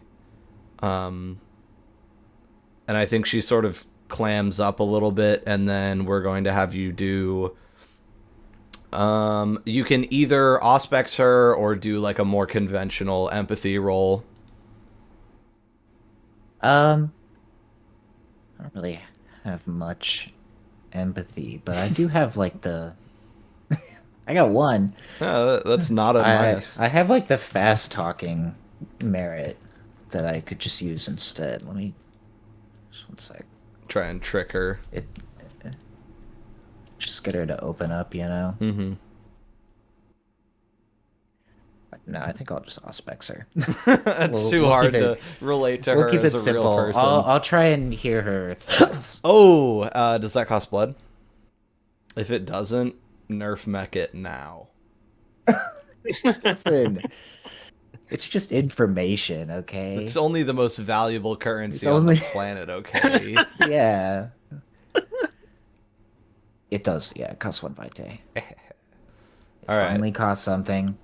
You go down to 6. You know, it's just too cool. I just want to hear her thoughts. You tighten up a little bit. Are there any... I feel like it would be like smart to do sort of a probing question so that you set her up to tell you, oh, I'm fine with her mouth, and then her brain is primed to think about what you need her thinking about, you know? So how do you sort of open here? And is this a roll? Yeah, it is. But yeah, this is just a roll. What is the... And then it's versus her resolve. Okay, cool. Let's do it. Okay. Ooh. I got 3 successes. All right, only failures here, so you're syncing up. So when I ask her that question, like, is there anything like, what was the question? Wrong?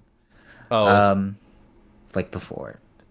I just asked her how she's doing. Is everything okay? Like, are you sure you're not feeling unwell or in some trouble, like that kind of thing? Yeah, she's thinking about her past. She says, "No, really, I'm fine. I just haven't been getting enough sleep lately. I really don't know. I'll try and focus more, and I think that the material you're really good at explaining everything, so it shouldn't be this hard. I think it's gonna be okay." And then echoing in her mind instead, you hear, Never should have gone to that bar. Such a fucking whore. What was I thinking? Me and my friends and going back to that house. What was that? And what did he do? And why? Why did I go to that protest? The bottle. The Molotov. What was that? I can't sleep. What is any of this? What was he? What's happening to me? That's it. So she's one of the girls that Laszlo like dominated. Not Laszlo. Not Or me. Laszlo. What? I keep saying Laszlo. Yeah, it's all part of his big plan. No, That would be a plot twist, bro. Yeah. She's the girl. Yeah, That's Louisa Jean-Baptiste, Jones. the girl. Louisa Jones. Yeah. Damn. That's crazy. What a callback. So that's what the beat was for there, giving me access to bringing back another specific character. One would think that I should give Jean-Baptiste a beat for messing with one of his specific characters, and I would if this was your touchstone. But you've basically turned her loose into the world. Actually, that's kind of unfair. You can have a beat too. Oh, sick. Yeah, I'll give you both one. That'll be fine. This epic story moment. Well, I think I'd like to. Okay, so wait. Yeah. So, I guess my question here is, do we think that Dent knows enough about that situation to... I think I'm going to have you roll here to figure out what's going on in character. Okay. So, Dots together. Intelligence plus empathy +1.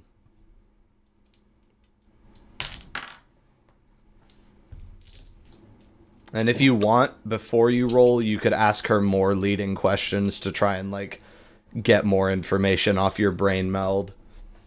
That's okay. I got an 8. I got 1 success. Okay.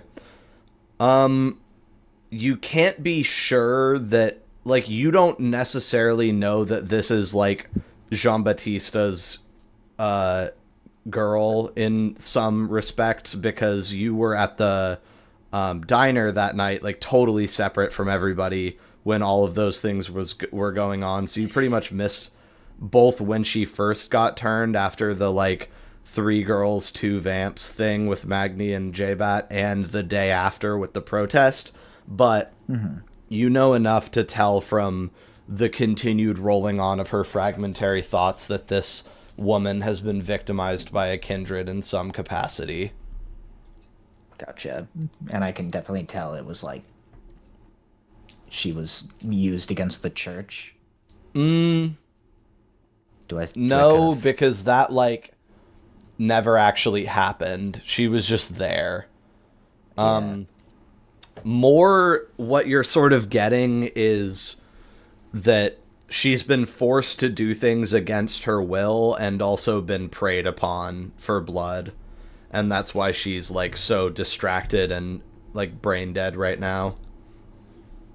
Can I try and, like, because part of the mind reading thing is I can also, like, stimulate her memories to a specific time. Can I try and stimulate the, like, initial dominate kind of thing? Sure. That first moment. You could do, like, a roll if you want. So you get a clear impression of a young man telling her to give him her phone number And what was your commands? Like, how did you snap her in, Jean-Baptiste? Oh, I'm not sure. I might have it written down. I think it was a sleeper agent code. Yeah. Not sure if I have it written down. Oh, it was something like Louisa 74 Venice Jones, or some like code with her name, if I remember right. So, I mean, if I say it out loud. Give me a big old intelligence plus empathy plus 1 roll again here. This is important, but you probably don't want to spend willpower. Gotcha. That's a decent amount of dice. I got another 1 success. A young man gives her a coded phrase. The code words themselves are obscured to you, but because they're like obscured to her and you're not able to stimulate her memory strongly enough to get them out, but you can tell that she was fed a sleeper agent string, which Jean-Baptiste has been known to do to people like Kieran, which you know of, but it's hard to solely pin this on him, but I think you're starting to piece together Jean-Baptiste probably got this chick. Yeah, I get a faint hint of Frenchness. Yeah, you're like, oh. I found the other coding besides the sleeper agent thing. You want me to say it all, or? Yeah, sure. So the sleeper agent code was Louisa 74 Rome Jones, and then the other one was, whenever you hear me making a claim to the people of the march, you shall act as though you agree with what I said, you shall vocally support me when appropriate, and attempt to rally others to my stated cause. Retain an air of normalcy, and if anything, slight hysterics at worst. It's funny, I just heard that, all of that, like, a couple days ago, and so I knew you were going to say slight hysterics, because I remembered that and thought it was funny. Type of shit J-Bat can only think of. Oh, you know what? You get a name, and it's Felipe Brunelleschi. Yes. Which is obviously not Jean-Baptiste's name, but, you know, this exotic young man mind programmed her, so you're still like, hold on.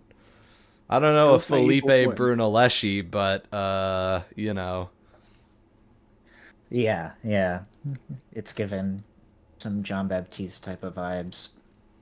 Okay, but I mean, she says, after a moment of you sort of staring gawp-faced at her, she says, "Are you okay?"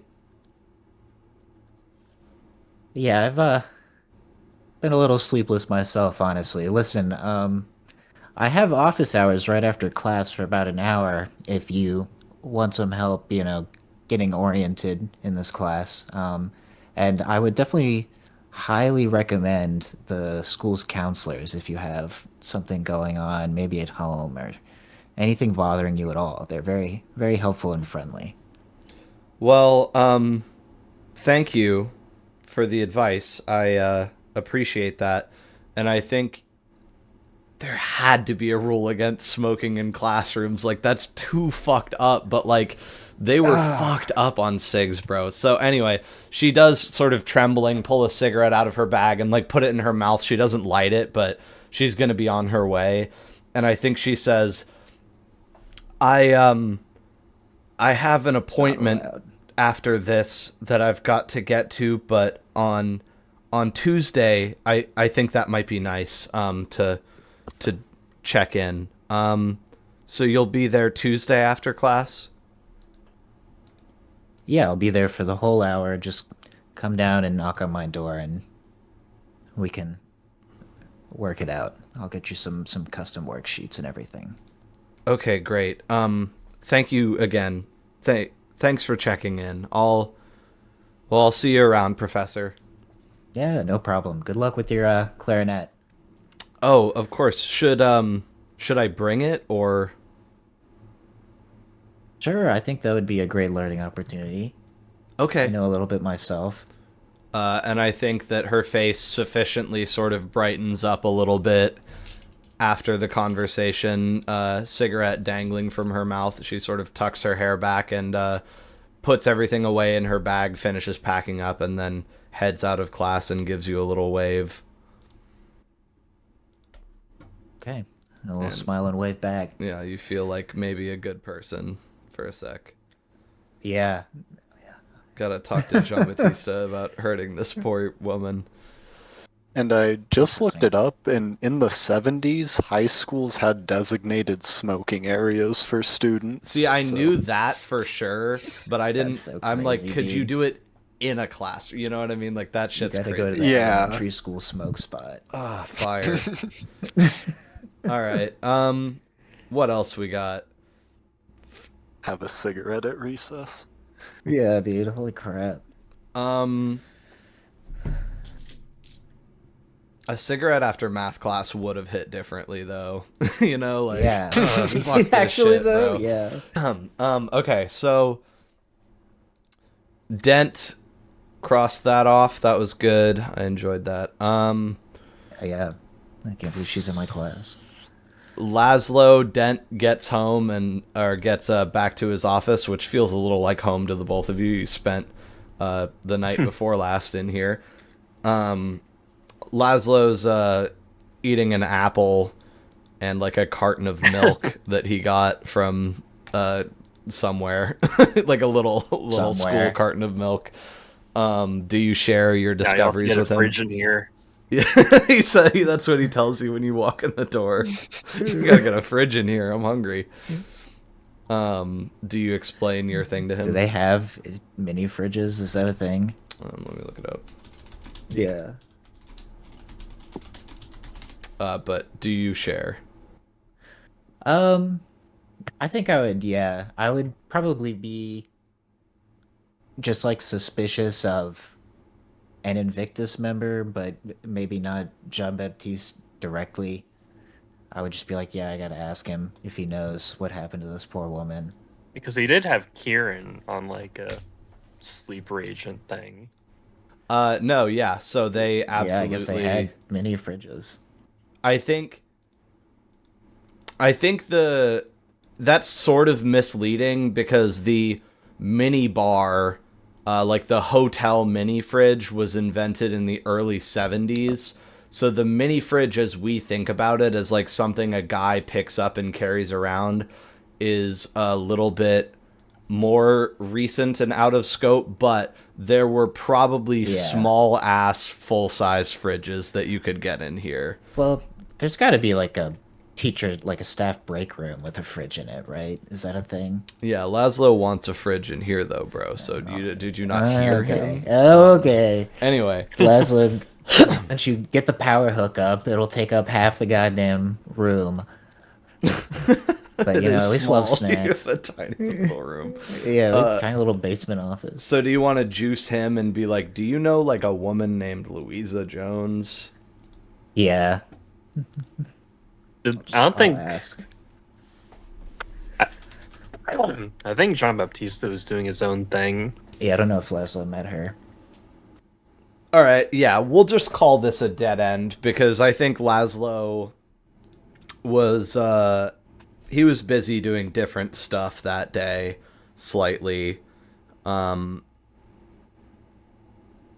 he was around with Louisa, but Jean-Baptiste wasn't like advertising what he was doing, so we'll let that ride.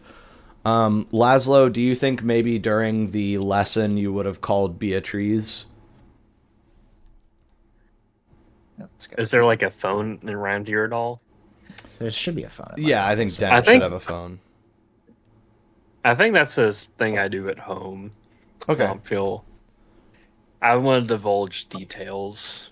Sure, you're trying to get somewhere safe and okay, I can respect that.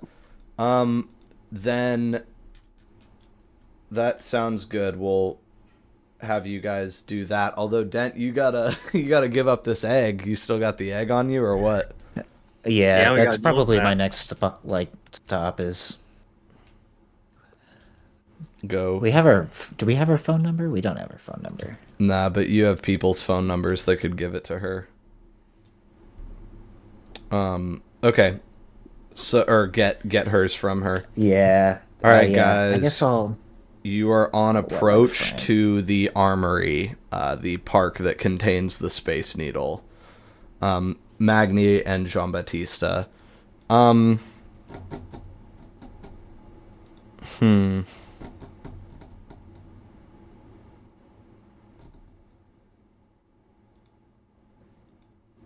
White Jack and Megan are here. I think they're both they're the closest that you guys have to hippie vampires in the city, except they're like strongly beatniks. And WJ is playing an acoustic guitar real loud and clear across the park. And Megan is sitting next to him on a curb. He's like standing. She's sitting next to him on a curb and playing bongos rather well, actually. And sort of going crazy on the bongos. He's strumming, and he occasionally breaks into song, and people are throwing an impressive amount of money into a ball cap in front of Jack as you guys approach. Well, I think I'll just stop and listen for a little bit. They're sort of taking turns, like they'll support each other during like what amounts to a continuous exchange of solos. And then as you approach, White Jack gets his turn, and he's doing a lot of really fancy like hammering on and like finger picking and stuff. Like he stops strumming and sort of like does a lot of like sort of Spaniard like lick to it, and like lets the his hands slide up and down the neck a couple times and gets some really cool sounds out of it.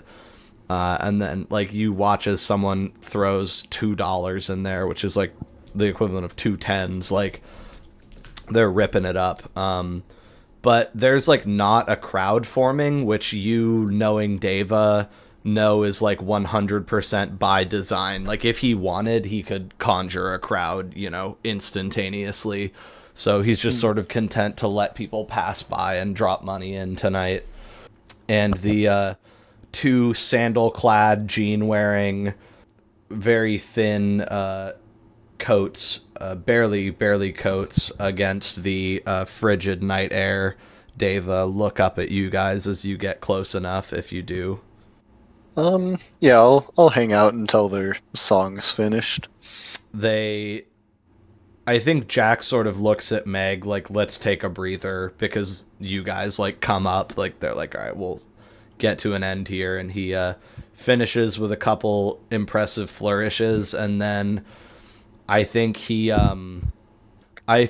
plays a song that you don't know, but that Magni goes like, oh, that's the French song, like in his head. He plays a little strain of La Vie en Rose to sort of announce your arrival. And I think you would think, that's beautiful. It does sound rather French, actually. And then he looks up at you and says, how's it hanging? Oh, rather well. That was a fine performance. Thanks, but, you've heard me play before. It's the same old shit. It's always wonderful. I appreciate it. Give Megan a hand, really. She was tearing it up. And I think, like, some passerbys, like, in response to that will just start clapping for her.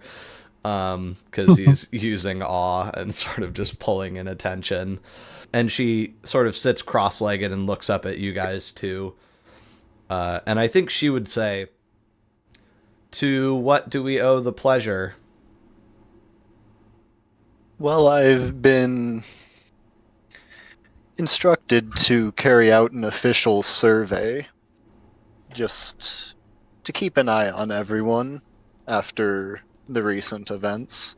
Of course. Do Do we have to sign something?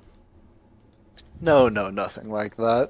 And I'm gonna take out the little cross, which I assume Magni gave me, and then I'm just gonna kind of. I think I'll just sort of toss it to Megan first. I think she skitters back from it and says, "Hey!" And I think Jack says, "Whoa, hey, what's the big idea?"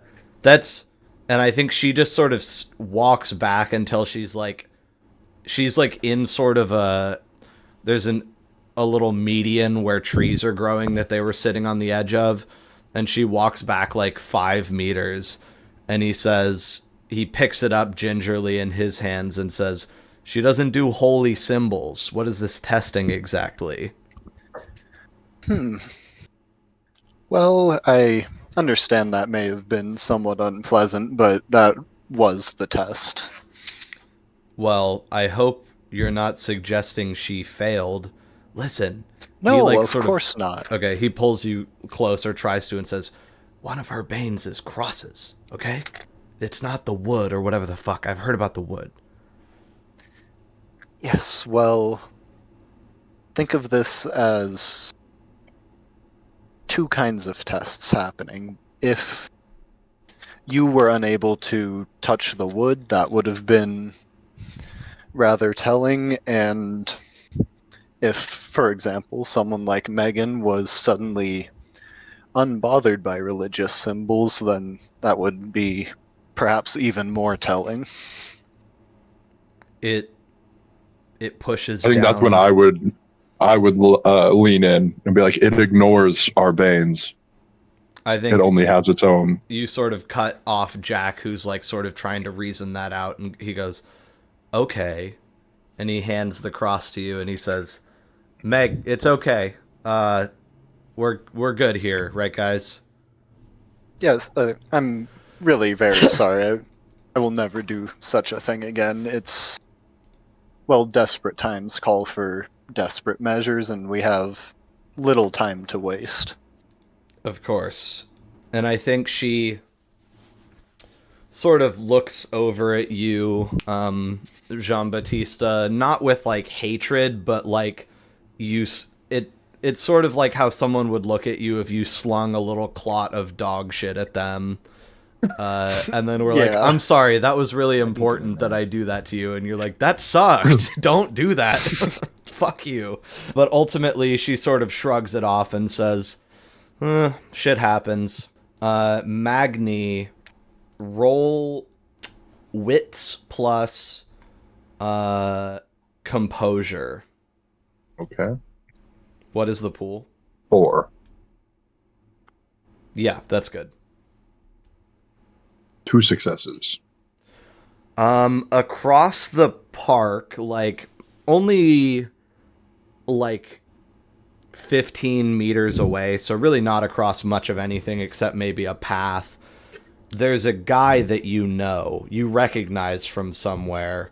He's a white guy.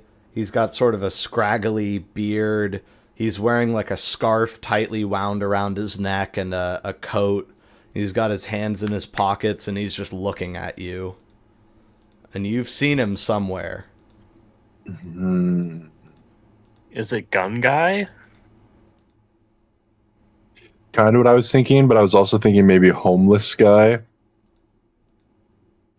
The one that I sent your guys' direction. Remember? Yeah. Your 2 successes indicate to me that you go, "I know that guy. Oh yeah, I ripped his throat out yesterday." It's gun guy. I meant a different gun guy, but Oh. do you have a revenant on your hands? Or can the Strix possess humans, dead bodies? Ooh, because the Strix was Oh, there. Yeah, the Strix is there. I think I would immediately point that out if I recognized him. I'd point it out to these guys and be like, That's a guy I killed that guy. I would whisper. Yeah, I'd be like, guys, something's wrong. Okay. And I would like I'd be kind of like specifically talking to J-Bat, but like making sure the other two can also hear this. Magni, everything feels like it's sliding the wrong way. It's tipping out of your hands. Not literally, but there's panic rising in your dead heart. And Jean-Baptiste, Magni whispers in your ear, I see a guy I just killed. I think I would more be like, guys, I think the Strix is here. Okay, yeah. You're like I'm going full. I don't care if I panic. Yeah. Like I'm almost 100% sure that is the Strix right there. All right. Perhaps we should take our leave then. Okay. I think that J-Bag goes, good day, runs away. Yeah. Running. I'm already putting distance between, like, as long as White, Jack, and Megan are closer to it, that's okay. I think Jack and Meg are... I'll roll to see if they can, like, overhear and discern this, which is pretty easy, because you've all got fucking super hearing. I think they just basically... Jack slings his guitar over his back and like kind of holds onto the neck of it so that it's like he can like hang onto it while he runs, and Meg straight up just puts her bongos in a bush, and then they just like start like running across the park, like sprinting. And I think that Meg goes woo, and then Jack also goes woo, and they start like wooing to like sort of put the crowd at ease and make them think that they're just like crazy hippies or whatever. And they're sort of getting the fuck out of here too. And Magni and Jean-Baptiste, are you taking off? Yeah. Okay. Feels like a good time for a second prayer of the campaign. Are you... I don't know if I'm quite like sprinting. I think I'd be doing like a backward jog. I'm keeping an eye on this guy. Right. Like my eyes are trained on him. Okay. I'm going to say that he mostly just stands... he stands there sort of looking at you guys for a second, and then once he sees them take off, he kind of lurches towards you guys. And he doesn't, like, break into a crazy sprint or anything like that, but he is going to take several strides in your direction. I'm trying to think of how he wants to play this fella, whatever he may be. Whatever he is, it's bad news. I think, again, Beanie sort of pulled over his ears, probably speckled with his own blood. This dude takes a few more strides towards you, sees you backpedaling, and then raises his hand and gives you, like, the princess wave, the, like, figure 8, egg beater, stiff arm, hello there, wave. And so do you just continue watching him as you run, or are you gonna, like, stay if he doesn't advance? I'm gonna keep trying to be further away from it than Magni. I think what it ends up doing is, as you guys are getting further and further away, because it seems to be unwilling to advance at you faster than like a leisurely but insistent walk, it eventually shrugs its shoulders, crouches, and then jumps onto the top of a 2-story building nearby. And I think mortals around it, that luckily only like 4 people saw that, but they just sort of look at each other like, what? What? Did you see that? What was that? Where'd he go? But by then he's gone. Yeah, I think at the Princess Wave, I am no longer backpedaling and I'm like full sprint forward. Okay, so Like, maybe only Jean-Baptiste catches the leap. I think I like am still have my head over my shoulder watching, but I'm like I'm not slow about this anymore. I'm running. Right. Okay. Well, you guys get out of there. Yeah, Jean-Baptiste just doesn't run. It's just not in his DNA. He's gonna walk really, really fast back to the car. Yeah, running is something that Magni Jean-Baptiste throws him does over in his shoulder. frenzy. Yeah. Running is something poor people do. Okay. Eventually, by hook or by crook, you guys make it back to the car. Is there any discussion or just like floor it home? I think I run to the car and start it, and like there's no discussion. It's on and running. When J-Back gets in, I take off. Okay. Yeah, no objections there. Headed home then, not going to survey anyone else. No, I think that's a pretty successful survey. Okay. Is there any that you might have just won yourself the episode title, by the way? That's 2 in a row. Too good. I think Magni's first or like main priority is just telling someone about what we just saw, like relaying the information that it's currently possessed a human. Okay. That's my first goal too. Probably calling Ed. I think if you guys get back to the house, there's actually going to be you guys sort of park and frantically get out, and then you hear behind you, "Hey!" I'll turn to look, and it's Frank. It's the first time you've seen him in the flesh in a little bit. He's like cleaning his glasses and puts them back on and walks over to you guys. He was parked across the road. Gonna kind of eye him down warily for a good 20 seconds till he gets close. Yeah. No birds in me, okay? We're all good. Listen, Ed couldn't meet with you today, so I just wanted to reach out and see how the survey was going. Haven't been out to the site ever, maybe? I don't know. Look, frisk me if you want. I'm the real deal. But can I trust you? How are we doing? How was the day's work? I think we just saw the thing. I'm almost 100% sure. And what makes you say that? It's possessed a human that I had killed last night. Oh. All right. We're listen. Let me get a temperature check from you.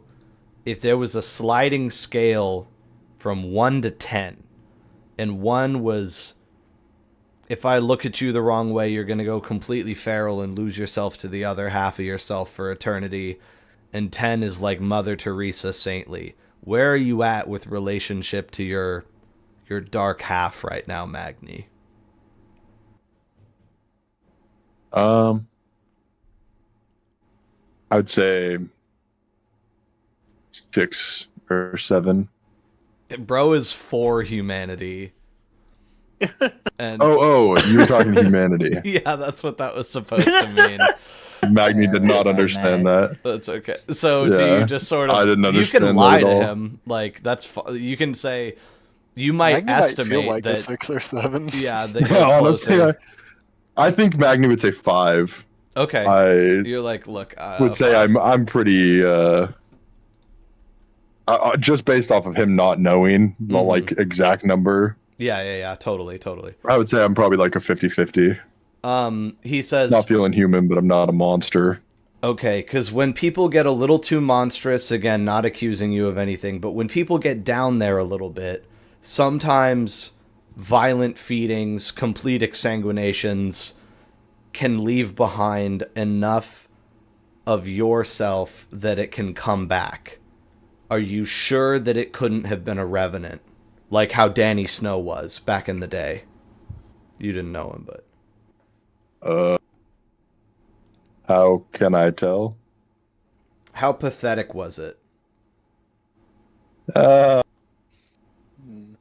It jumped from the ground to the top of a 2-story building. Okay. The only pathetic thing about it was the limitations of the body it was in. Okay. Just wanted to rule it out. No. Oh, did it talk to you? No. We did not It waved. close enough. Okay. It waved at us. Revenants are always saying things like, "Why did you do this to me? Come back here." Stuff like that. So, no, it's definitely... I think you're on the right track here, unfortunately. So, okay, let me get this straight. It embodied itself in a mortal, a dead mortal, right?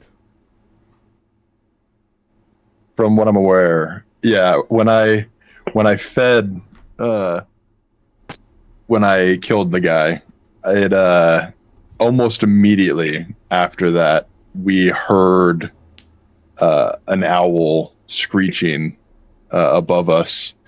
Me and Jordy, I was with him, and we both parted ways and took off fairly fast after hearing that. But it was safe to say I think it was in the area when that happened.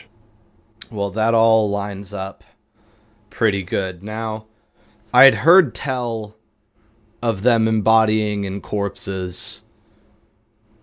It's interesting it would go for that if that's something they do, which sounds possible. I mean, maybe it's like they can get into us because we're corpses. Hate to look at that in the face, but it is how it is, you know? That the dead body is the thing, and everything else is kind of secondary. Well, shit. At least we know it's not Ed, right? Provided Yes, I suppose so. there is only one of these things. Again, knock on wood. Y'all got any wood? Jesus. I'll take out my cross. Hey, wood Jesus. And I think he knocks on it, and you see he is not repulsed. Well, fuck. I'll, give me a description of this guy. And do you just sort of go into, like, scruffy white guy, beard? Yeah. Okay.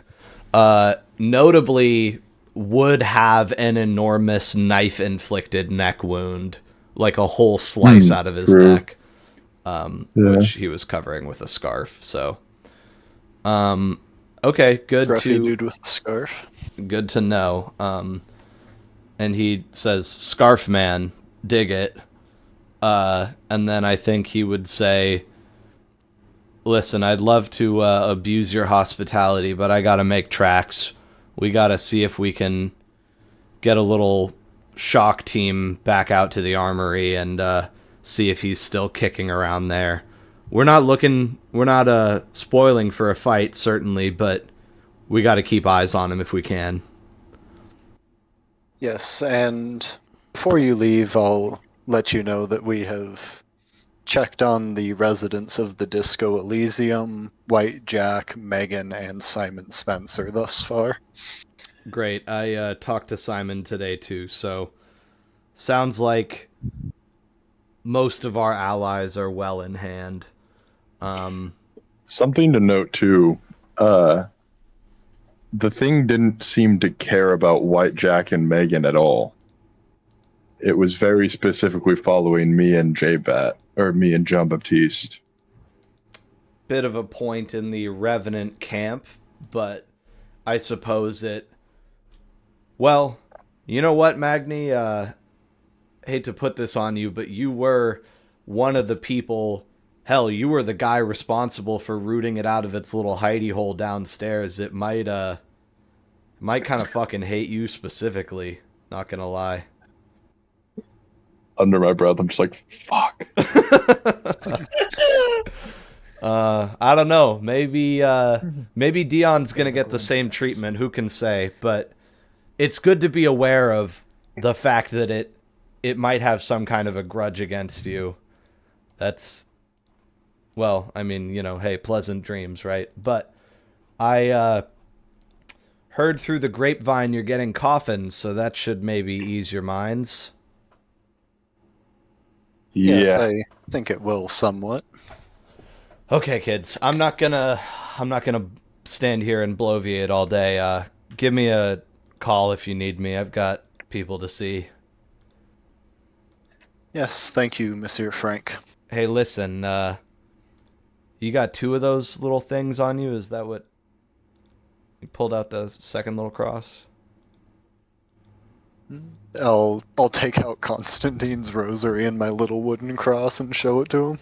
Oh, you don't have the big one with you? I assume Magni kept that one. Yeah, I think I have that one. He says, would it be too much to ask for the little one for me, for my operations? I'll look at it wistfully for a few moments, then hand it to him. Okay, look, this is probably just for tonight. It'll be in your letterbox tomorrow, the next day. I just gotta go look, we'll be mass producing these tomorrow. Don't you worry, okay? I just, I feel a little better with it knowing we both have one, eh? Yes. That Yes. makes me immediately think of Laszlo and Dent without one. Okay. We're chilling. Speaking of which, as Frank heads the opposite way, we'll check in with Laszlo and Dent one last time on their way to, we'll just say, through the grapevine. You actually, we got some choices. Have any of you guys seen that movie It Follows? Yes. I couldn't find any good gifs, but that's what it reminded me of. Just like this horrible creature walking at us. Oh my god. Dude, I hate the scene in that when it's the tall guy walking through the doorway. Yeah, dude. Oh my god, I hate that movie. Was awful. It was so scary. Yeah, that's the kind of horror movie I like, where there's like no real jump scares, but it's just like a horrible idea. Yeah. So, Magni and Jean-Baptiste go back to regroup. Laszlo, is it time to call B and see if she has Damon's number? Is it time to call Sir Gordon and see? I guess Beatrice. Because I Do two was things gonna at say once. that you could also call fucking the dude that you sold your blood to, Tobin, but Oh, Tobin. think you have his phone number necessarily either. So wanna call B. Yeah, I think quick rundown on why I was acting so horrifically weirdly. Mm-hmm.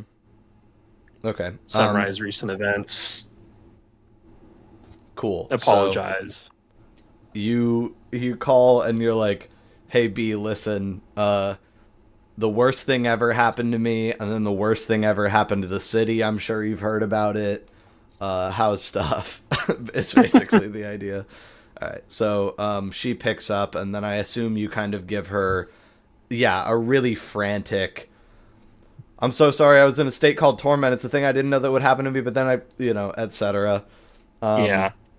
Do you tell her that you sold your blood to Tobin Gwyd? I think I would just be honest. Like, I've tried to hold back the details of the weird stories before, and it didn't go well. That's pretty heavy, man. Yeah.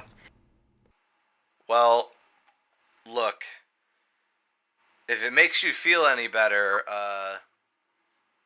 I'm safe from possession from the Strix as far as I know it. I actually called Dad, or well, he called me.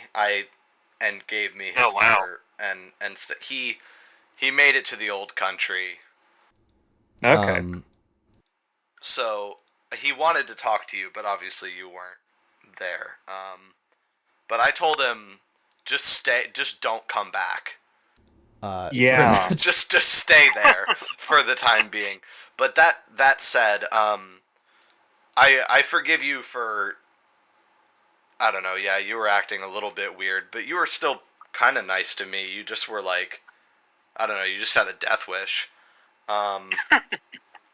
Well, look, dude, I'm really glad that you made it out of that guy's lab alive. That's insane. The selling the blood thing was probably bad. I'm not gonna lie, that one's gonna bite us in the ass later. But better to live to have your ass bitten later than to just be bitten in half in a basement or whatever, and then you'd have your blood anyway, and I'd have to go clean up the mess. And I'd be down a brother, so... Fuck. I mean... It's been one thing after another since, you came around, huh?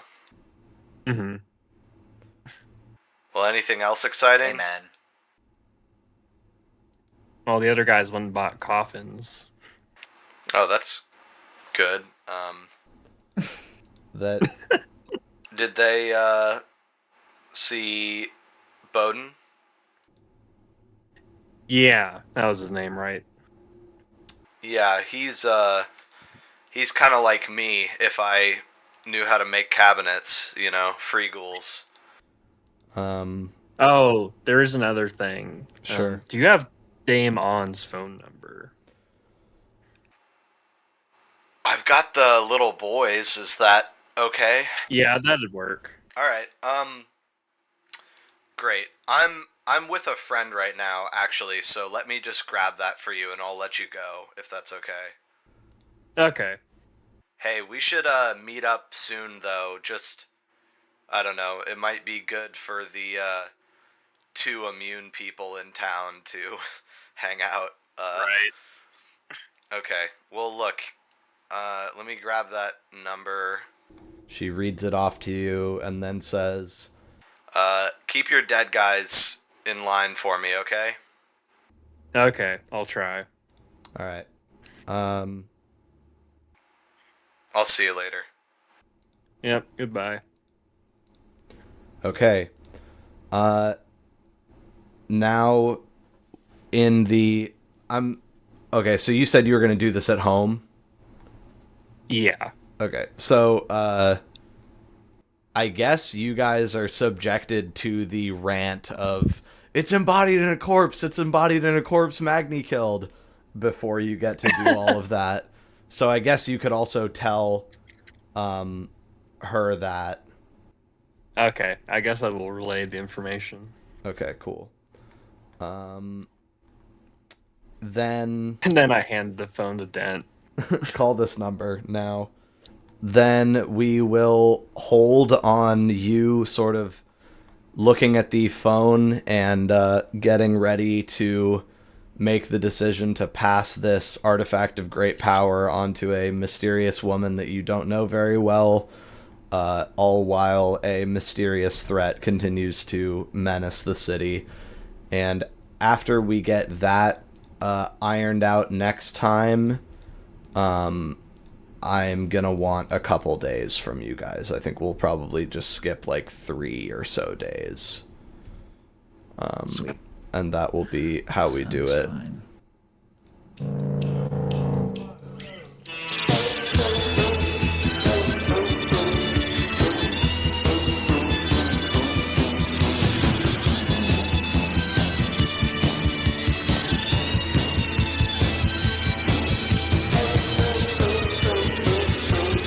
She had an aura of runes, she was tired, you can't hide me.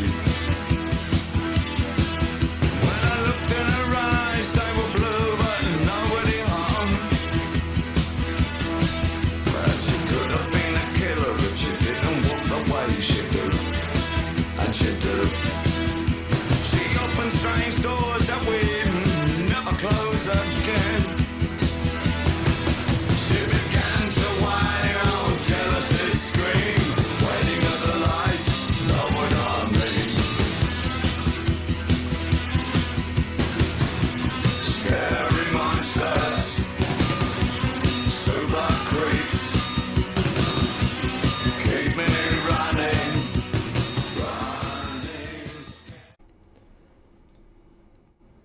So you've been given the phone number for Kyan, which one would have assumed you were given at an earlier point, but we didn't have it written down. So you've resourced how to get in contact with that fella and his mistress, and you've got a mysterious egg burning a hole in your pocket to give over, which Handsome Devil didn't want you to do, but also sort of violently interceded for you to get away because evidently he didn't want that other guy having it any more than you. Very convenient. Yeah, helped you out in that regard.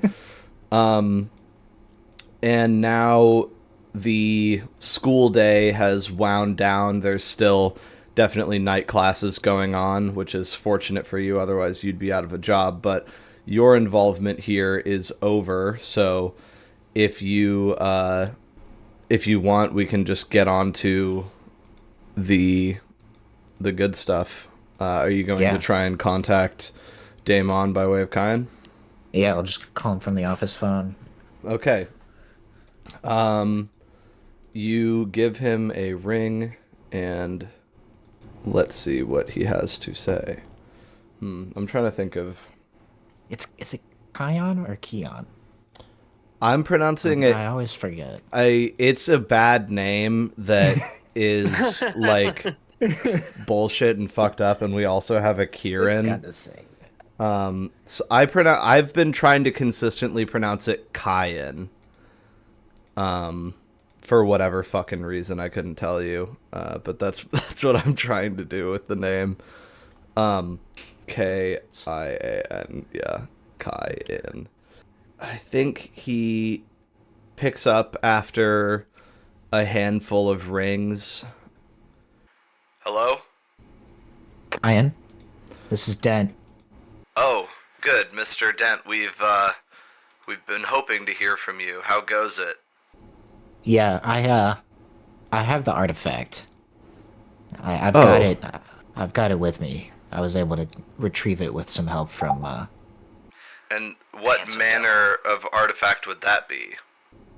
Well, it's I don't know. It's a little hard to describe. It's like this egg-shaped device that has like a little monster inside of it that you can like feed and stuff.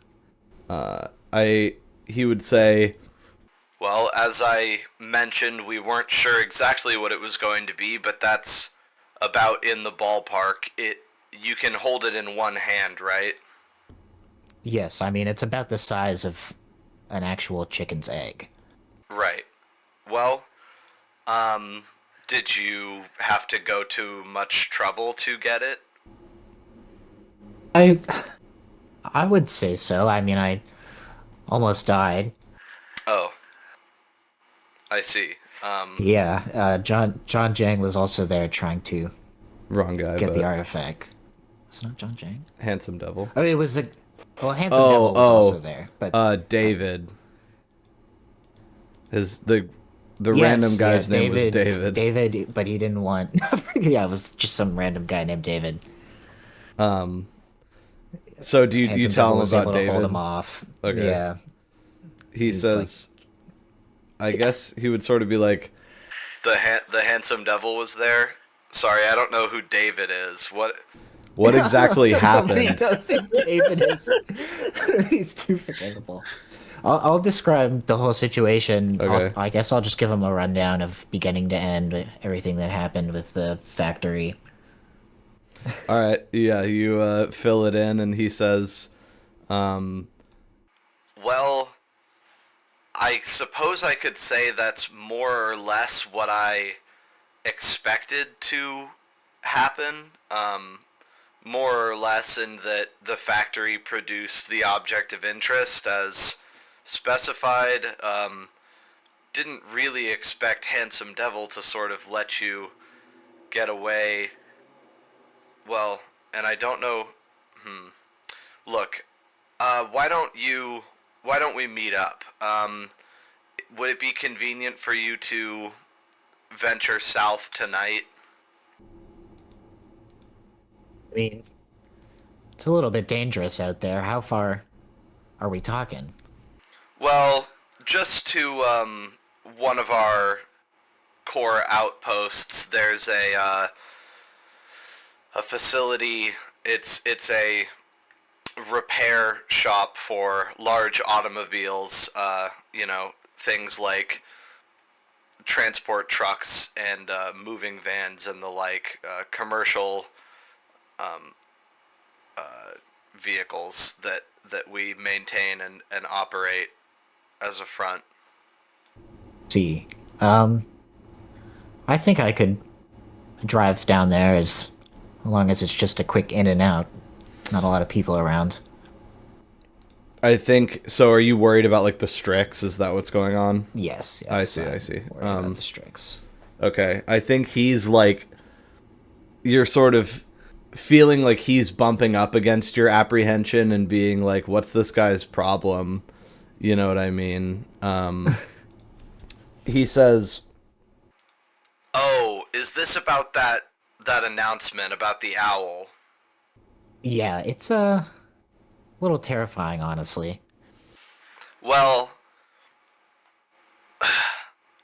look, I'm sure that the mistress will have some words of wisdom for you regarding our new mutual enemy. If you could just simply make it down to the P&W Truck Services garage, in the area of the city that's controlled by us and our peers, if possible. Tonight. I can do that. Right. Well, I'll head over there. I've never known an owl, but I've never heard tell of one attacking a moving vehicle. So just proceed with haste and don't linger too long at stop signs if you're worried about a carjacking. Oh no, I don't believe in jinxes, Mr. Dent. We'll see you shortly. Yeah, see you soon, Keon. All right. And he hangs up, and his sort of childlike voice, which was not reflected necessarily in my own delivery, disappears from the line, and you're left holding the phone and the egg in the other hand. And you're going to a garage, it sounds like. Yeah, I would just catch Laszlo up, see if you want to come. Let's just get this over with. It's so funny to me that Laszlo has $1,000 in his inventory. Like every time I look at it, I'm like, how did they let you get that much money? Just a wad of cash. Richest Promethean on the West Coast. All a part of his scheme. It's all Truly. my plan. Okay. Did you spend Pyros recently? I feel like you should have more than one Pyros to your name. Did I need it to heal? I thought I used all of it. It's that I've been boosting your Azoth instead of your Pyros. Your Azoth was at 3 instead of 2. So your you have 3 Pyros like I thought you did. Okay. Yeah, you've been slowly building it. You burned it all out at McDonald Meat, but now you're kind of rebuilding it. And then Dent and Laszlo go and hop into whatever vehicle you came here in. Probably the that one. I think they had that one. I think you had Kieran's car. Okay. You guys hop in, and Dent begins to tentatively but quickly drive down to the Ordo Dracul controlled portion of the city. Yes, doing a California roll through every stop sign. Yeah, there's not a lot of stops occurring. You're praying for greens. We're rolling. Plus, I don't think you know that it's... Do you know that it's been embodied in a corpse? No, I don't think so. Because it happened as I was teaching a class. Yeah. Right, okay. Well, then we'll sort of hold on you heading over to that place, and we'll see what the other guys are up to. Any idea of what we're going to do next, gentlemen? I mean, I think from here we should probably just take it easy for the rest of the night. It looks like When did you get these bashing damage, Magni? Was that from your fight with the guy? Yeah, I think so. Okay, I think you would have healed that overnight then. All better. Yeah, okay. Any... All better except for the fact that if I lose 2 vitae, I'm beast mode. You gotta lose 3. It's below 5. Oh, is it? I thought it was 5 or below. No, I think it's below 5 because you were like hovering. Okay. Yeah, so... but then at 5 it becomes like, well, now I can't do anything, you know, so at 5 is sort of like a lock-in point. Okay, so yeah, you two, you want to be mostly laying low then? Yeah. Unless Magni has anywhere else to go. It says you have 50 cents worth of cash, Jean-Baptiste. Is that true? Yeah, That is accurate. Yeah. That's awesome. Poor guy. Laszlo Quite is literally. 2,000 times richer than Jean-Baptiste. Yeah. if only he knew. And some more, because you have a Right. couple of like $40. You need to donate $40 to Jean-Baptiste's cause. Need a small loan. Yeah, Yeah. if Jean-Baptiste just asked him, do you think Laszlo would just give him money? It's I possible. If he wonder how said much do you know value? I think Do he you might. understand? Yeah. He's Dent got has an idea. I hope so. 1,300, Laszlo has over 1,000, and Magni and J-Bat together have $60. It's yeah. You two spend it a lot more. You know, one thing that happened Guess I last didn't start session with any money. is we got confirmation that Lord Conrad has made it to Transylvania, has made it Oh, to true. Romania. Good for him. So And that's- Beatrice was like, "Stay there. Do Yeah, not come." just remain in Wallachia, please. Don't come home. That's not going to be good for Everything you. is under control. All right. Okay, so you two are sort of just hanging out at the house like, damn, what does one do when there's sort of a murderous spirit of smoke and blood out trying to kill and destroy every vampire in the city? Well, I suppose, yeah, one would sit around, which is why I was trying to take days from you guys, but now we're on Dent time, so... Yay. If you come up with any schemes or things that you want to get out and do, let me know. But for now, I guess we'll just keep on tracking with Dent. Yeah, we could try and speed kind of through it.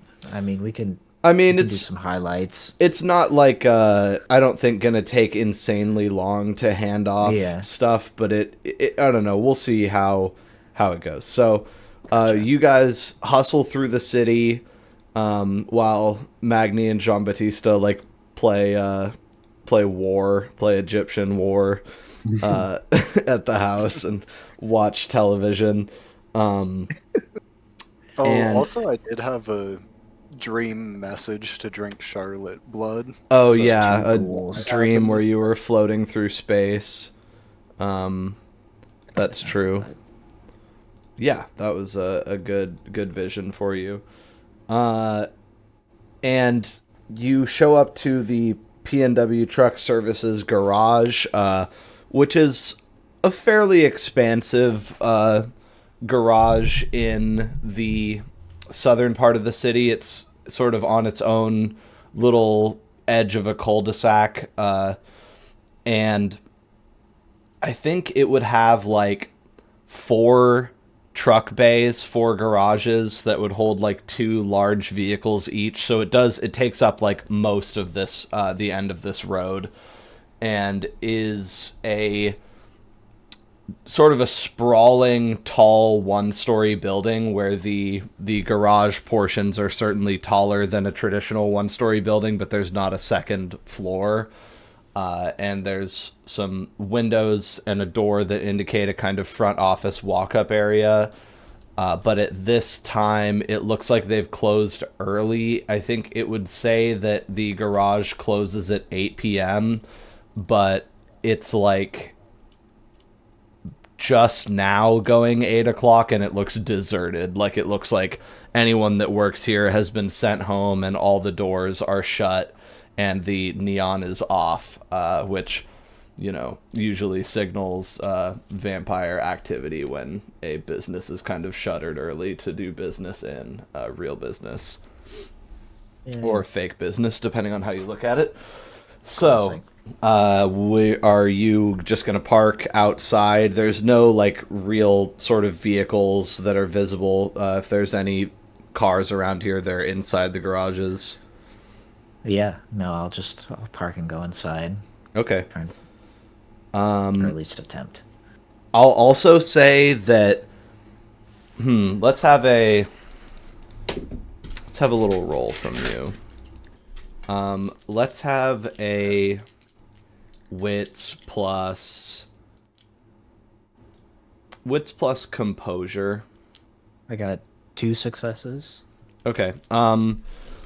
The garage furthest from the entrance, like furthest from the sort of main bay of the main building of the garage bays, is not only shut, it's like shut, and you can see there's like a huge lock and chain on the bottom, and it looks like there's like these sort of like tent spikes or whatever that are going through the metal door and into the concrete, like that this door has sort of been manually like shut tight by all of these different mechanical means and locked up. So the furthest bay does not look like it operates at all. To your eye, it's almost like it's been condemned or something, compared to the other ones that just have a sort of plain and simple lock to keep them shut. And then you go to the front door of the building, unless you want to auspex anything or just proceed with the scene. Yeah, I think I actually want to auspex it. I feel like I had a vision of her in like a warehouse. Does this look similar at all to like the garage that she was in then? It's hard to say because that vision was completely interior and this is an exterior location, but some colors are resounding. It's feeling like it's plausible that could have been this setting inside. Okay. Well, I'll auspex the building real quick then. It's the Meckets are insatiable. You can't get away without it. Just real quick, real quick. All right, let's do it. Yeah. Okay, but I only got 1 success. Okay, you take a long, hard look at the shut, locked, bolted shut, all of the above garage, and what do you ask the universe and yourself? Yeah, what things have been done in this room? Basically, just like a... Yeah. You don't have to give me every single thing that's happened in this room, but the significant things. Experimentation, an attempt to repair something far more sophisticated and far more badly broken than is typical of these garages. This place is a place of sort of barely contained danger of colossal proportions. Interesting. That's not terrible at all. Okay. And that's your question, right? Yeah, I'll go try and open the front door. All right. Or knock. I think as you approach it, you see inside at what would be the receptionist desk, Kyan is sitting inside of there and reading, it looks like a national newspaper, and we'll just say he's got a New York Times subscription, and he looks up over it at you and grinds a cigarette that he was sort of absent-mindedly holding into a mostly full ashtray. Did the New York Times not exist? Say it ain't so.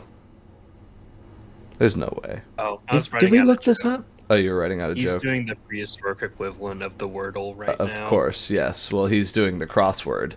We'll say for fun he has a pen out. He was writing in the newspaper. 1851. Yeah, no problems there. Yeah. That's been over 100 years. Hey, New York City's an old place. Holy fuck, yeah. Our resident, older than he looks, 13-year-old or so, comes and walks over and unlocks the door for you on approach. I think he kind of wrinkles his nose when he sees Laszlo a little bit, like, we didn't discuss you coming here with anybody, but he doesn't necessarily make a point of it instantly. I think go ahead. It's the buddy system. You can never be too careful with this owl about. Do you want to just say... he was there when we found it, so... Okay, I'll assume that those two things are kind of offered to Kyan's back as he walks you guys into the office, and he says, yeah, you're right. Can't be too careful. I suppose I can't fault you for that. I believe I've seen you around. An L name? Laszlo. Of course. Kyan. And you must be then a close personal friend of our Mr. Dent. Indeed. We came to Seattle around the same time. Of course. And how much do you know of our endeavors here, I have to ask? I was with him in the factory. I knew he told me he was scoping it out, but that's about it. I think Kyan kind of gives you an appraising look like, all right, Mr. Dent, telling people things about what I do, that's... He's a member of my coterie, so... Yeah, I think trust he him would completely. He would say, well, look, I really can't fault you. Dragon's nests can be quite perilous, and you were probably wise to bring along help to that situation. Here, the mistress will be joining. Oh, and here she is. And Dame On, I think, dressed less in kind of her sleek power suit and not necessarily in something more casual, but almost more antique. It's kind of like a strange old dress with like kind of some large like shoulder puffing up going on at the sleeves, but otherwise is pretty sleek. But there's just certain details on it and a certain weight to the fabric that makes you feel like she's owned this dress for a very long time indeed.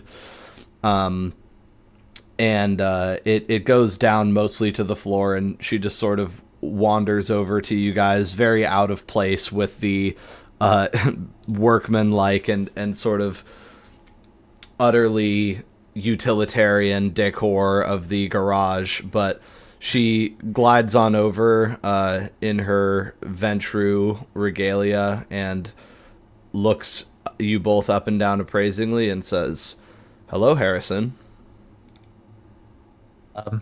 Also, she's hi. like a short Vietnamese woman, as established, with a sleek black bun. I guess she's very intimidating. Yes. Even though she's about a damn foot shorter than you. Yeah, it doesn't. These two little brown people looking up at you and scaring the shit out of you. Yeah, right. Yeah, Dent's shaking in his boots. Hello. I hear that you've achieved our stated goal with flying colors. May I see the object?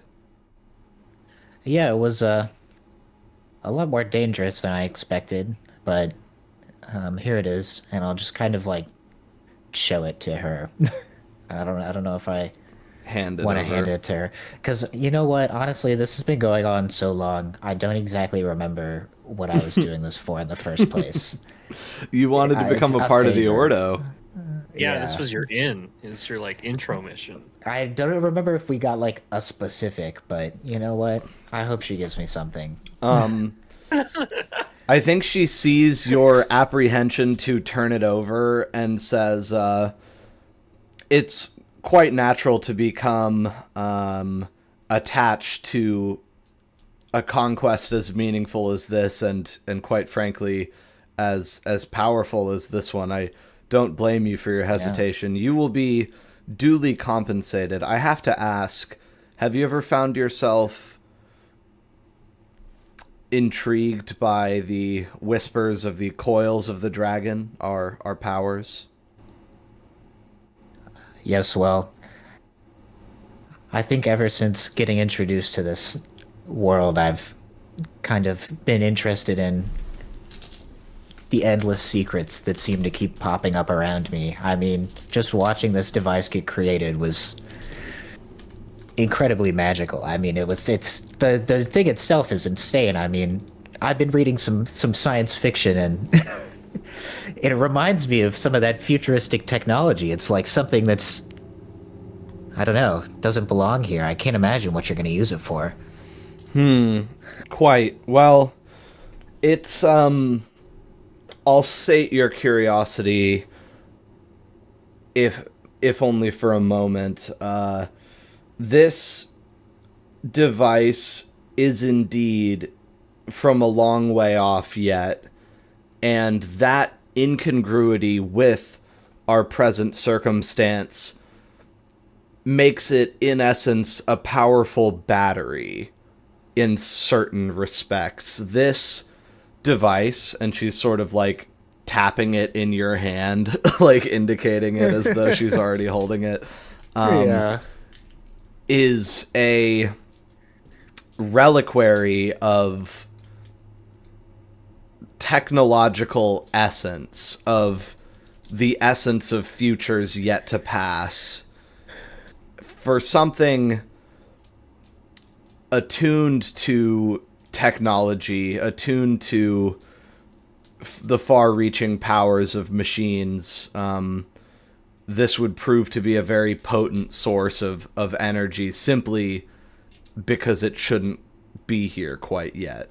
If I'm understanding the device correctly, I'm appraising it as I'm looking at it, so some details may be off. I see. I mean, that's certainly interesting. And I kind of want to give like a cool anthropology fact to her to show her that I'm like a smart guy, but I don't actually know any. Okay, so you provide sort of a relevant... Yes. Like, this is just like if, you know, there was ancient crystal skulls beneath the earth, like this tribe used to worship these crystal skulls. It's just like that. Right. You're like, this future knowledge influencing past civilizations is. There have been tales. Everything. There have been tales of sort of wonders existing within societies that were impossible to produce with the tools of those societies. That's the crystal skull. That's a good example. I mean, that's. Because that was a real ass thing, okay? Yeah. Okay, so... It's not just Indiana Jones. Yeah. That didn't exist yet. She says, you know, that's very well observed, and if it's not too much of a plainness and a ruination of the secret, I do believe that these are from much the same source, the skulls you describe and this object, much the same process, at least. Nothing is secure in its own time. Things drift backwards and certainly forwards at all times. We ourselves are holdovers, things that shouldn't quite be here, but that's beside the point. May I? Of course. In return, Kyan will teach you any of the coils, any of the scales that it is conceivable for you to learn. I begin with an early sort of basic stage of one of our abilities, and he will be your master, and you will be his apprentice in the learning and teaching of some of our transcendental arts. Wow, that really means a lot. Of course. I appreciate this opportunity, Damon. And we'll sort of go into exactly what you might be learning later, because there's 3 sort of big branches. There's the mystery of the Ascendant, the mystery of the Worm, and the mystery of the Voivode. Yeah. And you would be learning the first coil of any of these over a little bit They're of all time. kind of fucked up. Yeah, surmounting the day sleep is kind of cool. Yeah. Ooh, that would be crazy for Dent. Then you just have even then we more can- Dent yeah. adventures. For real. Yeah. Lush of life. That's all it causes of vitae. Okay. I don't know what I would do during the day. I'm not going outside, but it would be cool. Get some reading done or something. Yeah. It know. allows you to ultimately, it kind of becomes a safety measure. Like, Yeah. if need be, if there's an attack at dawn, you know, you're good. You're locked in. And it just gets better too as I Yeah. rank up. So I think that My main weakness as a mech-it. yeah. I get annihilated by the sun. I think that is it's in all likelihood, these guys are more of a mystery of the Voivode type group, but certainly teaching the coil of the Ascendant is not the most insane process, and Yeah, it could be I don't taught to know. you.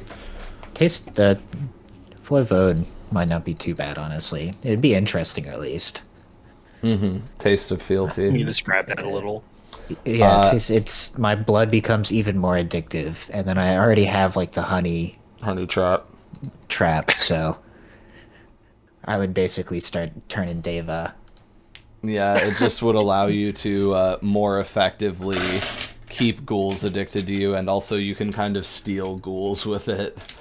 Put Dent down some weird paths, that's for sure. Yeah. Dent just takes all of the party's ghouls and Yeah, leaves. makes a fucking army. Goodbye. That was my plan.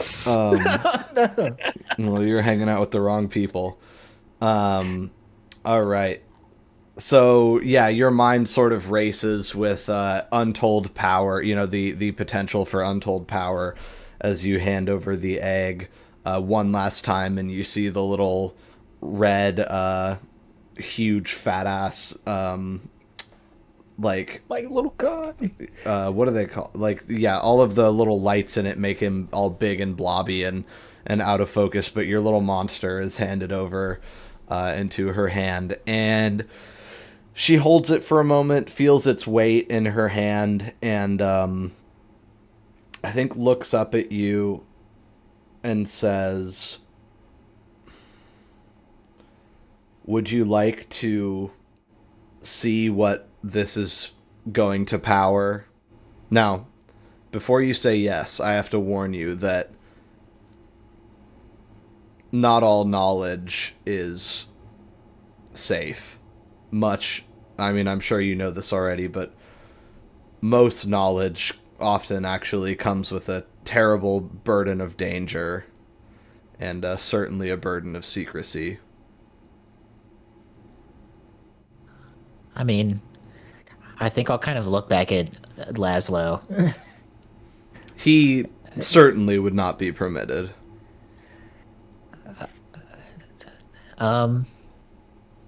Dent is the one that gets to see the secrets.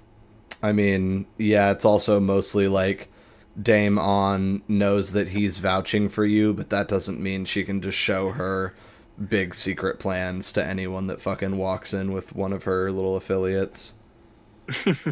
I think that Dent wouldn't really understand the fact that knowledge can be dangerous. You know, he doesn't have that concept as much yet. So I think he would say yes. Like, let's go.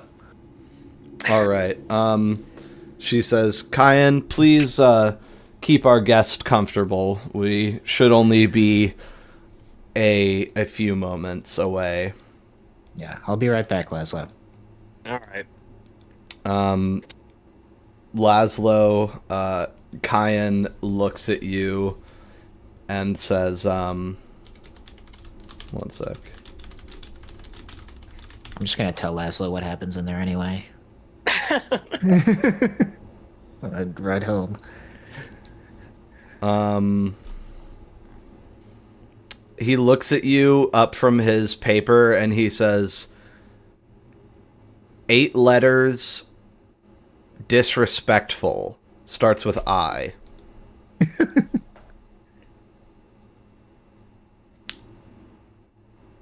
Laszlo just stares at him.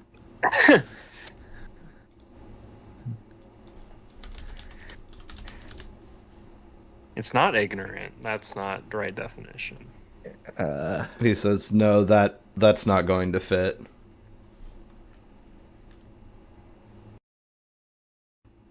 Indignant is like 1 letter too long. And also not really the correct definition either, he says. Doesn't have a single letter in this besides the I. It's the end of a branch. What the hell, man? Oh, man. It's a poorly constructed crossword. He's just getting started, okay? Yeah. So it starts with I, disrespectful. Come on, 8 across. I'm not changing scenes until you until you get it. This is it now. What's up, dear viewer? I just wanted to take this long diegetic pause that we get from Alex as he tries to guess this word to say, how's it going? Hope you're enjoying the episode. This is how long it took for him to guess, it's how long it took for Laszlo to guess, and time's just about up. Impudent. Hey, it fits. Hey. Tom says, alright, I'm going out. Oh, we're changing. Yes. I was like, huh? I was thinking the same thing. I was like, why is Tom there all of a sudden? No, that's, yeah, we're swapping scenes. Okay. Do you warn him about the bird? Oh, yeah. I just told him to keep an eye out. Okay, what for? I would say just avoid interacting with anyone if you can. Well, I was hoping to sort of, yeah, I'll do my best. Okay, well, I'll see you two later, I guess. He's sort of just, like, marveling at how, like, weirdly domestic and placid Jean-Baptiste and Magni are being. He's like, I'm the one that's supposed to sit around this house fucking unemployed all day. You guys are weirding me out. Like, I don't... When the vampires are just sitting at home, you're like, the fuck? What is your problem? But yeah, he pulls a cigarette from behind his ear and gives you guys one last confused glance and then heads out of the house. Dent, you are taken down the sort of back hallway of the garage facility, where on your left you're passing the entrance doors to each individual bay of the large truck garages. And you walk down past 3 of them and into the little area right outside what will be the 4th boarded up garage, and there is a sign hung on the door that says "This door to remain locked," and then another one that says "Facility." I don't think it would say condemned, but facility closed indefinitely by order of OSHA. Let me actually make sure the occupational. Oh, there's no OSHA yet. Just say order of manager. It's by the Bureau of Labor Standards, they used to be called. Gotcha. And it is sort of a dusty sign. It does not look like this room gets disturbed by human hands very often. And she produces a key from inside of the pocket of her long dress and sort of swaps it for the egg in her offhand.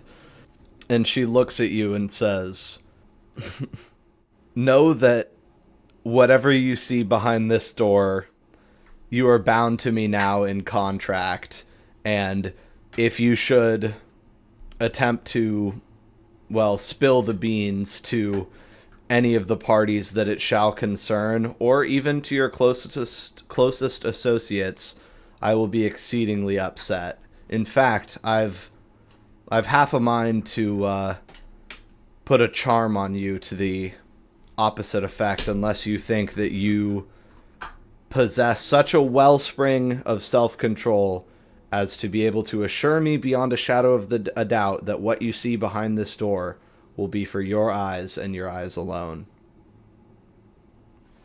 Don't worry, Daemon. I used to be in the military. I can understand secrecy. You don't have to. No magic needed. I'll be okay. I swear, nobody will know about what's happening here. Say no more. To off-screen, please, as she puts the key in the lock. All right. So what do you think's behind the door? Probably some people getting horribly mutilated. She had I'm trying to remember. She was making a monster, if I remember correctly.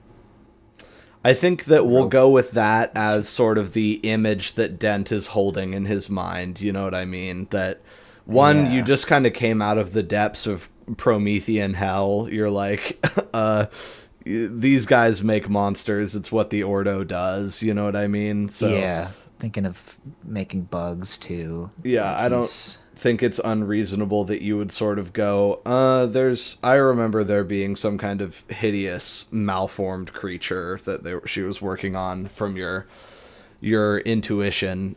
So as she rattles the key in the lock and then turns to open it, I think it's almost disappointing to instead see basically just one guy. He's suspended about half a dozen feet off the ground on, those jacks that go all the way to the ceiling and are almost to the ceiling and can raise the car. Yeah, exactly. They're sort of a car elevator, where you drive onto it and then it lifts it. So he's basically crucified on one of those things, except it's more that his arms are tightly bound with chains to the I-beam that forms the broad side of the car elevator. So his arms are in a T and his legs are free hanging from that thing. Oh, Jesus Christ. And I think your first thought is oh, there's a dead guy hanging from that thing. And your second thought is, oh, that can't be that's not a man. His chest is torn open, almost his whole torso is sort of cracked open, and there's just machine components inside of it. You see gears, you see bundles of wires, you see machines that you don't necessarily have a name for, small blinking lights inside of him. Again, he's just sort of splayed open, Christ-like, on this beam, and she sort of walks you over, and you hear the click of her heels, even though they're not visible under her dress, and she gets a ladder on wheels from the corner of the room and sort of walks it over to the guy and sets it up next to him and clicks the little support, the brakes of the ladder in place and steps up onto it and again gestures you closer. And I think she would have turned a light on when she came in here, right? And the lights are sort of still flickering to light as all of this is happening. And beneath them, as you get closer, you see that even though his eyes are shut and his face is sort of being held in a very, like, a way where all of the features are almost collapsed because it's beyond knocked out. Like, this thing is dead, it's dormant, and all of its features are smushed because it's not breathing or anything. It's still pretty obvious that this thing bears at least a 90% resemblance to Prince Ed. What the fuck? It looks almost exactly like him. Although it's wearing sort of like suit pants, shoes, and socks, and then kind of like a ripped open wife beater with all of its chest parts exposed, and then kind of like a shirt hanging off of it, but the shirt's all like dirty with grease and like has been partially sort of ripped apart to allow entry into the chest wound, which, as you can see now, is just an absolute snarl of fucking machinery. And there's also like weird sludgy stains where his shoulders are, like right behind his shoulders on the I-beam, and you remember from your vision the vision of the thing's arms falling off as it sort of slumps toward the ground, and you're like, oh, this thing kind of like falls apart, you know? Yeah, it's like unfinished, I guess. That's horrifying. I think I would definitely be cursing and fuck shit gasping like, what the fuck? All right. What are you doing to this man? Well, he's not a man, and unfortunately, until very recently, the answer was nothing effectual. I was doing absolutely nothing effectual to him whatsoever. But with this battery, it might be what we need to get things up and running. I can't tell you what an arduous process it has been to even get the fucking thing to remotely resemble our prints, but the resemblance is passing, is it not? Yes, but why?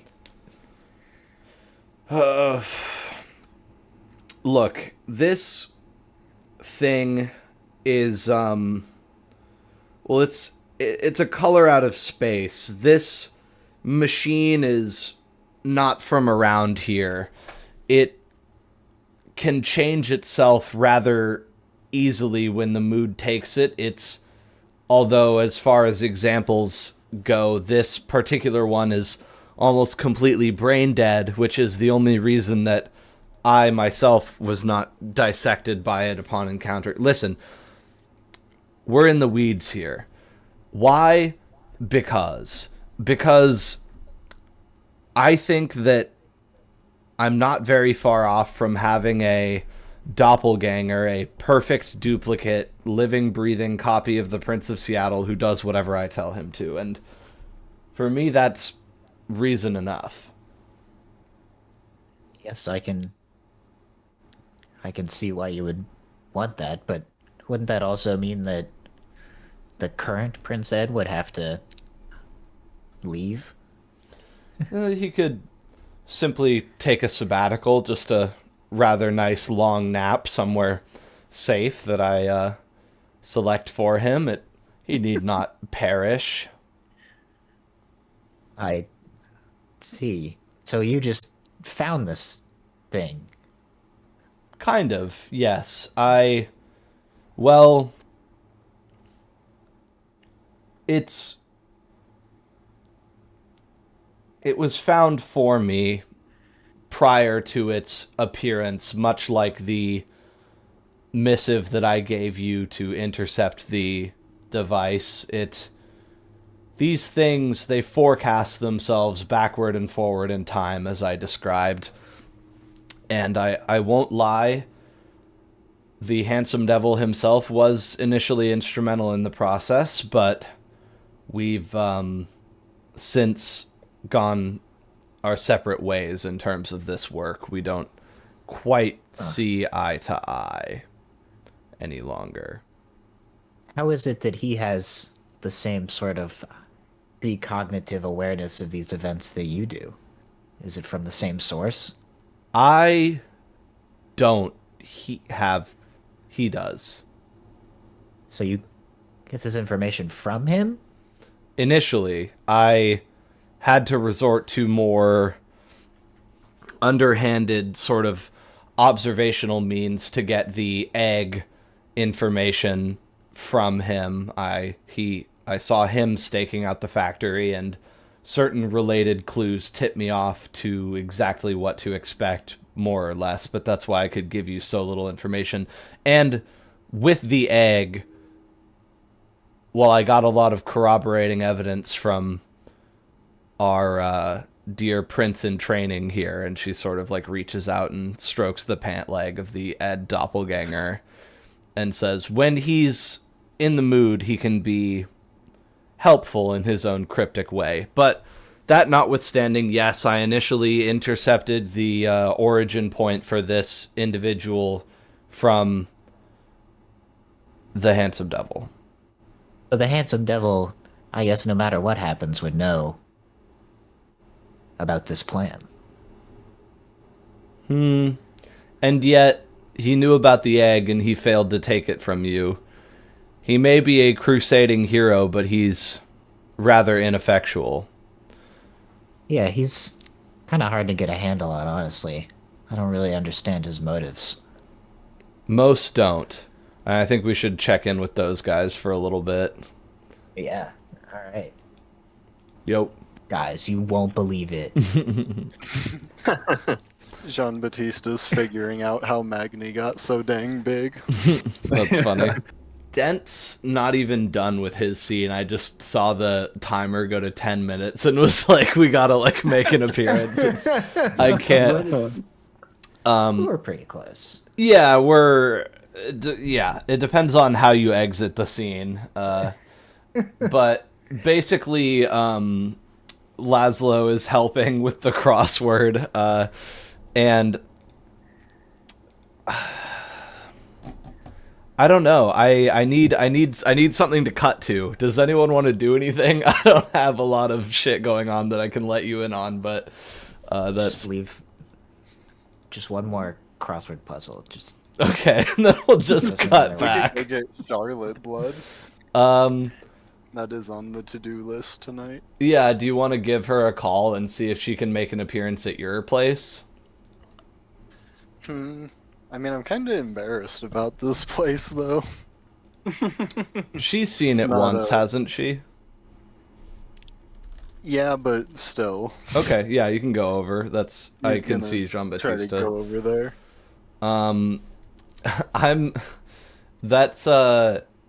That strikes me as funny, so I'm gonna give you a willpower back because the idea of no, I simply can't. My place is too embarrassing after seeing her penthouse. I must make the trek across the Strix-plagued city to go to her house so that I'm not embarrassed is sort of J-Bat adjacent. Yeah, not even for her safety, just for his Yeah, embarrassment. exactly. Yeah. That he's like, I would really like to remain here, but this is worth almost dying. But potentially dying. another Jean-Baptiste nighttime walk. Yeah. How do you want to get there? Driving being driven or? Yeah, maybe I can convince Magni to drive once more. I was gonna say, I feel like if you're leaving, Maggie would be like, I think I'll come with you. Yeah, buddy system. Yeah, but he's just a man, just boredom. I feel like he's all, I'm gonna be here alone. Do you want to learn to drive, Jean-Baptiste? Ooh. Oh, Yeah, he might not like try driving, but he'll take some lessons, perhaps. Okay, so you hop in the seat and you're like, actually, while we're here, how about you show me how to operate this machine? And so we'll say that you get your first rudimentary, non-hands-on driving lesson with Magni saying the pedal on the left is the... Oh, goodness, I haven't driven in years. The clutch. Brake? Oh, all the way to the Oh. left. Yeah, I think Yeah. at least one of the cars is an automatic. Okay. The one to the left is the brake, the one to the right is the gas. This thing here is the gear shift. Poor Jean-Baptiste, there's no way he's learning stick. This has to be an automatic. Yeah. Is the thing still called a gear shift that goes park, neutral, drive, even if it doesn't have, like, the gears? Yeah. Okay. I think so. That whole thing, and then you explain that, you know, the car must be turned on, depress the brake at all times if you don't intend for the car to be moving, etc. And then you show him you would sort of move this knob into the reverse gear, and that will allow the car to back out of the driveway like so. And then you leave the driveway of Kieran's house behind and go down to the center of the city past where you encountered the Strix in an effort to go obtain Charlotte blood as per your vision immediately, mostly because who needs a good excuse to drink their wife's blood? Not you. Yeah, certainly not J-Bot. Now, were you were here last night, not tonight? That sounds right. Yeah, I believe so. Okay, then you 'cause I guys. had the dream vision between. Yeah. And I remember you guys left and like went home and shit. So you guys drive for a little bit. I imagine Jean-Baptiste sort of constantly worrying and fingering Constantine's rosary or the wooden cross as you drive past the Space Needle and stuff like that. Probably just actually avoiding the armory area altogether, trying to get down to downtown from where you're currently at without passing the site of the last Strix sighting at all. We need to get a boat. Hey, there's, many have them. It's a good way to get to Ed's place from where you live. Very easy. Let's say that you guys are just about to get there. You guys arrive at the very tall apartment tower and head in through the lobby and go get yourselves buzzed up to the penthouse suite. Do you just announce yourself on the buzzer as Jean-Baptiste and all that? Yeah. Okay. I think you hear over the intercom Gerard's voice, and he says, "Ah, monsieur, one moment." And then, and the penthouse button is now depressible, and you ride all the way up with Magni, Jean-Baptiste, and guest, and emerge once more into the living room. Again, all very fancily furnished this time. No corpses except for Charlotte. His favorite corpse. Yeah. How do you open? If Gerard's there, I'll thank him. He says, of course, you caught me on my way out. I see. Kind of ideal for you, I figured. I rolled luck. Yeah, I can nod, half bow at him politely. I think he's sort of still busy as you guys are kind of walking into the the living room proper. He's like behind you guys getting a bag together, kind of going in and out of the bedroom and grabbing some things. You see him grab a handgun. And I think what's striking about him is he's unmistakably a Gould human, but there's something so kindred in the way that he carries himself that it's like weird to sort of be confronted by the reality that he's not a kindred. Like, for example, he one of the last things he does before he eats or leaves the apartment is takes a banana from the fruit bowl on the counter and peels and eats it completely in like 4 sort of big but slow bites, and it strikes you as very odd to sort of witness as he mechanically takes in this food and discards the peel instead of, you know, drinking blood, just because he's profoundly vampiric, really. Yeah. He's chronologically probably the oldest thing in Seattle. Like up there with Marty and stuff. Yeah, he's definitely not as old as Marty, but it's you know, that's a hard one to beat. How long Marty slept, but yeah, either way, he's very old. That's the tricky thing about ghouls, is they don't sleep. Yeah, so that's how he would be older, is what I mean. Marty's a ghoul. Oh yeah. he took the fucking long way. Yeah. That is something to think about. Yes, no, I mean, your point is well taken. Often the chronologically in live time oldest beings in a domain are the oldest ghouls, because they will have overseen their masters in periods of torpor, but they themselves do not necessarily get that honor. So anyway, he eats his banana, collects his leather carpet bag, and which, is it a carpet bag if it's not made out of carpet? Regardless, he heads for the elevator and bids you all farewell and au revoir, and then he is gone. And Charlotte is I believe tinkering with a beautiful radio and sort of flipping through the mortal stations and listening to some Motown hits and getting bored and sort of searching for she finds a symphony recording and is listening to that and seems enthused by it. And then does look over at you guys and says, "Welcome to my salon. How may I help you, my love?" I think Jean-Baptiste wants to dance. The radio's got him thinking. All right, so you offer your hand in a "may I have this dance," and she pulls herself off of the couch, and Magni, you are treated to a 2.5-minute performance of a waltz to a symphony. Let me see French symphonies.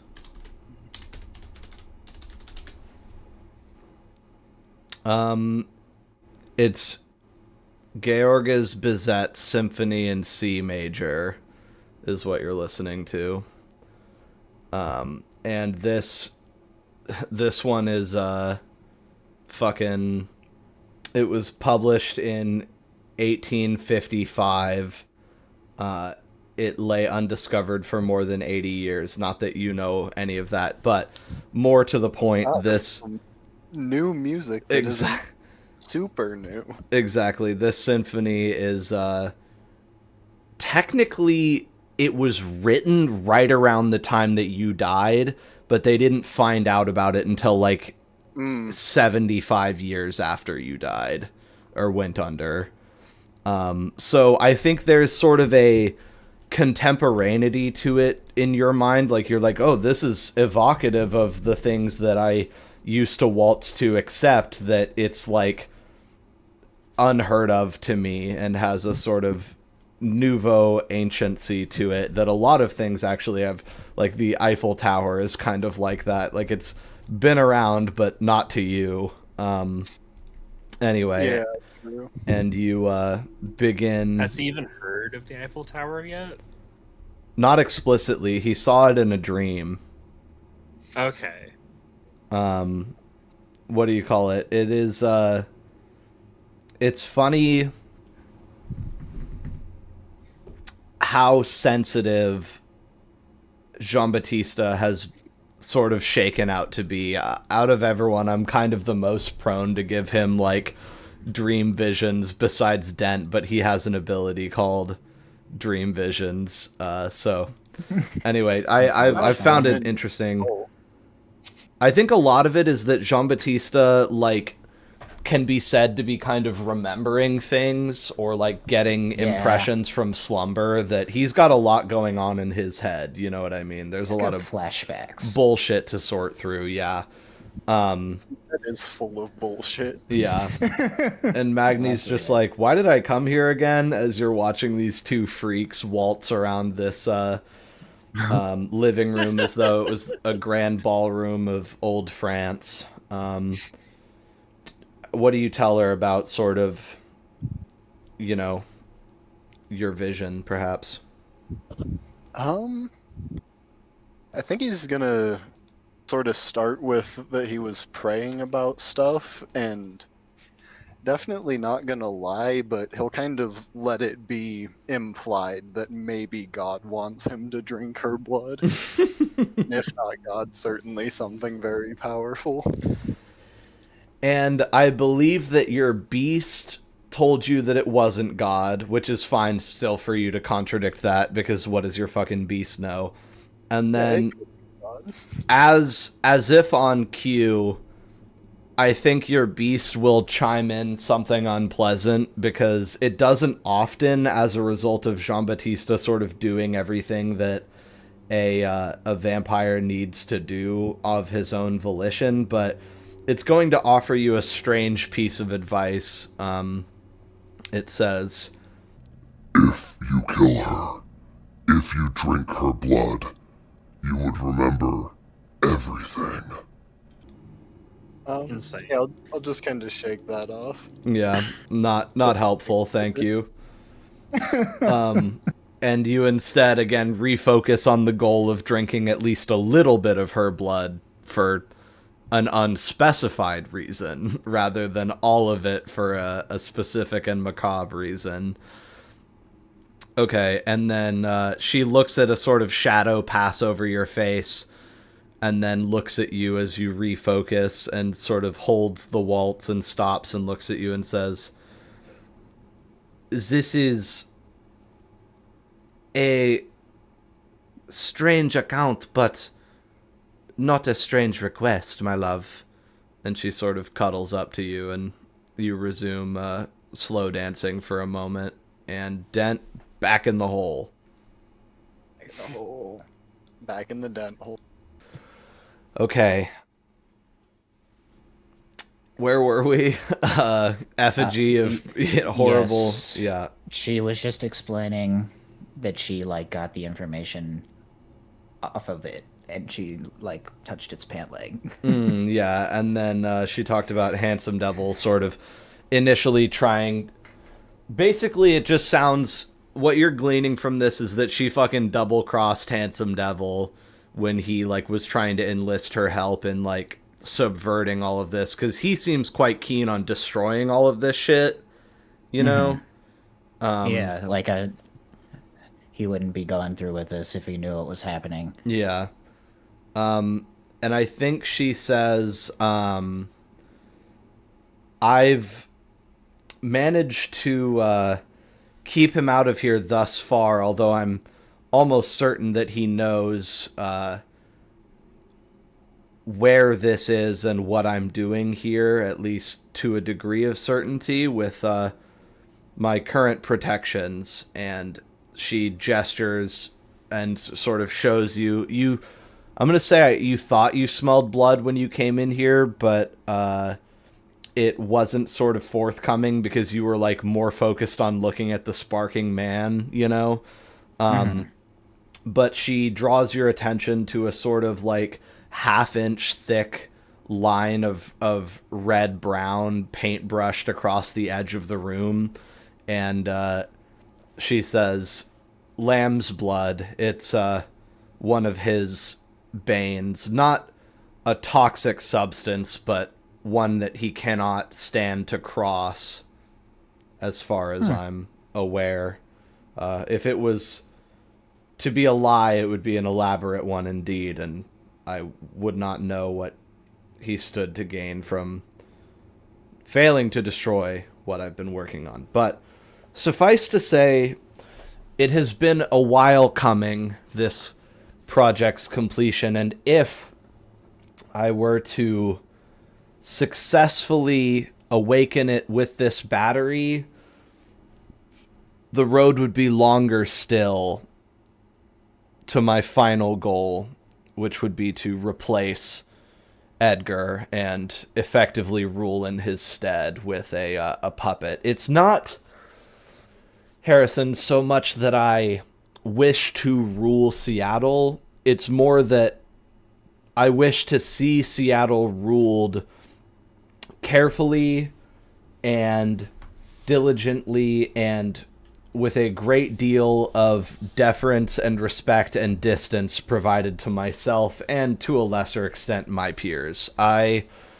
just want to sort of cordon everything off in my area and keep any and all prying eyes, attention, or otherwise mismanagement from affecting my affairs. You can think of this as the culmination of my work, but also as the very first step to something far greater. Yeah, I mean, I can't imagine the implications of a fully sentient cyber human being that you completely control. I mean, it sounds kind of insane, honestly. It seems like you could do a lot more with this kind of technology. Well, make no mistake, this is not actually a mundane machine, per se. This is as much a creature of occultism and magic as it is a creature of wires and gears. This battery will only power it due to the magical significance possessed by the battery, less so than any mundane energy requirement. Interesting. That's very significant still. I mean, well, and I take your meaning, but if I was to attempt to replace, say, the President of the United States with this machine, I would probably need composite components of the President of the United States, which are difficult to obtain compared to Edgar. I can imagine. They're always changing anyway. But... Indeed. The constancy of a prince's rule is something desirable in terms of replacing with a puppet. Only got to do it once if I do it right. Yeah, that's quite interesting.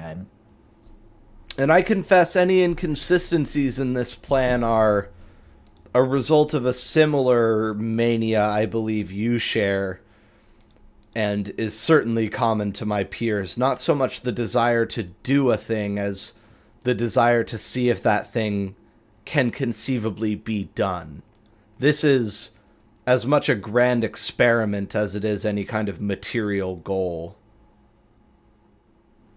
No, I mean, I think I understand. I'm not sure exactly what you plan to do with the original, but I'm sure that you would be a very reasonable ruler. It seems like you have a good You're such a suck plan up. of action. I think Dent is like, he definitely is very considerate of like, man, I could definitely just like get rid of the blood here, maybe like sabotage this a bit, but at the same time he just needs like the sense of belonging in a group, even if he has to Right. This is sort of Suck up. potential This for a is the pivot, least. but it's, yeah. this is like vampires killing vampires, which he's less like. I don't think he cares about Prince Ed as a all person. that much. As like as a regular Joe. Like if she had just like some dude strung up there, right, it would have been a little different. But it's all magic, sci-fi, crazy shit. She says, well, if it sets your racing mind at ease, just know that it's a long road yet. Well, listen, I could shove this thing in there and we could see what happens, or I could save it for another day. What say you? Shall I see if this battery is compatible with our machine, or should we wait? I mean, do you think it'll be dangerous? Will there be any backlash? I will not lie to you, it is entirely conceivable. This thing has shot lightning bolts, its arms have exploded off of it violently. Anything could happen. Hell, there's an entire category of possibility that I have attempted to create mitigating circumstances for, that this machine would simply shake off its rough Ed disguise that I have programmed into it, retain its former glory, and slaughter us both for imprisoning it, but I've been hoping that's kind of far-fetched. Just awakened the fucking Terminator. Well, I guess it would be good for somebody to be watching your back. I mean, do you think you should get Keon in here? No, let him keep your friend company. If we're going to do this, we do it now. Yeah, all right. And I think Dan would take a step backwards instead. Okay. All right. He's just gonna watch from a slight distance. All right, let's go back. Yeah. Laszlo, you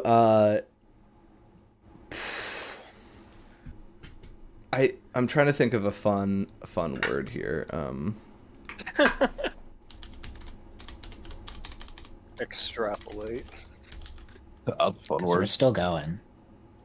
He looks at you, Kian, and says 10 letters, light level, ends in and then there is fittingly a absolutely insane radiant light that emits from the other end of the facility, and it's like you get like X-rayed by the sun from across the hall. Like it's like and everything's like in black and white for a moment, it feels like, and there's a small shockwave, but it's less kind of, it feels like a concussion that just sort of moves through the air until it gets, and through walls until it hits your biology, and then sort of pushes you over like half a foot, but doesn't like knock anything over or off the walls. Like it's just a light, it's like some kind of strange shockwave of life and light that blasts through this place. Again, the whole world seems monochrome for about 3 seconds, and then the lights flicker, go off, and come back on in the facility, and you are hit with the overwhelming smell of ozone. And then, like a minute and a half later, Dent and Dame On return from the garage, and Dent looks noticeably shaken, although physically is not any worse for wear. And you hear her muttering something about trying again later. Oh no, he's not. He's not even done. Yeah. Well, he's done for now. But Okay. Dent, it didn't work quite as well as everyone had hoped, but it also didn't kill you, so that was good. Yeah, as long as I'm not physically hurt, you know? Kyan That's all says that matters. Lu luminance. Luminance. It's 9 letters. It's 10. It's 9. He just looks at it like he can't reconcile what you're saying with the reality of what's on his paper, and then he just sort of puts it down and says, how is everything, my lady? And she says, we're one step closer. Oh my god. All right. How do you get out of there? What's your plan? Like, Well, you gotta learn. yeah. But that can be set up. I think what would happen there is, like, Kyan would be sort of assigned to come to your house or to a neutral location to begin to teach you the sort of basics of the discipline. Yeah, that sounds fun. So this isn't something you'll be learning right now, but I plan to give the first coil to you at a reduced or free cost, basically, as the reward. Okay. Hell yeah. And then after that, they would conceivably take time and everything. I think then Dame On will basically let you go with a, well, no use standing around and gawping. How about Kyan meets you at the cafe over the next week, sort of on a regular basis, and you can begin some of your training there. That sounds just perfect. All right. Well, thank you again, Harrison, and welcome. And I think she extends a hand, and Firmly grasp it. yeah, I don't think that this counts as you sort of gaining a dot of Ordo Dracul status, but you're knocking on that door, you know. You're like, Yeah. I would- mean, I- Coil is pretty close. yeah, I would say you are successfully attached to the Ordo Dracul with going and overseeing the experiment. So you don't have a dot of status, but I will give you a beat for the aspiration, and it goes away. And also, you get a beat for create a connection in class. So Yeah. forgot about that. I'll give Easy. you 2 beats. And yeah, easy mode, and you have 2 blank aspirations. Oh god. Hell yeah. Speaking of aspirations, could I make one to have a certain amount of cash? Since I'm down to 50 cents. Yeah. How about $1,000? Yeah, that works. Just because it's like they have $1,000, so it's, you know, Yeah, I gotta catch up. I gotta get like them. Oh, you know, if you,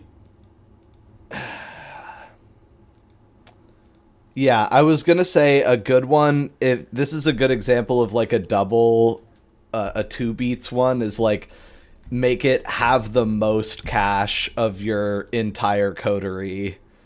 You know what I mean? But I think have $1,000 in liquid assets is good. Yeah. That'd be enough to start some Ponzi schemes and stuff. Yeah. Cause some trouble. Immediately illegal shit. So she's like, welcome to the team. Get the fuck out of my garage. I have to go clean that up. Basically. And then it's time for you and Laszlo to hit the road. What do you let him in on, if anything, as you guys get out of eyesight and earshot? I honestly, I don't think I'm gonna let him in on anything, really. Just be like, yeah, something, experiment that went wrong. Sorry, I can't talk about it. I'm Okay. too scared now. Yeah, you're like, She look, was gonna curse me, bro. Like, literally, she was gonna curse me, so... I feel like that's sort of a melodramatic way of describing a few small dominates. Listen, man, she's making a whole ass cyborg in there. Okay, well now you're divulging things. Yeah. So Okay, yes, but we're not gonna talk about that. listen, she's making a whole ass Anymore. cyborg, and you're not going to hear any more about it from me. Okay? Dent actually, I would say Dent actually lets that slip. Let's go with that. Yeah. Dent lets that slip and then realizes it, and yeah, immediately is like, all right, we're I think not. Laszlo's I turn gonna on the look radio. back in there and be like, "Is this Promethean shit? You gotta tell me." Internal biology. I gotta know. Oh, Listen, man. that explosion. He's asking his biology. Oh, okay. Yes. That explosion was not azothic in any way, shape, or form. Oh, okay. Okay. It's just Tobin Quid. Well, and your dad. So Of course. 2 out of 5 ain't bad. Yeah. Plus, Which is pretty high. nobody knows actually what Lord Atticus has going on, Grand Worm, that he is. Oh, he's just making mages. He's bringing those into the world. We'll have to stop him. That's Don't the final even boss. don't even put The that on me, greatest bro. evil. Yeah. The no wizards, period. Anyway. But anyway, you say cyborg, and Laszlo's like, I think I know what that means, but that's like, what the fuck? And then you're just like, all right, shut up, and you turn the radio on and go to drive home, I'm guessing. Yeah, I think we're just heading straight home. All right, and then the music on the radio blends with the music on Charlotte's radio, and we're back in Charlotte, Jean-Baptiste, and Magni land. Magni, how are you amusing yourself in this fine penthouse? Thinking about if you could jump out the window and live. Yeah. I think I'd probably just like lay on the sofa, like kick my legs up and be like, I'll just wait for them to be done with whatever they're doing. You look down the 18-story drop and think, probably. Not going to test it, but probably. And yeah, cozy up on the leather couch and almost convince yourself that you're the type of being that could maybe take a nap instead of just waiting for the bright light of day to crush you into a black, thoughtless sleep. Thoughtless if you're lucky. And Jean-Baptiste, how you gonna get this blood? Are you just gonna do a little standing up neck bite, or are you gonna wait for like a hand transfer or something? Yeah, I think he's gonna go for the neck. If he can. Okay. You only have aggressive blood bonds, not recipient blood bonds on your page, right? I think so. Is Cameron only stage 2? I thought he managed stage 3. That's a good question. I think it's that you fed him twice on the first night, so, but not since, maybe. You also don't have Magni on there. Yeah. Oh yeah. Because I have a level 3. Mm-hmm. That much is true. We're bonding.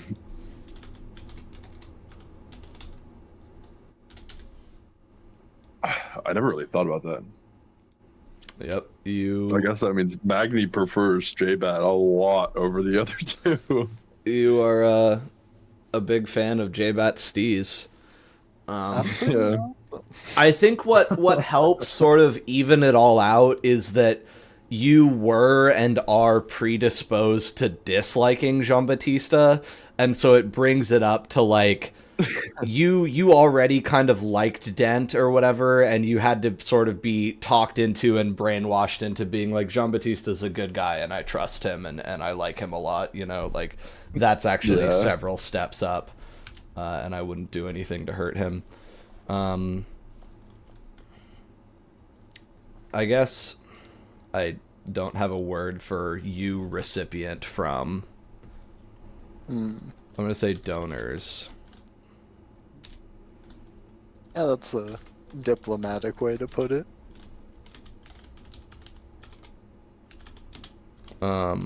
Stage.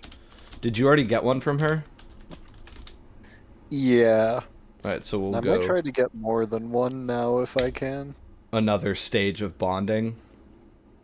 More than one. Oh, vitae, I yeah, mean. for sure. So are you going to try and fight bonding with her because that takes willpower, or are you gonna just go to stage 2 right now? I don't mind going to stage 2. Okay. I think, okay, so the other one is that you have a stage 1 with Ed. Yeah, that sounds right. Yeah, because you all do, except for Magni, who broke it.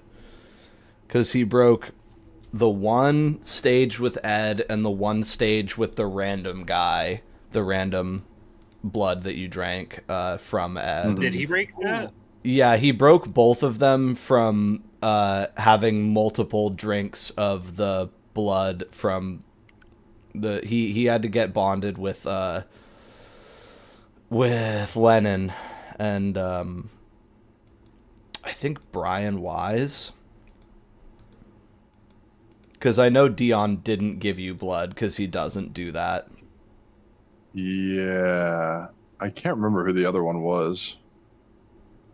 I think it's Brian. I know he was up there.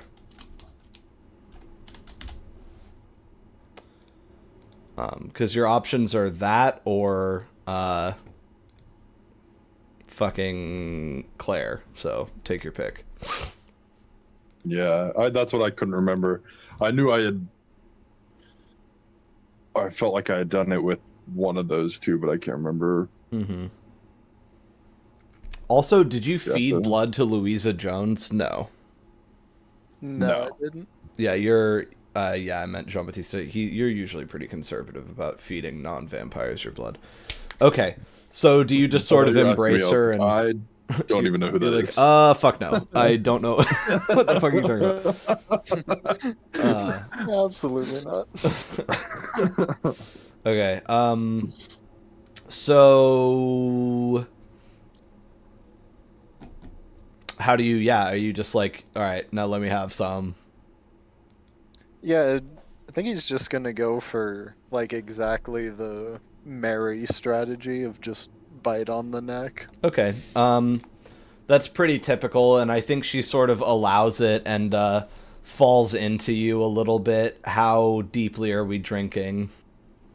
I'm thinking maybe 3, if I can do that without any problems.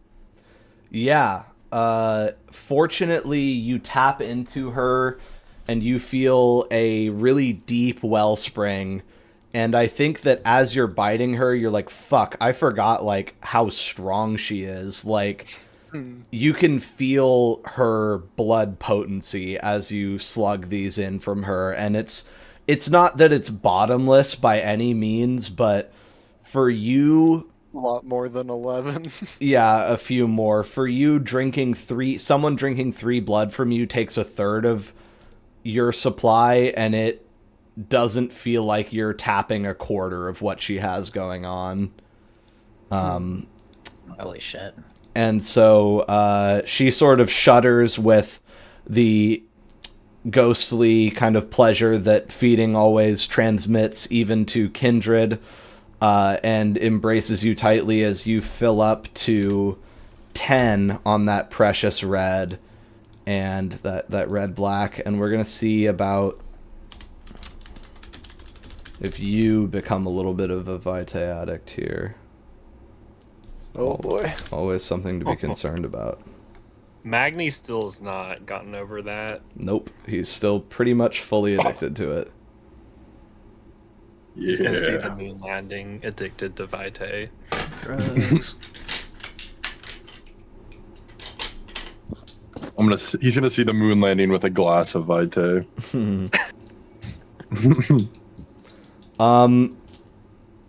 Roll. What's your resolve plus composure? Um, 2 plus 2, 4.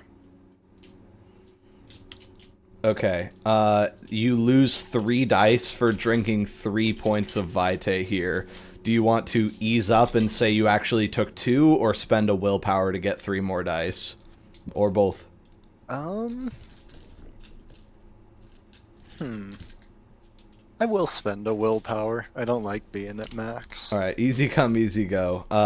So then that's going to bring you back up to 4 dice, and you lock in and say, I am not addicted to blood. That's Magni, and roll those 4 for me.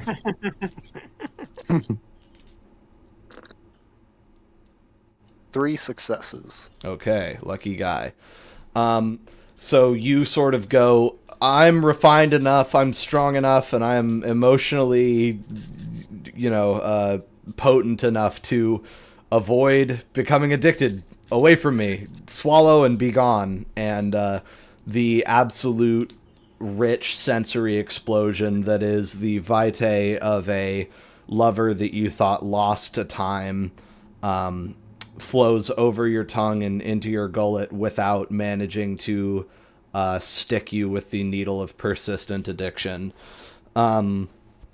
It tastes like wines with a 200 some odd year vintage, wine older than the United States, all kinds of chocolate and candy, and a cascade of beautiful warm memories that are just beyond the veil and hidden from you. And let's have... You might just get addicted to this, what's about to occur. Composure plus intelligence. What's that pool? 4 again. Okay, -3 plus 3 from how many vitae you drank. So go ahead and roll 4 dice, please. 2 successes. What one thing do you want to try and remember? Ooh. I think he's gonna try to remember when he first met Charlotte. Okay. Very easily done, given that you're drinking her blood. Magni Jean-Baptiste drains some blood out of Charlotte de Villeneuve's neck, and then promptly sort of sways and falls on his ass and is like sitting on the shag carpet, like eyes sort of darting back and forth blankly like he's in REM sleep. And I think Charlotte doesn't even necessarily like freak out. Like, I think she sort of understands what's happening on an instinctual level and instead just sits behind him on the carpet, and she's going to take off his wig and start like stroking his sort of short shorn hair that you rarely ever see Magni, and kind of like massaging his ears and temples, and kisses the back of his stubbly head and just like waits for the seizure to pass, basically. And Magni, you find yourself wondering if you could get a hit of her blood. You're like, shit, that kind of fucking... That looks like some good shit there. I'll have what he's having for several reasons. And Do it, pussy. Take it. Ask her. Get it. Kill her. Nah, that's I'll Magni. shake that. That's Magni. Oh, okay. Jean-Baptiste's beast doesn't know the word pussy. I'll shake that. I'll shake it too. I would probably be like, "What's going on?" Yeah, right. You're why like, is he... blood. Okay. Do also give me a resolve plus composure, Magni, real quick. Okay. 4 successes. Okay. All right. You avoid having a Bruce from Finding Nemo moment when you sort of smell the vitae on the wind, and instead go like, wait, what the fuck is actually happening to Jean-Baptiste right now? Yeah. And this is what's happening to him. Jean-Baptiste, in the palace of your memory, you remember your father.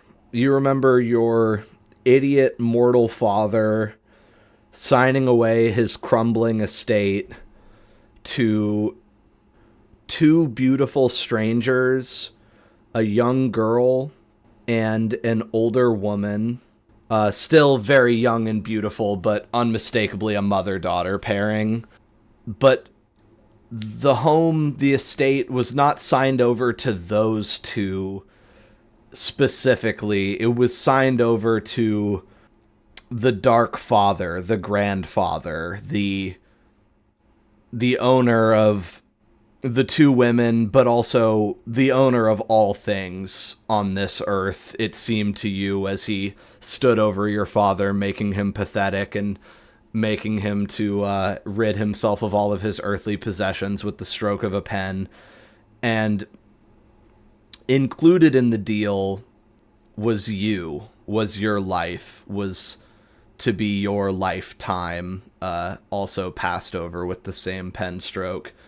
Your father was not long for the world after that, but you still stayed in the old house as it was renovated and returned to something resembling its former glory, overseen by the mother and her daughter.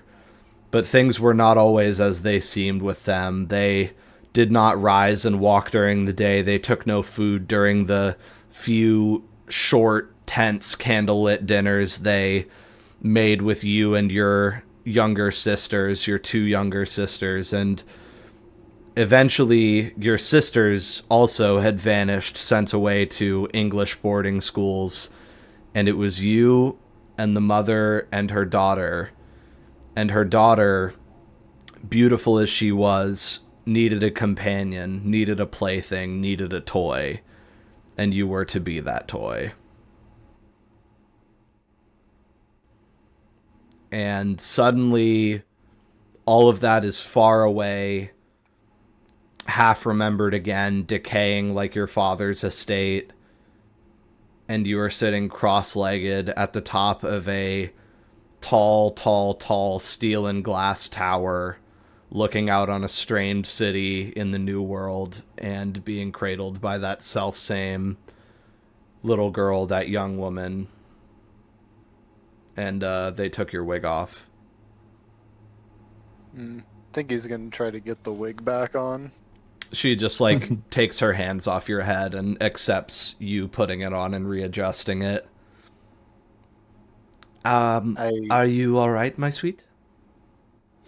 Yes, I have remembered some things. Things like what? Of first meeting you and our earliest conversations. She sort of sounds a little bit awkward almost, which is fairly out of character for Charlotte. And she says, I hope time has been kind to these memories. They happy memories. I so loved you from the moment that I laid my eyes on you. I knew you would be mine. Well, yes, they are happy enough. After all, you know that the estate was eventually turned back over to you, its rightful owner. That much is clear in your mind. Yeah, he's kind of idly thinking about his human family as those memories slip away. Like, huh. Yeah. They're dead now. That they are. Kind of gets over it. Yeah. So you find yourself sort of in the garden of memory, like, oh fuck, I was a mortal man once, wasn't it? I hate that. And I was of noble birth, though. That's important. Yes, well, that's always going to smile on his You've face. always got that, at least. Yeah. It was and that's kind of the core issues. It was a hard time to be of noble birth at the end of the day. You know, those systems were wearing thin, and the bottom was sort of caving in a little bit, but that's how it goes. And yeah, you come to, and I think sort of adjust, and if for a moment we were stripped all the way back to Jean-Baptiste the mortal boy, young man, more or less, the layers start coming back onto you like a undershirt and a sweater and then a coat and then a raincoat until finally you are more or less your sort of callous, cold, and calculating self again, and the memory of candlelight is replaced by the glow of electric light, and you're sort of more stable and ready to go. But hey, the vision was... I mean, I guess the vision was true. You drank Charlotte's blood and something happened. Yeah. Mystery voice knew what it was saying. Yeah. Do you sort of forward any of that revelation to her, or are you just sort of like, anyway, thanks, that's what I came for? Yeah, I think he'll explain, and then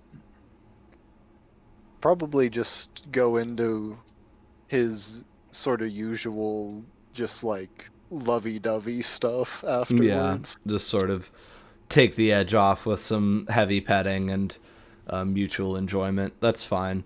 Good news is you're at 10 vitae. 10 vitae. Which is cool, and Magni is hovering at 7, not bad. And no addiction for me. True, yeah, that was a win. It's showing cross or square of red cedar and Magni's. I guess I'll turn that into cross of red cedar. Alright, well, I think that Laszlo and Dent make it back to the house. And do you spend the night there, Jean-Baptiste, eventually, or are you gonna eventually make it home? I honestly might stay there until or if Gerard gets back. Okay. Sort of be like, okay, you're in safe hands. All right. Do you have anything to say to Gerard, or do you just make that your cue to go? Yeah, don't, acknowledge him, say bye or whatever. But Right. Not really talk to him much. Okay. Then you guys linger there for probably what amounts to another hour and a half. I think at some point, Charlotte tries to show Jean-Baptiste how to yo-yo, and I imagine that you would be like, not gonna do that. Yeah, that's for you. I can never compare. Yeah, I'm sorry, my sweet. I just don't think I have any dexterity to hold a candle to you.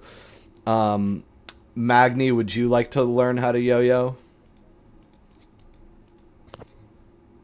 I think I'd try it out. Okay. Roll composure plus dexterity. Okay.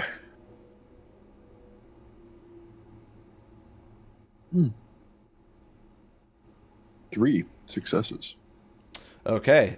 You're a natural. You can get it to go out and return, and you walk the dog at her behest, which is less of a trick and more just allowing the yo-yo to hit the ground and run itself around a little bit.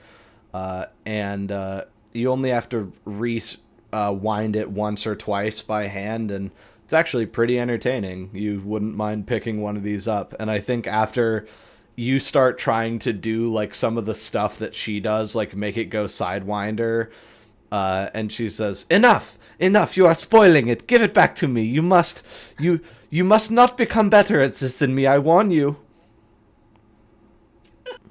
I'll give Magni a serious look. Like, don't test her. But once it's serious about her yo-yos. Back in her hand, she sort of pats you indulgently on your hairy forearm and says, that was lovely, Zoe. You do have a knack for it. Thanks. Once she's... Like laugh. Yeah, safely sure that you're not going to show her up on your first time doing it. She can recognize your aptitude. And then, yeah, Gerard makes it back, and it's not too long before you guys are all more or less back home. And then I think it is appropriate that it has been it's been a whole day's worth of not really much to say, that I think I'm feeling perfectly entitled to take 3 days. And so we are going to be waking up on the... Let's have it be the 8th, which would be day 27, and I think the day after this, Laszlo turns a month old. Yeah, that's true. I need to throw up a birthday party. It was a Friday.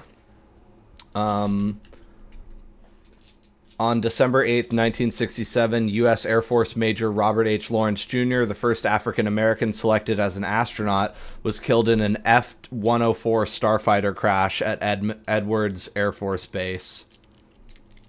And I thought that was going to be good news. Also on this day, the Rolling Stones released their album Their Satanic Majesty's Request, and a fatal RA-5C Vigilante jet crash occurred near Miami. So, bad day for aviation. Yeah, Jesus. But That's fucked. yeah, it's the amount of planes they were putting up in the fucking air, you know? It's a bad day for Dion. He's like, the fucking black astronaut died. Fuck! Anyway. So that is the day of the week. It's a Friday.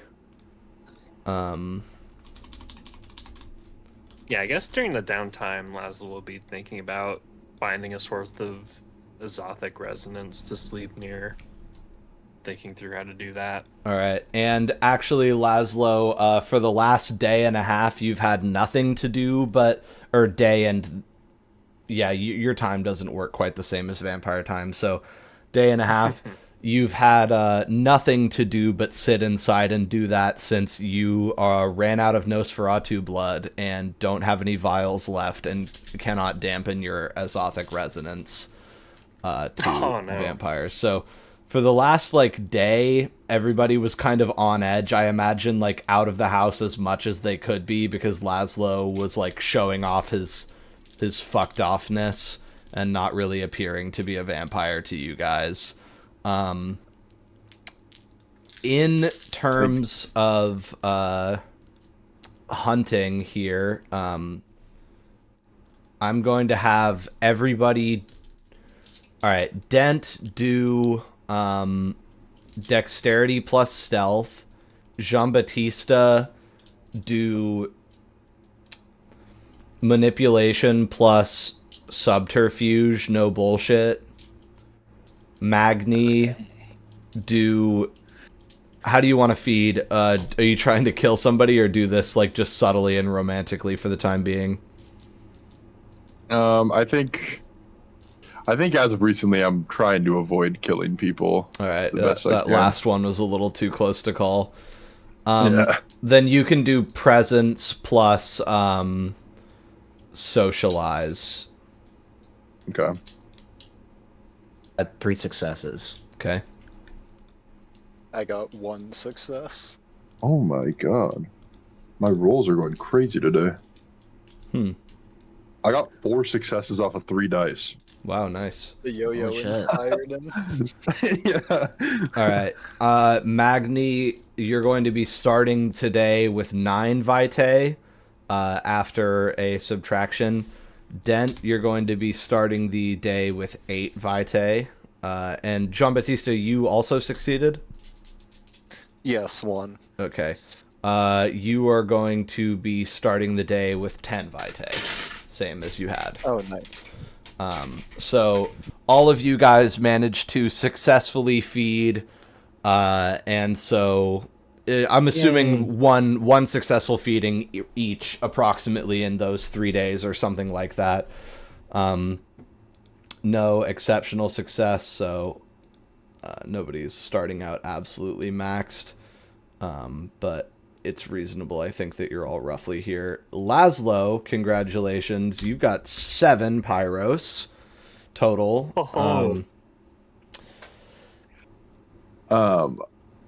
I was going to say, I don't know how easy it would be to do it off screen, but Magni is going to try to ask around more about if and when anyone has seen Miss Windy. Okay, I think roll also basically I want this to have been like you guys did very little in this downtime because it was really mostly like bunkering up and waiting for your coffins to show up and shit. So but that's a good one. So how about presence plus you want to use, let's do presence plus streetwise. Okay. Because I'm assuming maybe even you're like putting in like words with some mortals. Like, have you seen an incredibly beautiful woman? No, not the one that works at the disco. You know, like you're like sort of probing the edges of human society. I got 2 successes. Okay. Basically, there's no word on the street yet, but you haven't asked anyone from the Circle of the Crone yet. So things are just starting to point you north. Like, you're like, it's all dead ends in town. The Carthians don't know who I'm really talking about. Like, the disco ladies don't know anything either. Like, I'm gonna need to go see the Circle. It's all that's kind of left for me if I'm going to keep investigating this. So that's what I'm gonna say your investigation comes to, more or less. A lot of I wish I could help you, Magni, but I don't know. I ain't seen her. Yeah, I think Magni would kind of be not necessarily happy, but like he wants to talk to the crone anyways some more. Yeah, you're like, well, it's all kind of leading to this. Like that's essentially the result. Yeah, is that you're like probably gonna have to try asking them. Yeah. Okay. I'm just deciding how I want to start this out. The vampires awaken. Laszlo, what have you been experimenting with for your sources of exothic energy while you sleep? Maybe like sleeping next in the room with a fire. Maybe that works. Or just anything that enacts change from one thing We to don't another. light fires in our house. Yeah, I think that you try and leave the gas burner running at night, and they're like, we're not fucking... No. They turn it off. Yeah, that's as much a danger to me as them. Dent would be willing to watch you take a nap for a sec if it means science experiment. Yeah, maybe there's a more contained sort of source that you could do. Candle, maybe? What do you say? Candle, probably. Okay. That's pretty close. It doesn't have to be fire, but like anything reactive, I guess. Do you want to have tried like a candle or something like that? Yeah. Okay, are we talking like a scented candle, or do you want to get like a long candle somewhere? Personally, I would go for the most occult-looking candle I could find. Yeah. Yeah. All right, you get a big red candle, and you sleep right next to it. Like, it's you hunker down and just sort of, I'm assuming, like, set it on the couch or on the coffee table next to the couch and just try and sleep. And you manage to pass out. And then when you wake up after, a couple of hours, you're like, that's really fucking close, actually. You feel the transformative energy, the energy released by the candle turning the wax into liquid and gas alternately, and sublimating the wick into gas and ash and ultimately transforming the candle from a tall, slender stick to a sort of squashy nub over time. But it's not... That one wasn't enough to get you over the hump, but it feels like it's mimicking your own body's transitive process. Transmutative. Yeah, I guess the hard thing is, how do I get that on demand and big enough and not like a fire? Gotta get a place with a fireplace. Maybe we can get you like a self-contained like stove. You also, Laszlo, intelligence plus stamina, low-key, kind of an odd one.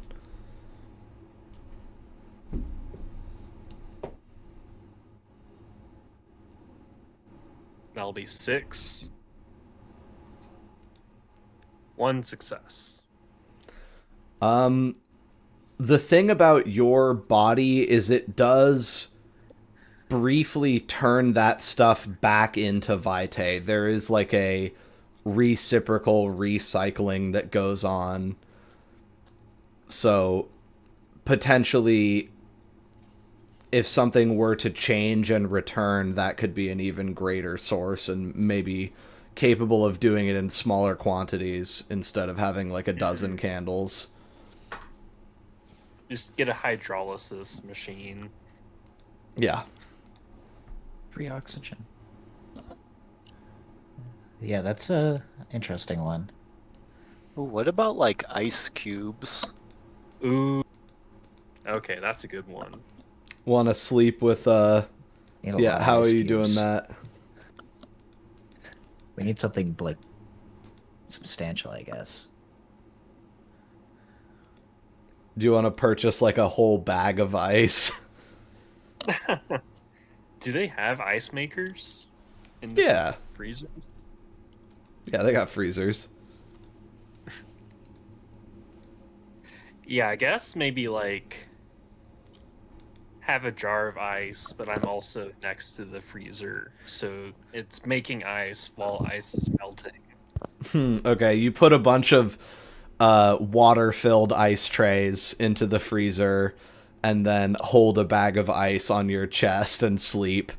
And when you wake up, we'll say that's this morning, you wake up as the vampires are waking up roughly, completely soaked in water. Your like artificial heart is like covered in ice water, and the plastic film is on your chest, and like all the water has leaked out of it onto the ground around you. You're like fucking soaking wet, and you get an extra pyros, and you only slept like 5 hours, and you feel refreshed as though you'd slept for 10. And I get a beat because that was an aspiration. Yeah. So changing states, all right, I guess that means you go to 8 pyros. Changing states, man. The double change of states there was really good. The fact that there was ice being made behind you in proximity, probably loudly, the fucking loud ass fridge, and melting all over yourself. Also that your heart was sort of instrumental in melting the ice and everything. Did you already... No, alright, I got you on the beat. 5 XP with your 5 XP having ass. You I also take... have a new aspiration. Get Nosferatu blood. You take a beat there and wake up. And then you sort of, I'm imagining, have to spend the first dozen or so minutes of your morning cleaning up, but probably wouldn't even mind it because you're like fucking hype, you did it. Yeah. And your body, your iron-infused body is also pleased by the increased self-knowledge. And I'm going to say you get another willpower for figuring that out, too. That's a big deal. And it definitely fits with your Elpis, your sapiency realization of truths, Elpis, 100%. The only reason that it's not a full willpower refresh is because you kind of already had that all laid out for you. You just hadn't like experimented and confirmed it, but you already knew probably what was going to happen. After about 20 minutes, you've changed clothes. I'm imagining that there's sort of a weird mutualism that's happening where like Kieran and Laszlo have started like sharing some clothes because you guys have similar builds. And it's just like you go up there and you're like, oh, I might as well take some of his clothes. I'm sure he won't mind. He doesn't know what's going on. And he ends up like he comes downstairs for work in one of your shirts one time and you're like, well, okay. Anyway, you're dressed up for the day and the vampires are starting to rise, and then only like half an hour after, I'm gonna hide upstairs. Yeah. all right, Laszlo leaves. Leaves. Dent, do you want to answer the door, or maybe Magni hasn't had a lot to do this episode? Yeah, I'll answer it. All right. Take a peek through the peephole or just open. It is Strix season. Yeah, I guess I will. I will check through the code phrase. people. All right. You look through the door, and there is there's a party on the stoop.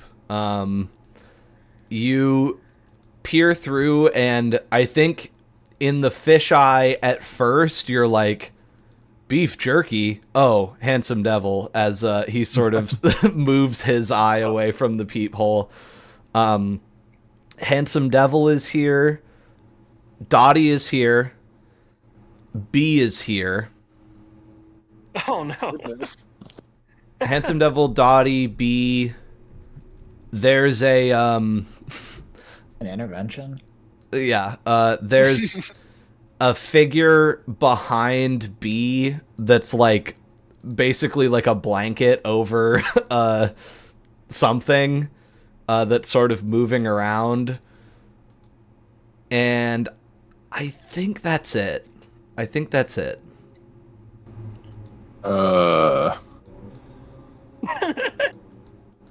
Magni does not want to open this door anymore, but I will. All right. I'll open it for him. You swing it open, and it's also revealed that beneath the door, sort of at Handsome Devil's, or beneath your sight line, sort of at Handsome Devil's elbow, Oscar is also here. Okay. And so Handsome Devil strides in, Oscar jauntily strides in, Dottie walks in, B follows up the rear, and then once safely inside the house with the door shut and locked, the shuffling little ET under a blanket is revealed to be Baby Nod. And then Handsome Devil says, "Where's Laszlo?" Like sort of yelling to the room. He says, "Howdy, Magni." I think Magni did not want anyone to come in, but once he sees Baby Nod, he gets excited. He liked that guy. Yeah. Just yell out Laszlo's name. Laszlo, it's okay. Laszlo, get out here. Whatever this is. And you come downstairs and sort of are on the landing for a second and then continue. And I think it's all the vampires and Tom in the house right now. And Handsome Devil sort of reaches behind his back. You didn't notice, but like only one of his arms was in front of him. The other was like tucked behind his back, all bent up weird because he's a freak. And he produces a long, flat cardboard box with a hinge sort of built into it, and opens it up, and it's a beautifully decorated sheet cake that says "Happy Birthday, Laszlo" in frosting. Oh. And it's got these, like, you know, filigree on it and all these piped flowers in the corners, beautiful piped orange roses, and your name rendered in orange, a sort of dark burnished orange. Happy birthday, Laszlo. And it's got 30 candles in it for 30 days. which you're close to, but it's an early birthday. This is hilarious. And he goes and takes it over to the dinner table and sort of drags that to the center of the room casually by himself with the cake on it. And he says, make yourselves comfortable, everybody. We're here to celebrate a most magnanimous birthday for one Mr. Laszlo. Oh my god. Happy birthday, Laszlo. Yeah. You're 30 years old? He's a month old. He's 30 days old? That's Yeah. crazy. And I think basically You're the oldest person ever. Yeah, you're the oldest Promethean. I think that sorry, there's a lot of like I knew that I was going to do this scene, but the mechanics of it are interesting. Yeah. I didn't even put get him a yourself in, gift. like, 6 positions you gotta play. I Yeah, could have brought him some blocks with letters on them. I think Jean-Baptiste Dottie is going to sort of walk up to you and be like, I got dragged here. We were sort of in the area and he saw us and insisted that we come. Is this his 30th year as kindred or no, will he wait, what the fuck? She like looks over at you and she's like, you're not fucking, how do you explain this, Jean-Baptiste? He's, well, been in the city with us for 30 days now. But he's not a vampire. Look at him. He's something else. Oh, he's fine. Yeah, and I think to help you gaslight her there, Handsome Devil's gonna say, never you mind that, Dorothy. Come on over. We've got a cake to cut. And then he sort of shuffles everybody around just kind of by waving his big leathery hands until most people are kind of standing near the birthday cake, which is pulled up kind of into the table's pulled over almost into the center of the whole big room. And then I think Handsome Devil's going to come over to you, Laszlo, and he produces sort of secretly to you 2 files of presumably his blood, and says, happy birthday, son. Thank you very much. Do you want to stick one in before the party? Yeah. Yeah, it's probably been He's perfectly normal. right. You put it in your port while no one's looking, and it chugs it, and then you give him back the glass thing and tuck the other one away, and you've got a dose of Nosferatu blood. And I speed ran an Desperation. Yes, you get another beat, which is just fine by me because it's your birthday. And then you've got and one. It's like that's something I would have wanted. It's been a real fucking Handsome Devil heavy couple sessions.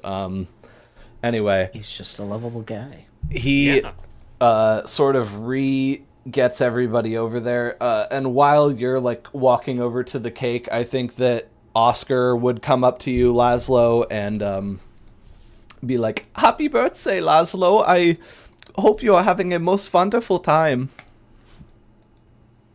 Yes, thank you. Have you given any more thought to my offer of engraving headstones and other marble slabs with me? Out of character, I did not remember that whatsoever. Well, do you remember now that he said that?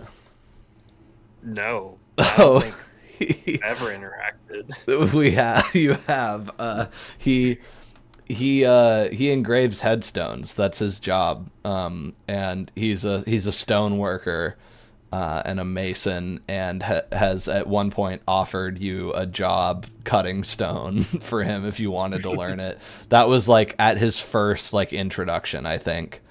Okay. So a long time ago. So you're just like, no, I haven't thought about that at all. Yeah. He says, well, that is a shame, but not nearly as shameful as my inability to enjoy what I am sure is a very delicious cake. Now come. And he gets you to sit in a position of honor, and I think they're like, Tom, light these candles. You're the only one in here that won't die. Well, actually, Bee'll do it for you. Forgot she's here. And she sort of places her hand on your shoulder, and Baby Nod comes to the other side. So your family is kind of ringing you, and the strangers and friends, a few strangers, little fucking Oscar is definitely strange. Anyway, short Nosferatus, tall Nosferatus, a smattering of Ventrus, and your family, vampire and otherwise, surround you as 30 days worth of candles are lit for you, and the room gives a rousing rendition of the Happy Birthday song for you, Laszlo. This is hilarious. Yeah. That does not sing. Well, you wouldn't know the song. Yeah, he's just confused. I love to imagine somebody brought like a banner, but the only one they could find was like the newborn, like a month old. Yeah. So there's just like some baby letters. That's funny. And the cake, the wax is beginning to sort of drip on it, and Laszlo, you're like, oh look, azothic energy, all these candles. And you gonna blow out all the candles? Yep, let's go. All right, end of the song, candles. What do you wish for? Yeah, that's hard. Wish for everybody to be friends. I do not want to go into a murder cavern again for at least another month. I wish to not go into a murder cavern this month. I don't know if we can make any promises on that. Yeah, you sort of think about danger, and you have a cowardly wish for less danger in your life, which your iron body does not like one bit, but it's whatever, it's true to your nature. So you wish for peace and safety like a little bitch, and you've blown the candles out, and I think at the behest of Handsome Devil, who goes, yay, and claps his great hands together, there's a round of applause for you, and he says, happy birthday, Laszlo, and then he is going to begin serving the cake to people, and I think all told, B gets a slice, Baby Nod gets a slice, you get a slice, probably multiple, Tom gets a slice, and I don't think anyone else can eat it. Yeah. So everybody I don't really pretty feel much like viciously vomiting it up later. Yeah. Oh, I was gonna say we forgot to remember that Jean-Baptiste puked after his date with Mary, so it's entirely possible that on Strix D-Day, like, or no, what would it have been? Was the night that you went to see Charlotte the same day that you were with Mary? Yes. Okay. Then you woke up after seeing Charlotte and seeing that vision, like vomiting from your mouth and nose and everything. So anyway, your vision ended with puking.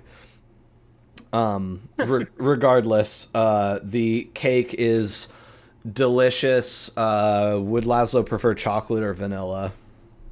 Yeah, it could be either way. I don't have a preference.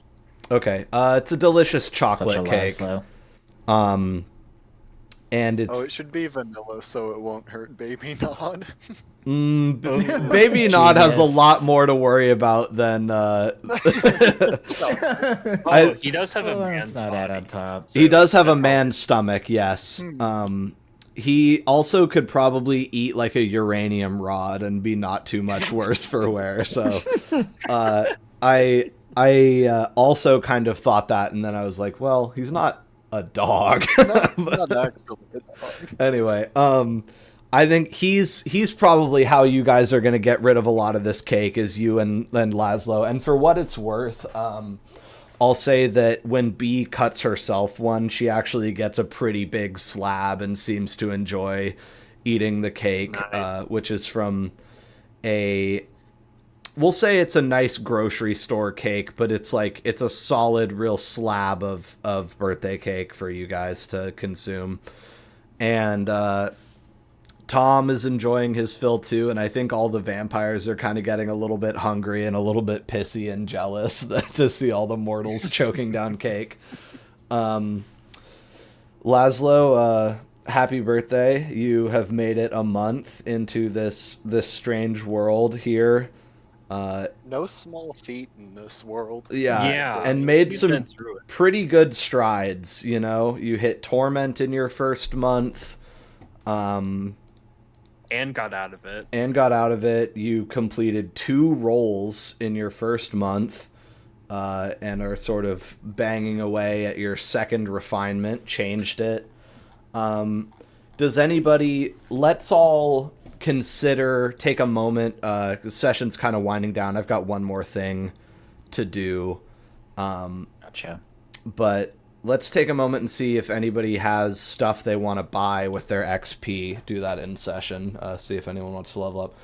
And for fun, from that 4 days of downtime, everybody take a beat. Nice. And then see what you can do with that. Laszlo, don't say, or Alex, don't say nice. You have 5 XP and you're not fucking spending it. I was really trying to puzzle out why this specific group would be here.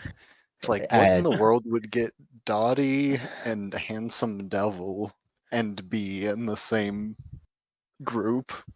It's got to be absolutely the last thing I thought it was gonna be. I figured it was for Laszlo when Handsome Devil showed up. I honestly assumed it was gonna be for me, and Handsome Devil was gonna try to beat the shit out of me. He's pissed Dent, off. we're here to kill you. He's like, I know what you did. It's Bullshit. actually convenient for my survey, too. Oh yeah, they're good. Get to harass some people with a cross. Just a very Jean-Baptiste thing to do. Get them to come to you. I think that's going to be J-Bat's new thing, is having a cross.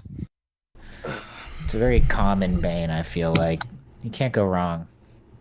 Yeah, I already found out it's Megan's bane. Yeah, I am not that creative. It's a great thing to just slot in if you need a quick and dirty bane for somebody. And it makes sense to have as a common one, I think. Yeah, it's just part of the whole scheme. Speaking of that, I'm going to harass the vampires who have showed up just a little bit. Okay, any notable things people are going to buy? I think I'll buy a point of athletics. Nice. That'll up my defense. And so that's... Push-ups are paying off. Yeah, I mean, that's on point with your refinement there. So that's 3 XP, if I remember correctly? 2 XP. Oh, skills are cheap. Skills are really cheap. Yeah, attributes are 4. Oh, I thought there were 5. I'm tweaks. Expensive as hell. I'm tweaks. It's the supernatural potency that's 5. That's right. Yeah. Okay, you get an athletics, and so yeah, make sure that you bump your defense and everything as well. I think I'm gonna save. How much do you think this coil is gonna cost? Like 2 XP? What's it supposed to? 4? 3? Because it's within Chosen Mystery or without, so whatever one I guess would become my Chosen Mystery. I see. So it's 3 for within? Yes. Yeah. You'll get the first one for 1 XP because of the degree of your compliance. Okay. Yeah, I have to do 1. I have to make a roll. Do you? We could do it. It's supposed to be like you make a roll for experimentation. Mm-hmm. But we could do like a roll for training. Yeah. I think that'll probably and it takes like a month. Right. Okay. So is it an extended action? Let me look at that. The cost. So we'll and say that you've seen him. Roll. You've seen him twice, maybe in the past 4 days, and are trying to sort of. Okay, so Developing new... That's scales. Is it different than what we're doing? No, are these called it's scales? Coil. It's a coil? Coils is like the coils is the broad big thing. ones. And then I guess the scales are the individual dots. Like each dot is a scale. Is that what that is? Mm-hmm. Yeah. Yeah, scales of the ascendant. So each one is a scale. A scale of the dragon is 2 experiences. Wait, but then what's the coil? Well, I think that the thing is that you can is that make... the first time? You can make you can make different scales. Okay, so it's so just, your that's just system a is making research up a thing. new coil, basically, or a new piece that would fit within a current coil. So it says coil. all scales have a... Choose a single mystery. Each mystery contains a coil. There's new tiers of the mystery coil for 3 experience dots. I learned new tiers for 3. Okay, so And the first tier is 3. Is 3. Okay, yeah, it'll be it'll just be 1 because this is your big reward for doing all of that shit, and this is not that stuff because I think these are like the easy ones. Different. Yeah, they are. So to take the first step on this coil, I do want you to do sort of a roll based on that. I want you to roll intelligence plus stamina. Do you have anything in occult? Yeah. I have 2 in occult. Okay, what's the total of those? Intelligence plus stamina plus occult? Yeah. 7. Okay. You have... The way that extendeds work is you have 7 rolls, because that's the cap, to get 5 successes rolling 7 dice apiece. So this is not that hard. Yeah. Interesting. So effectively, when you spend the XP, we'll start rolling those, and it'll be over time. I mean, I have 2 XP right now. Yeah, you want to spend 1? So I'll just spend 1. And I'm going for the sunlight one for sure. Yeah, alright. So, how about... Dent is traumatized. Roll 7 dice with no minuses because you're in the tutelage of Cayenne, and this will reflect your first session yesterday. Okay. Okay, I got enough successes. Oh, you got right 5? So, yes, yeah. I just rolled it once, right? Yeah. Holy shit. Okay, I literally got 5 because I got 2 10s and then I got another 8 9s. It was a really good roll. I expected it to be easy, but yeah, that was impressive. You really knocked that. I don't just like learn the whole thing right then, do I? It's gonna take some time to sink in. Yeah, I think. I But was gonna say that might be too much. It's just one good roll. It's not so much that it is instantly unlocked and available to you, but you're basically like, oh, this is actually going to be pretty feasible. It's going to involve a sort of, let's say, like a week's worth of kind of refusing to go to sleep. So he's mostly teaching you, at this point, in the coil, it's less like magic and more like kind of like mantras and how to focus your blood. It's less like, okay, Dent, we're gonna cut you open and do all this crazy Ordo Dracul shit, and more like, look, this is about focus, and it's about where you put your blood in your body. Like, here, blush of life for me. Now envision the sun. You know, dwell on it, picture it, do not shrink from it, allow your fear to pass over and through you. You know what I mean? Like, he's it's mostly like the session in the diner ends up feeling a lot like hypnosis.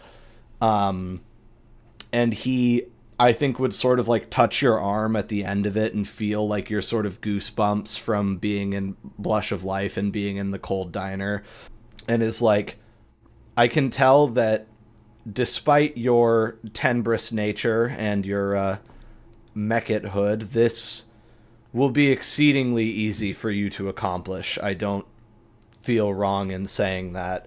Repeat these exercises, the visualization of the sun, the rebuking of rest and of sleep and of torpor, and try and stay awake a little later every night, and I'll see you in a few days and see how you've progressed. All right. I'll try and push back my natural instincts. Yeah, push back your bedtime. It's the power of the fucking sun. And it's really not supposed to be that difficult to get this one down, I think. So that's just picturing Cab roasting the fuck alive. Yeah. Being like, I'll read the Mystery of the Ascendant, and we'll say that he, is explaining this to me. The Mystery of the Ascendant follows one strict doctrine. The sun is the enemy. To overcome its rays is to overcome all adversity. Initiates of the mystery believe that by overcoming the banes of fire and sunlight, a dragon can in turn defeat her every infirmity. This is not to be mistaken with a return to mortality. Such a change would be seen as an exchange of weaknesses rather than true transcendence, and would be likely to get a vampire laughed at and his research ignored. Scales of the Ascendant manipulate the boundary between life and death, pushing a subject's minds and bodies to their limits in an attempt to find the perfect near-life state. Direct exposure to sunlight and fire, sleep deprivation, and medically induced death are common practices. All experiments have but one aim, to cure the vampire of his vulnerability to sunlight and allow the dragon to walk in the day, lucid, unafraid, and uninjured. So that's what you're meditating on. That's your big objective, and you're getting close. Yes. Let's see. I'm trying to find you need to make a Humanity 5 breaking point. Is that? That was for the scale. Well, I think these are scale. I think these are scales. Those are just making a new scale. Okay.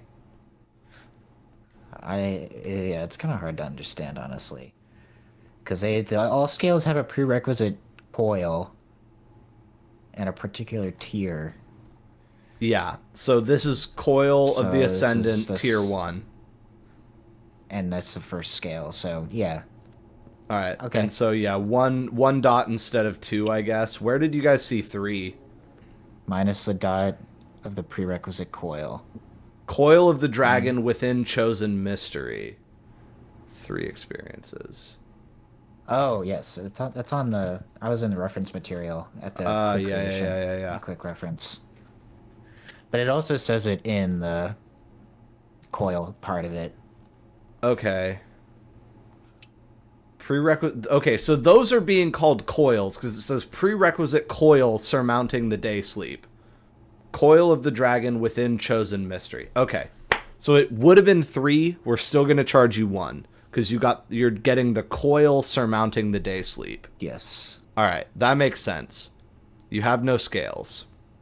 You're developing a coil. All right. Music teacher with no scales. Only coils. Anyway, we're drawing to a close here. Sorry. Make sure to mark on your sheet that you're learning that, and by in a couple days you'll be getting that finished up. I think it's party time there. Any particular harassment that you're doing, Jean-Baptiste? Making them hold the cross, looking at their eyes and faces. Oh, I see.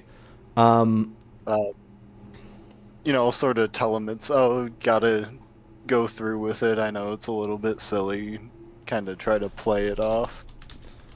I think everyone is mostly okay with it at this point. Like, they get a lot of that at home nowadays, you know what I mean?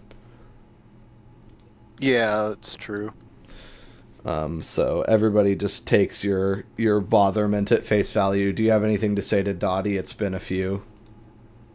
Ooh, actually, if you want... Especially. Okay, not much to say. No, maybe I'll talk about how much I'm gonna be Ponzi scheming and embezzling soon. I think she would say, look, do you want to get out of here for a second? You want to take a walk? Yes, a walk sounds rather pleasant. Are you content with just her and you for the buddy system, or do you want another person? No, that's fine. Alright, you take one last look at the mortals and mortal-adjacent beings eating stinky cake, and head out the door while the party sort of rolls on, and people are showing Laszlo what trinkets they've gotten him. I think... as you guys are leaving, Dottie would sort of rummage through her handbag and present you with a, it looks like a stamp card for like a local coffee shop, Laszlo. It's got like half the stamps done. And you're like, wait, she doesn't drink coffee. That must be someone else's purse or something.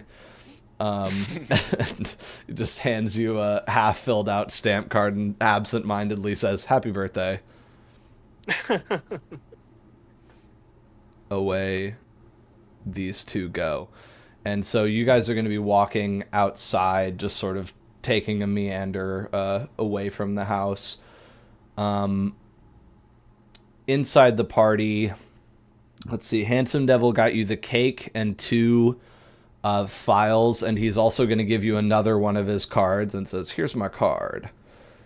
And Ask him how to use those stupid things. yeah, would you like to? Yeah, I guess. Okay, this one he gives you is going to be the 7 of Hearts. So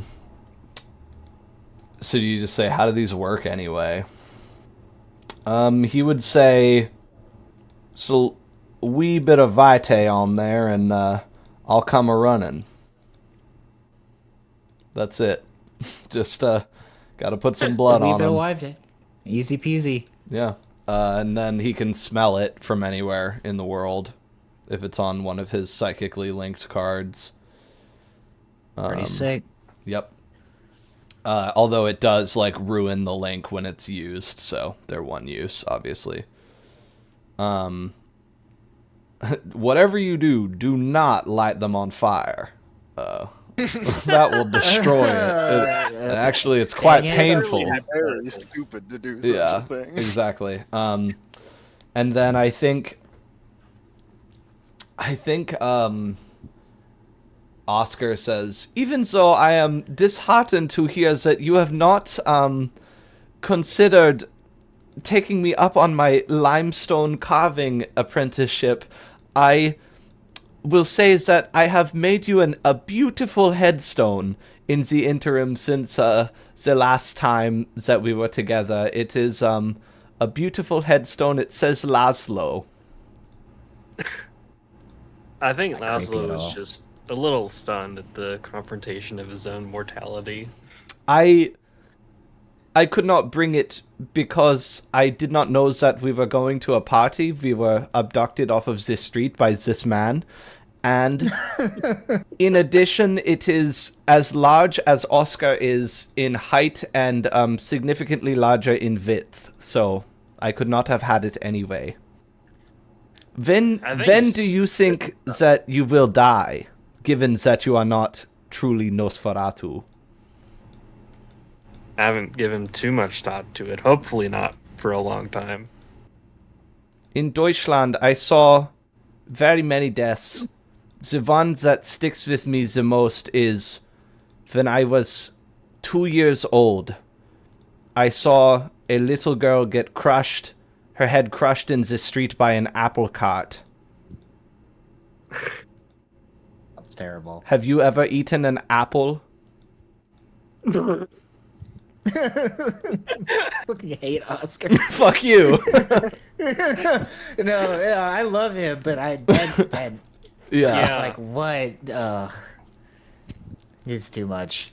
I think B Dent says, hates Oscar. yeah, B says, Yeah, thank you you, cursed Oscar. it out I have too to talk to much." my brother right now. Why don't you go bother Mr. Dent?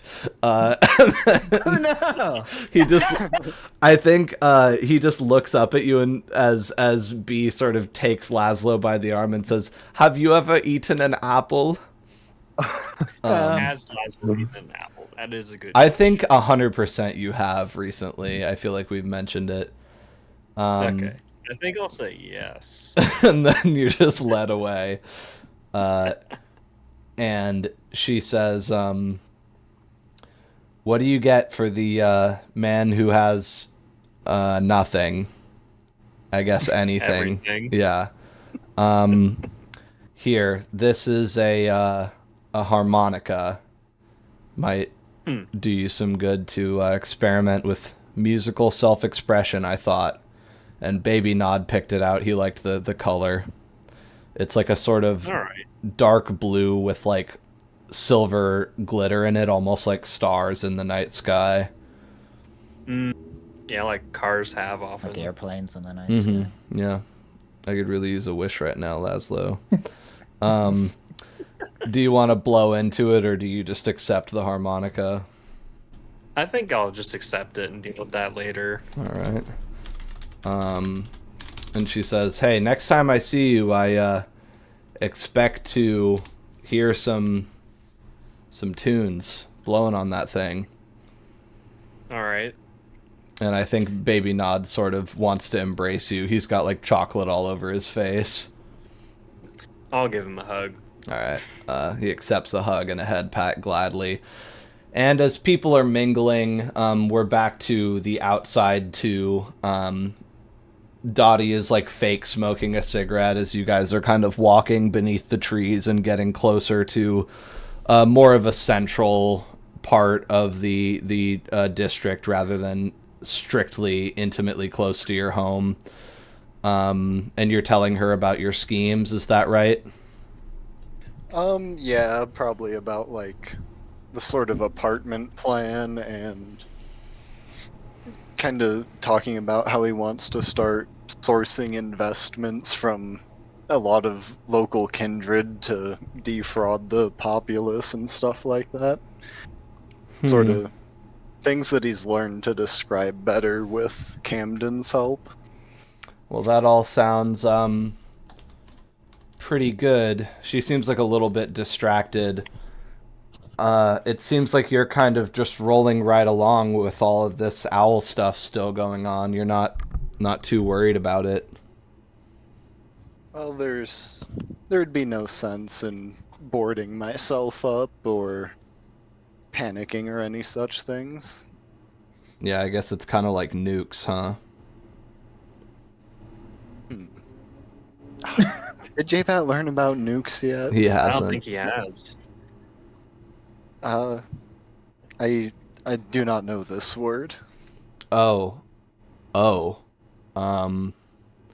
Well, nuclear bombs, it's, well, a while ago, a couple decades ago now, there was a bunch of experimentation done. Do you know what an atom is?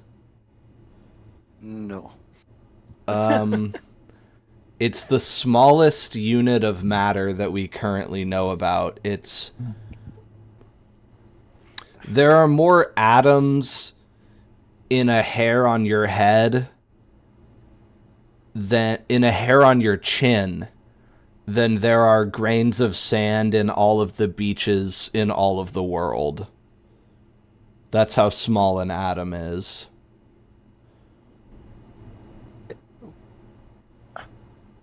What use could something so small possibly have? We all wondered that for a while, and then a little bit ago, some primarily expatriated German scientists found a way to split one in half in such a way that it causes an explosion that can wipe an entire city off of a map. And So, one of these bombs could, for instance, destroy the entirety of Seattle? yes. And now they've gotten larger. One bomb could probably take out the whole upper left corner of this state. And who is in possession of such bombs? The United States and Russia are the primary problem ones right now. Those Eastern savages have created such a thing? Yeah, they call themselves the United Soviet Socialist Republic. I think that's what it stands for. To tell you the truth, I had assumed that was something more akin to Genghis Khan, a temporary amalgamation of herders and such, not whatever it is. What, Russia? Like in your Well, time? No, this Soviet Union. Oh, you've heard Russia's of been- them. Yes, Russia's been taken over by various Yes. groups in the past. Well, yeah. They've got the bomb, we've got the bomb. Everybody's got the bomb, Jean-Baptiste. It's, well, the fact of life is that if anyone were to use them, everyone would die. So the mortals say that they've achieved some kind of balance, but it kind of just sounds like a bunch of idiots holding hand grenades with the pins removed in a room to me. So these have not been used then. They've been used twice. Both times the United States using them on Japanese civilians. We'll have to discuss this in more detail later. A sharp, metallic, acrid scent of blood hits your nose. It's strong and it's close. Do you smell that? Oh, God. She looks up, and on the sleepy street corner, 7 o'clock, barely, 6:45, there is a man impaled on a chunk of rebar that has been stabbed through his bloated and shredded stomach. And it's at an angle such that he's laying against a wooden telephone pole about 8.5 feet up on the wooden telephone pole with the rebar stuck through him, pinning him to the pole. You understand? Holy shit. And his entrails are sort of strewn out, and you can see from the drawnness of his face and the overwhelming rotted bloat, which seems uncharacteristic for a fresh corpse and more consistent with a corpse of many years of age, that this is a dead kindred hanging from a post. That's certainly auspicious. And I think where we're going to end the session off is someone comes out of a restaurant across the street and sort of rubs their belly like, good nosh, and then crosses the street and sort of is walking on the same shady sidewalk as you guys, and then looks up at the corpse and says, "What the hell?"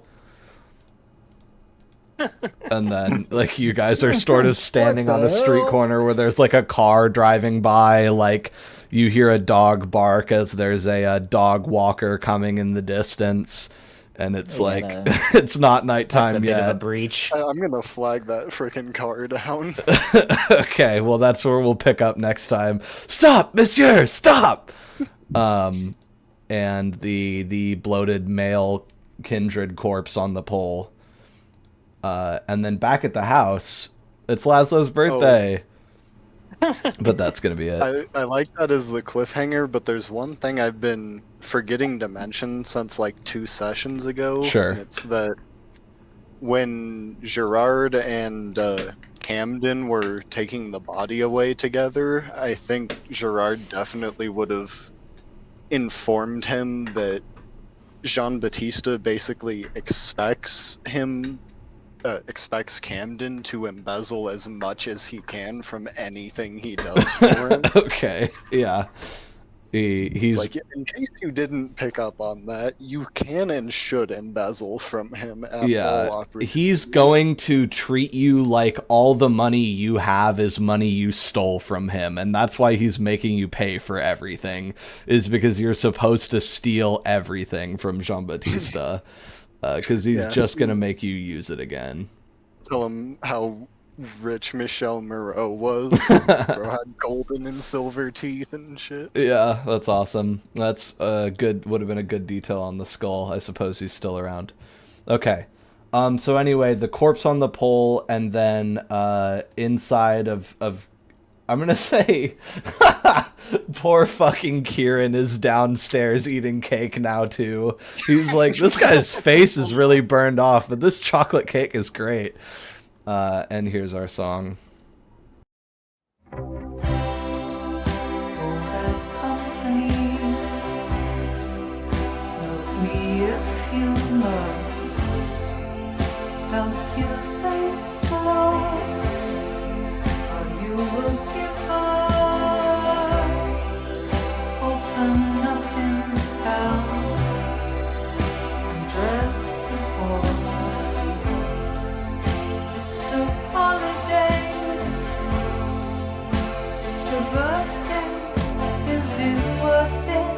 Is it worth it? Happy birthday.